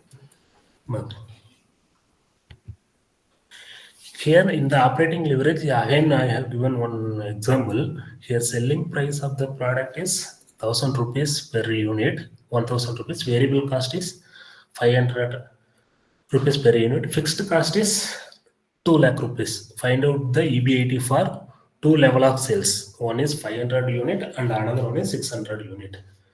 So here the 500 unit, number of units into selling price, that is 1,000 rupees. If you do that, you will get 5 lakh rupees, right? Sales revenues here they are mentioning revenues or sales. 500 into selling price 1,000 equal to, that is 5 lakh rupees, and variable cost they have given 500 per unit. 500 into 500 rupees into 500 units, so 2,50,000 you will get variable cost, right? Then fixed cost is they have given 2 lakhs rupees. So 2 lakh rupees. If you do that, 5 lakhs minus variable cost, that is sales revenue minus variable cost, you will get 5 lakh minus 2,50,000, you will get 2,50,000. Then there is fixed cost 2 lakh rupees. If you minus that fixed cost, you will get the EBIT, right? So here in the first case for 500 unit, they have given earning before interest and taxes 50,000. In case of 6,000 unit, if you do that, 6 lakh rupees you will get. Then variable cost is it is changing, right, with respect to sales. So since it is a units, number of units is increased, so variable cost also we have to increase. 600 into 500, that is variable cost per unit. Price is 500 rupees. 600 into 500, that is 3 lakh rupees. So 6 lakhs rupees minus 3 lakhs rupees, that is sales minus variable cost is 3 lakh rupees you will get. And fixed cost is same for the both the case, that is 2 lakh rupees, right? So from the 3 lakh rupees, that is contribution, sales minus variable cost, you will minus, if you minus 2 lakh rupees, you will get 1 lakh rupees as EBIT, right? Yes. So here, this is 2 cases they have given. From 500 to 600, they have increased. So here, if you decrease the number of units into 400, what will happen? Okay, so sales revenue will be for 400 unit, it will be for 4 lakh rupees, and variable cost is 500 per unit means 2 lakh rupees, so it will be 2 lakh rupees, and fixed cost is again 2 lakh rupees they have given, then you will get the EBIT as a 0. So here operating leverage, that we have to, if you increase, it will increase, if you increase the sales, you will get some 100 percentage, like 500 to 600, it is 20 percentage increase in number of units, right? First one, 500 units to 600 units, 20 percentage. If you increase sales, your 20 percentage, your sales, you will get 100 percentage increase in EBIT. So okay, then if you decrease sales by 20 percentage, you will get 0 percentage as EBIT. Okay. Okay. So here. So the second photo is about the conclusion, right? Yes, sir. This we have to handle the operating leverage carefully. Okay. If you increase, it will magnifies the EBIT in positive way. If you decrease, so we have to choose the best one. Okay. So here, significance of operating leverage for a firm having higher degree of operating leverage. Even a small change in sales levels will have a magnified effect on EBIT. Okay, so even a minute increase in sales will significantly decrease the significantly increase the operating profit. However, even small decrease in sales will also significantly decrease the operating profit EBIT. So the operating leverage is a double-edged sword. We can call it as double-edged. Therefore, firms should always try to avoid operating under high degree of operating leverage. As a high degree of operating leverage condition is a high risk situation. So here, next one is financial leverage. We have seen in the format, we have told sales to EBIT is operating leverage. We have keep fixed cost as a constant. Here then, since it is operation involved, it is operating leverage. We can call it as operation of the business. Here, EBIT to EPS. Here I told the financing part, the company's financing part involved. We will see. We will keep this interest. The debt capital will, the interest for debt capital will keep that as a constant. We will see the financial leverage here. The capital structure of the firm mainly consists of the equity shareholders or owners equity, preference share capital and debt capital. So these are the capital structure. So preference share capital and debt capital, we have seen fixed obligation, that is interest for debt and fixed interest for debt capital, fixed dividend for the preference capital, right? So rate of interest on debt is fixed irrespective of the fact whether the company is earning profit or not, which means if you have debt capital, if you are earning or not, you have to pay the debt capital. The company is legally bound to pay interest on the debt on time. Similarly, rate of preference dividend also fixed. But even though the preference dividend is fixed, only a company makes the profit, that time only we will give that fixed dividend. The usage of fixed cost bearing security, preference share and debt together with the owner's equity in the capital structure is known as the financial leverage. So we'll keep the fixed cost securities as a constant here. In words of Goodman, financial leverage or capital gearing is the ability of the firm to use fixed financial leverage to magnify the effect of change in EBIT on firm's EPS.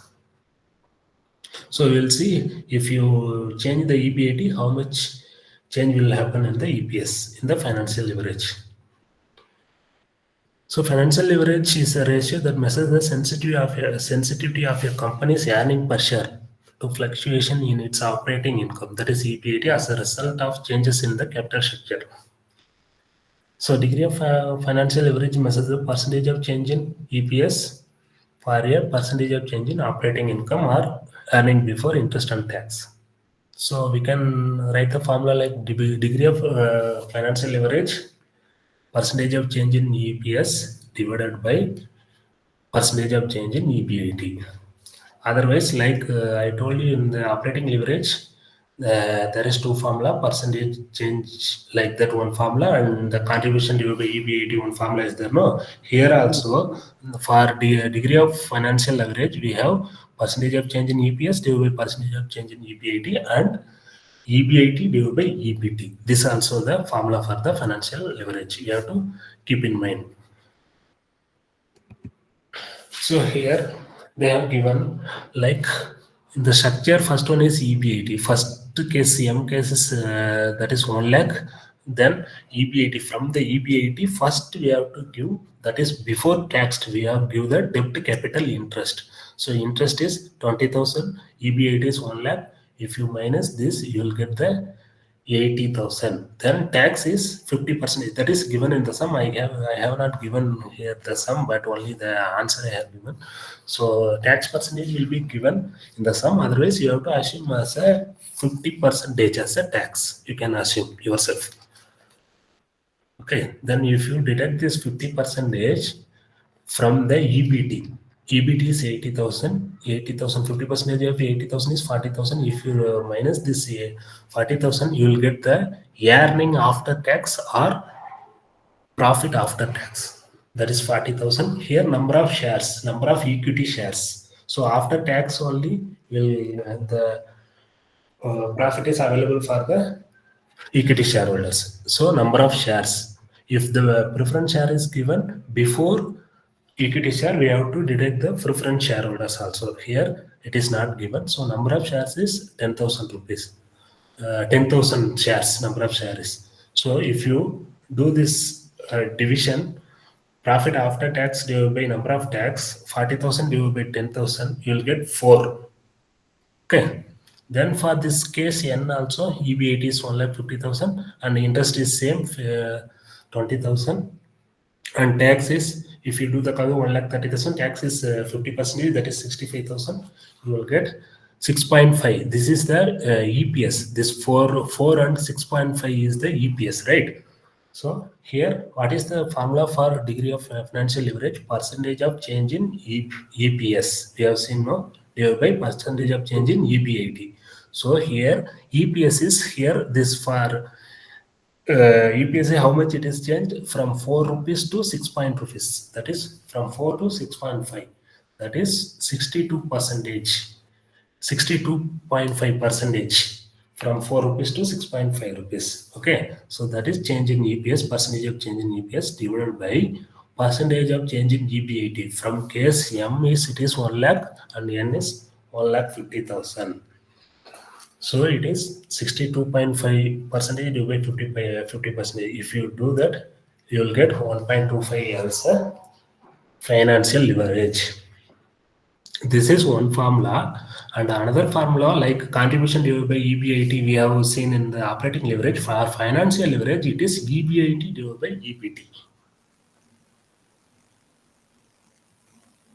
So here, if the EBIT and EBIT is given, then degree of financial leverage is EBIT divided by EBT. EBIT is earning before interest tax and EBT is earning before tax. Only you will minus that interest for debt capital. So here they have given interest expenses in the sum 30,000 rupees interest expenses, and we have to calculate for the degree of financial leverage for the PBIT, that is earning before interest and tax, or profit before interest and tax. Both are same only. They have given here PBIT. Okay, PBIT is one is 50,000, another one is 60,000.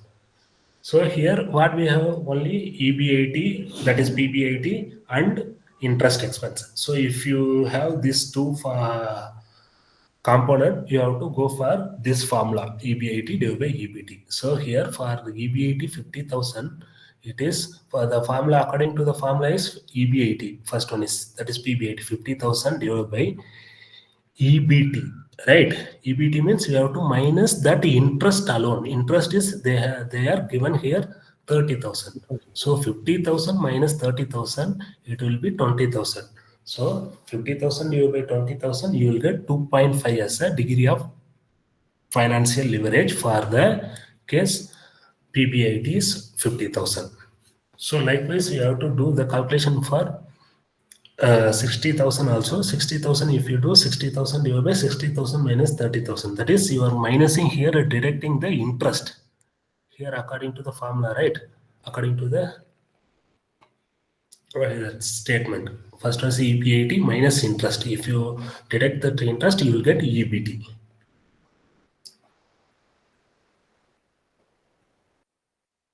So here 60 divided by 60 minus 30, you'll get 60,000 divided by 30,000. So you'll get 2.0. That means 2 as a degree of financial leverage.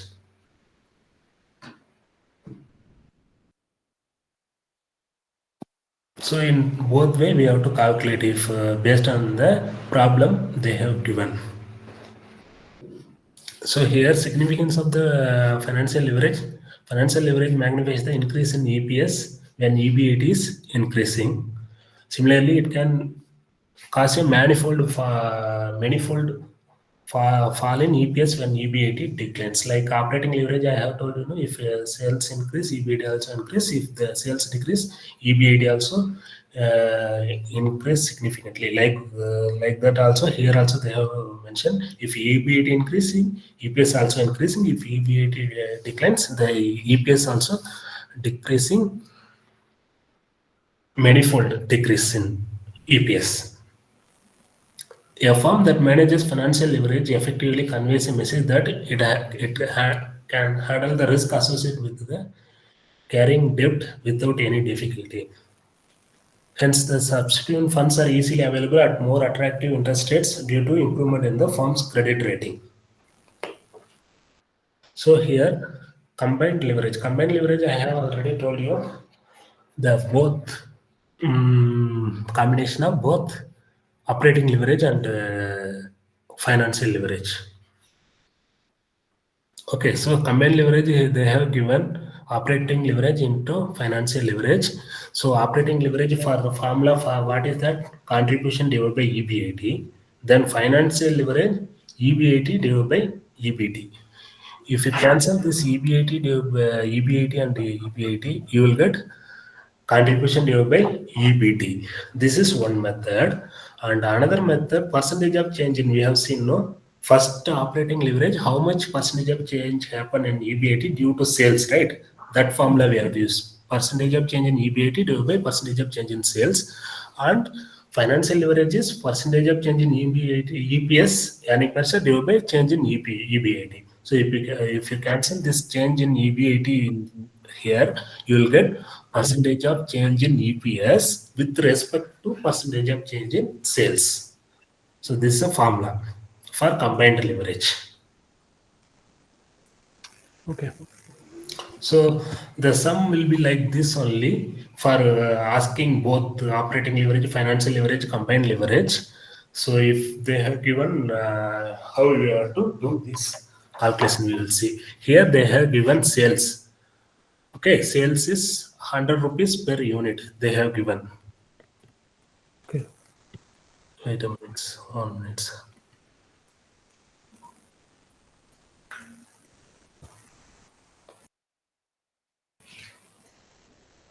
Okay. And variable cost is they have given here 50%. Okay, percentage they have given. I told you variable cost is with respect to sales. So variable cost percentage is now we have to take from the sales only. There in the example before slide, the slides I have told you, there they have given 500 rupees per unit as a variable cost. Here they have given directly percentage. Then fixed cost is they have given 10 lakh rupees. Okay.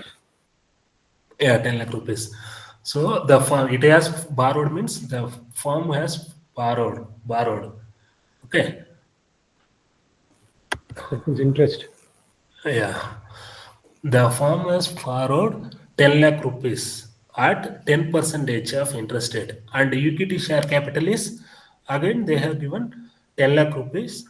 That 100 rupees each is, one share value is 100 rupees. Okay. Equity share capital is 10 lakh, but one share value is 100 rupees. calculate the operating leverage, financial leverage, and combined leverage. So here sales they have given, that is directly they have given 24 lakhs. Okay. So sales. The second part is what is that? According to the income statement of the company, I have told you sales. Next one is variable cost. We have to minus the variable cost. That is 50% of the sales. That is, so sales is 24 lakhs. So 50% means 12 lakhs. We have to deduct that 12 lakhs. If you deduct, you will get the contribution. Contribution is 24 lakh minus 12 lakh. It is 12 lakhs. Then next one is fixed cost. They have given 10 lakhs, right? In the sum. So that is, if you minus that fixed cost, you will get the EBIT of 2 lakh rupees. Okay. Then from the EBIT, we are going for further. That is, we have to minus the interest here. So interest, how much they have given? The cost of borrowed is 10 lakh rupees at 10% interest, which means 10% of 10 lakhs we have to take. 10% of 10 lakh, how much? 1 lakh, right? 1 lakh is the interest for this debt capital. So from the EBIT, we have to minus the interest, 1 lakh rupees. If you minus that 1 lakh rupees, you will get the EBT as 1 lakh rupees, right? EBIT minus interest, 2 lakhs minus 1 lakh, you will get 1 lakh. Then here they have not given this tax. So generally you assume 50% as tax. Okay. So if you assume that 50%, you will get 50,000 of tax from the EBT. So you will get earning after tax. That is 50,000. So here earning after tax and number of for finding out the EPS earning per share, we have to divide the earning after tax divided by number of equity shares. Number of equity shares we don't know, but we know 10 lakh rupees is total equity capital. One share value is 100 rupees. If you do this, you will get number of equity shares. 10 lakh divided by 100, you will get 10,000, right? 10,000 number of equity shares. So earning after tax divided by number of equity shares, that is 50,000 divided by 10,000, you will get 5 as a earning per share. Okay. So now we have to calculate the operating leverage. What is the formula for operating leverage? So leverage is a contribution divided by EBIT, right? Contribution here they have given 1,20,000 divided by EBIT is 2 lakh. You will get 6 as a operating leverage. Financial leverage is EBIT divided by EBT. EBIT is 2 lakh we have and EBT is 1 lakh. So that is 2.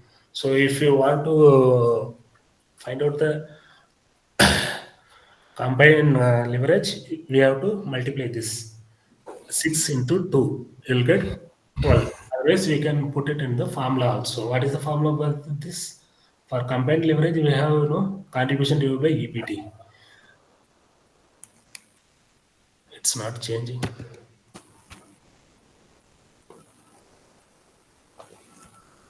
Yeah. Contribution divided by EBT is 1 lakh.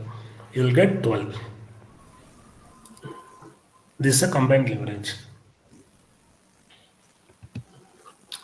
So next one is, we'll see leverage analysis we have completed. Then next one is EBT and EPS analysis. So EBT and EPS analysis we have seen EBT from EPS in the financial leverage. So if the sum is given like different capital structure, one is with full of 100% of equity, one is with debt capital, one is with the debt plus equity plus preference capital. We have to find out the EPS from the for the different cases, and we have to choose which capital structure is benefit to the company. That is called EBIT EPS analysis. So we will use this EBIT EPS analysis from this EBIT to EPS. We will take this part only, EBIT to EPS, and we have to do the calculation. Then we will find out which capital structure is good. Capital structure I have told which is providing more return, less risk. So EPS is return for the shareholders. If the EPS is high, we can choose that particular capital structure. So here we have given, I have given one problem. So here what they have given, Suppose a firm has a capital structure exclusively comprising of ordinary shares amounting rupees 10 lakh. The firm now wishes to raise additional 10 lakh rupees for expenses. So this first part you don't mind because it is already there. So now firm want to raise that additional capital. How much they are raising, that one only we have to take for the calculation. So 10 lakh they are going to raise additional capital for expenses. So the firm gets the 4 alternative financial plans. Okay, first A, B, C, D. This is a 4 alternative plans. First in the first one, this 10 lakh rupees entirely they are going to raise from the equity share capital. Okay, then next one is it can raise 50% equity and 50% as a 5% debentures, which means 50% means 5 lakh from the equity capital and 5 lakh from the debt capital. The debt capital interest is 5%. Then third one is it can raise the entire amount, that is total 10 lakh rupees from the debentures with 6% interest rate. And fourth one is it can raise 50% as a equity capital, 50% as a 5% preference capital. Okay. So these are the 4 cases. So and also they will be given EBIT. EBIT is 1,20,000 and tax rate is 35%. They have given, and number of shares outstanding ordinary shares, which means equity shares 10,000 shares, and market price per share is 100 rupees. They have given here. If the market price of the share is not given, you have to assume. Okay. So, which financing plan should the firm select? Which one will be the ideal capital structure plan for the company? We have to evaluate these 4 plans A, B, C, D, and we have to choose the benefit one, profit one, which is giving more return. So here they have given. Sir, question, sir. So if market price is not given, what is the price we'll assume for the share? Shares they have given 100 rupees here. No, if it is not given, so we have to assume 100. Your wish, sir. Anything you have to, if it is So necessary. we can assume and mention that assuming the price of the share. Yeah. Assumed price. Okay. Here I think no need of this 100 share price also in this sum. So here EBITs they have given, right? So from the EBIT we have to start. There's the analysis itself. It is EBIT EPS analysis. Okay. So from the EBIT 1,20,000 rupees, 1,20,000 for all the cases. The first case is what they have given all equity. Okay. Second case is 50% debentures, means 50% remaining equity. Then here 100% debentures in the C, and 50% share is preference shares here in the D, and 50% will be equity. So here no debt. The A and D there is no debt. Okay. So first EBIT they have given 1,20,000. We have to put 1,20,000 for all the cases A, B, C, D, and less the according to the statement format. First one is we have to reduce this minus this interest, right? For first case all equity there is no interest, which means 0. Then next case is 50% debenture at 5% interest. 50% means that is from the 10 lakh rupees 50% is 5 lakh rupees, right?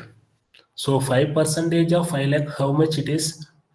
25,000, right? Right. Yes, sir. So third one is what they have given 100% debenture at 6%. That means 100% means all 10 lakh.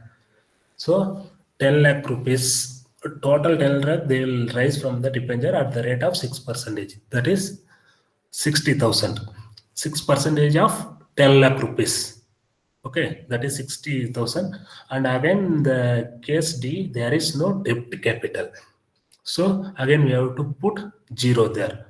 So what will be an answer for this one? Earning before tax, if you minus this interest, EBT, right? You will get, in the case for A it is 12 lakh rupees. For B, if you reduce this 25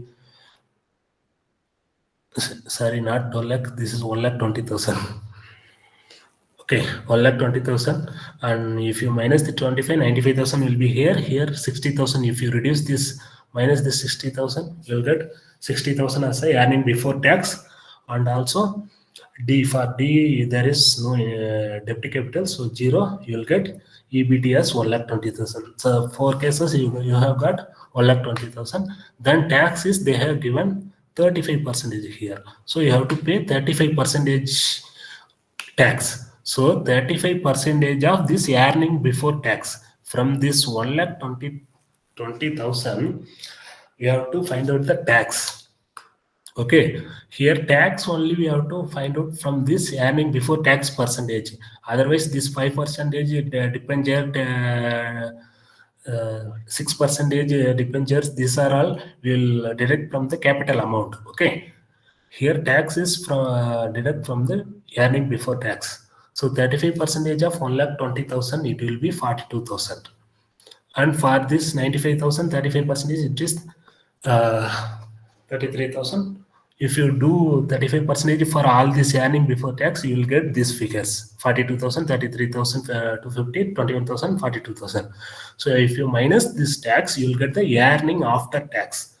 Earning after tax. So 78,000, 61,750 and 39,000. Here you have got no. Then next one is according to the formula, according to the statement here, after tax you will get earning after tax preference dividend, that is fixed dividend, right? They have given, we have to minus this preference dividend if it is given. If it is not given, we can straight away go to the earning after tax and we can find out the earning per share with the number of equity shares. So since in one case they have given 50% of preference share, it is in the D, right? Five at the rate of 5%. So for the remaining 3 cases, it will be 0. In the third case, 5% of 50% preferences. So total total capital is 10 lakh. 50% means 5 lakhs they are rising from the preference share. That is 5% of 5 lakh is 25,000. Okay. So if you do this, you have to minus this 25,000 from here. So here all remaining all are 0. So earnings available to ordinary shareholders. This is so 78,000, 61,750, 39,000, and here you will get 53,000. So this earning is available for the equity shareholders. Now we have to calculate the number of equities here, number of equity shares. Okay, number of equity shares. Here all equity they have given. All equity means 10 lakh rupees total, all equities 10 lakh rupees, right? 10 lakh rupees, and again here already there is some capital, right? That is 10 lakh rupees. So that is 10 lakh, and 10 lakh is 20 lakh, and they have given equity share is 100 rupees here, right? So 20 lakh divided by 100, if you put, you will get 20,000 number of equity shares. Okay. Then for the case here, already the existing capital is 10 lakh they have given in the sum, and 50% debentures and 50% equity. 50% equity means the additional capital you are raising 10 lakh, that is 15 lakhs. Okay, 5 lakhs from this additional capital and existing 10 lakh, right? So total 15 lakhs. 15 lakhs divided by 100 rupees, you will get 15,000 number of equity shares. For here, 100% dependence at the new additional capital only from dependence, so there is no equity. So only the existing equity is 10 lakh. 10 lakh rupees means 10,000 shares. If you divide that 10 lakh rupees divided by 100, that is equity share price, you will get 10,000. Here again 15,000, because the existing 10 lakh rupees plus here 50% of equity shares, you will get 15,000 here. If you do this, divide this 78,000, that is earning available to shareholders divided by number of shares. If you do this, you will get earning per share for all the cases, both the cases, all the 4 cases.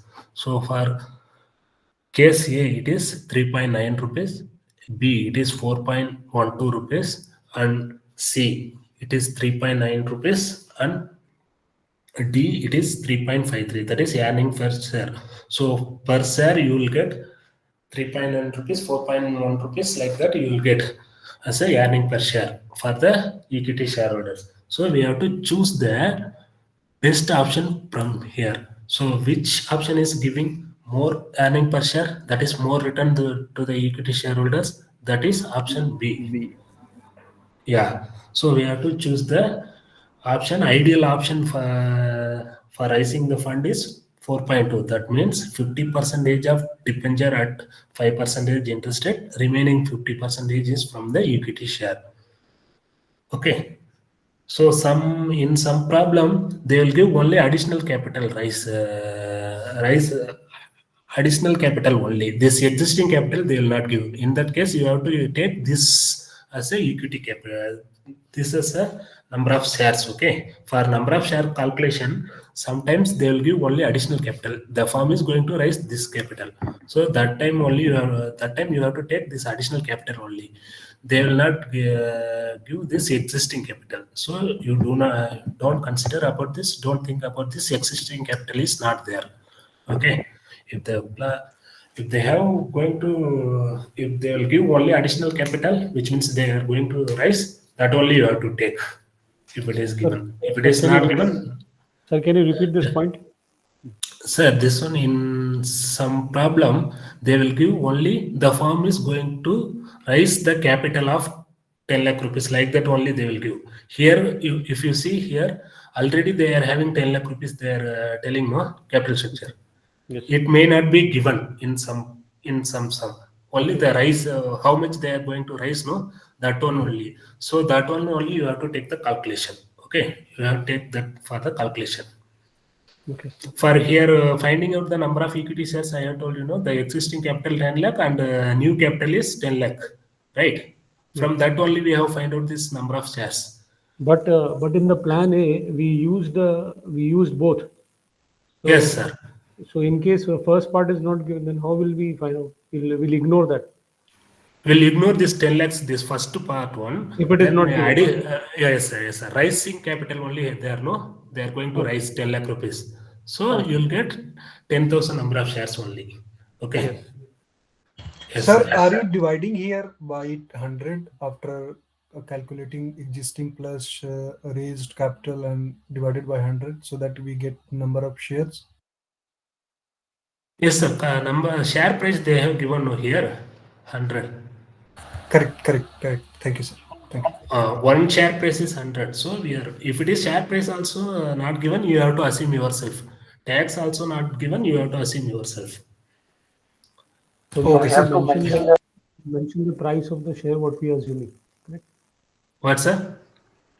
Suppose the price of the share is not given, the market price of the share, and yes, we are sir. assuming the market price as 80 rupees. Then we have to mention assuming 80 rupees. Yes, sir. You have to, you just assume the market price, just like that you can. You have to mention that. Okay. Yes, sir. And in some cases, they will give two types of EBIT also, sir. Here, EBIT 1,20,000 they have given, no? In some they will give EBIT for 1,20,000 and EBIT for 1,50,000. You have to calculate you have to choose the plan. So you have to do 2 times this one. Okay. Okay. EBIT here they have given 1,20,000, sir. We have to repeat the same with the another EBIT.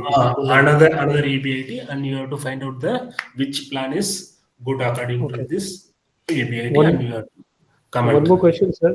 While you are doing the sums for the question for financial leverage, that time you mentioned one point that in case preference shares is given, then you have to deduct it from the equity shares to find out the number of shares. What was that point, sir? I can't recall. Which one, sir? You are asking financial leverage. When we were doing the problems for financial leverage. This one, right, sir? You are telling. No, sir. The before financial leverage. Yeah, here the sometimes format is preference shares is given. Yeah. Then what is the way? Preference share. Preference share given means before this, after this tax, we have to deduct that preference shares. Like here we have done, no sir. Here see sir, after tax, earning after tax, less preference dividend. We have divided here, no? This one. Yeah, yeah. This is the Like, dividend. like But suppose the shares are given, preference number of preference shares are given. no. A number of preference share, they will not give number of preference share. 10% preference shares they will give. That means 10. If they have given 10%, 1 lakh rupees preference share means 10% of 1 lakh only we have to deduct here. Okay, sir. Number of preference share they will not give, sir. Okay. Like this only they will give. Here they have given no 5% preference share rate. Preference shares at 5% rate. Okay. No, I remember. Like that I remember. No, I remember once you told that in case of total shares is given and number of preference shares is given, and to find out the number of shares, you have to deduct from the preference shares. Something like this you told while doing this problem. Oh, okay, sir. Actually, I not cannot like that. recall that Yeah. because. Okay. Can you go to the problem of this, sir? Can you go to the problem of this question?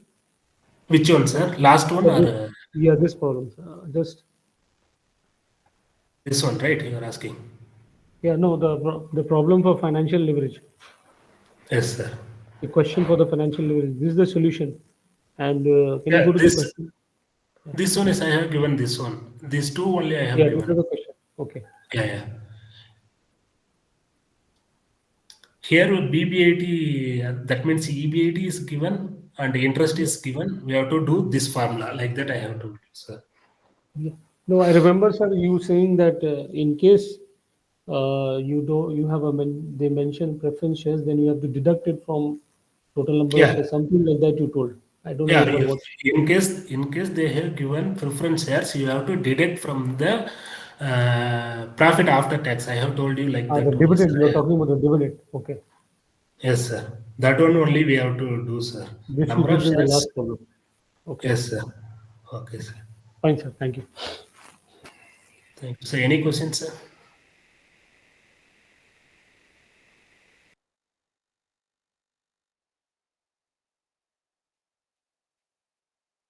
So, Sir, can you please share us this PPTs? yes, ma'am. I can share if you. You please share the PPT, sir. Otherwise, you gave your number. We have sent a WhatsApp message. You share it on this. Sir. You gave me. Oh, I need to give number. Okay. I am typing in the chat box. Okay, sir. Thank you. Thank you. I have sent, ma'am.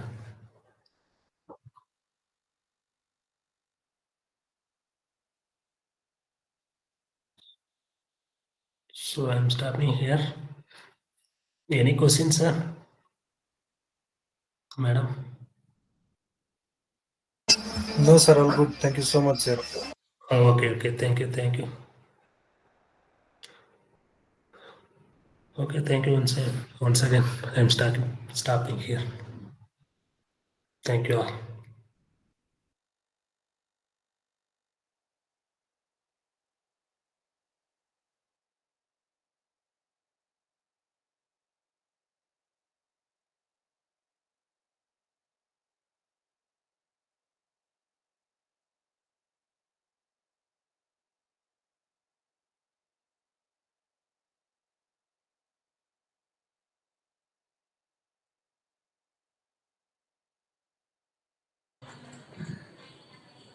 Thank you to all.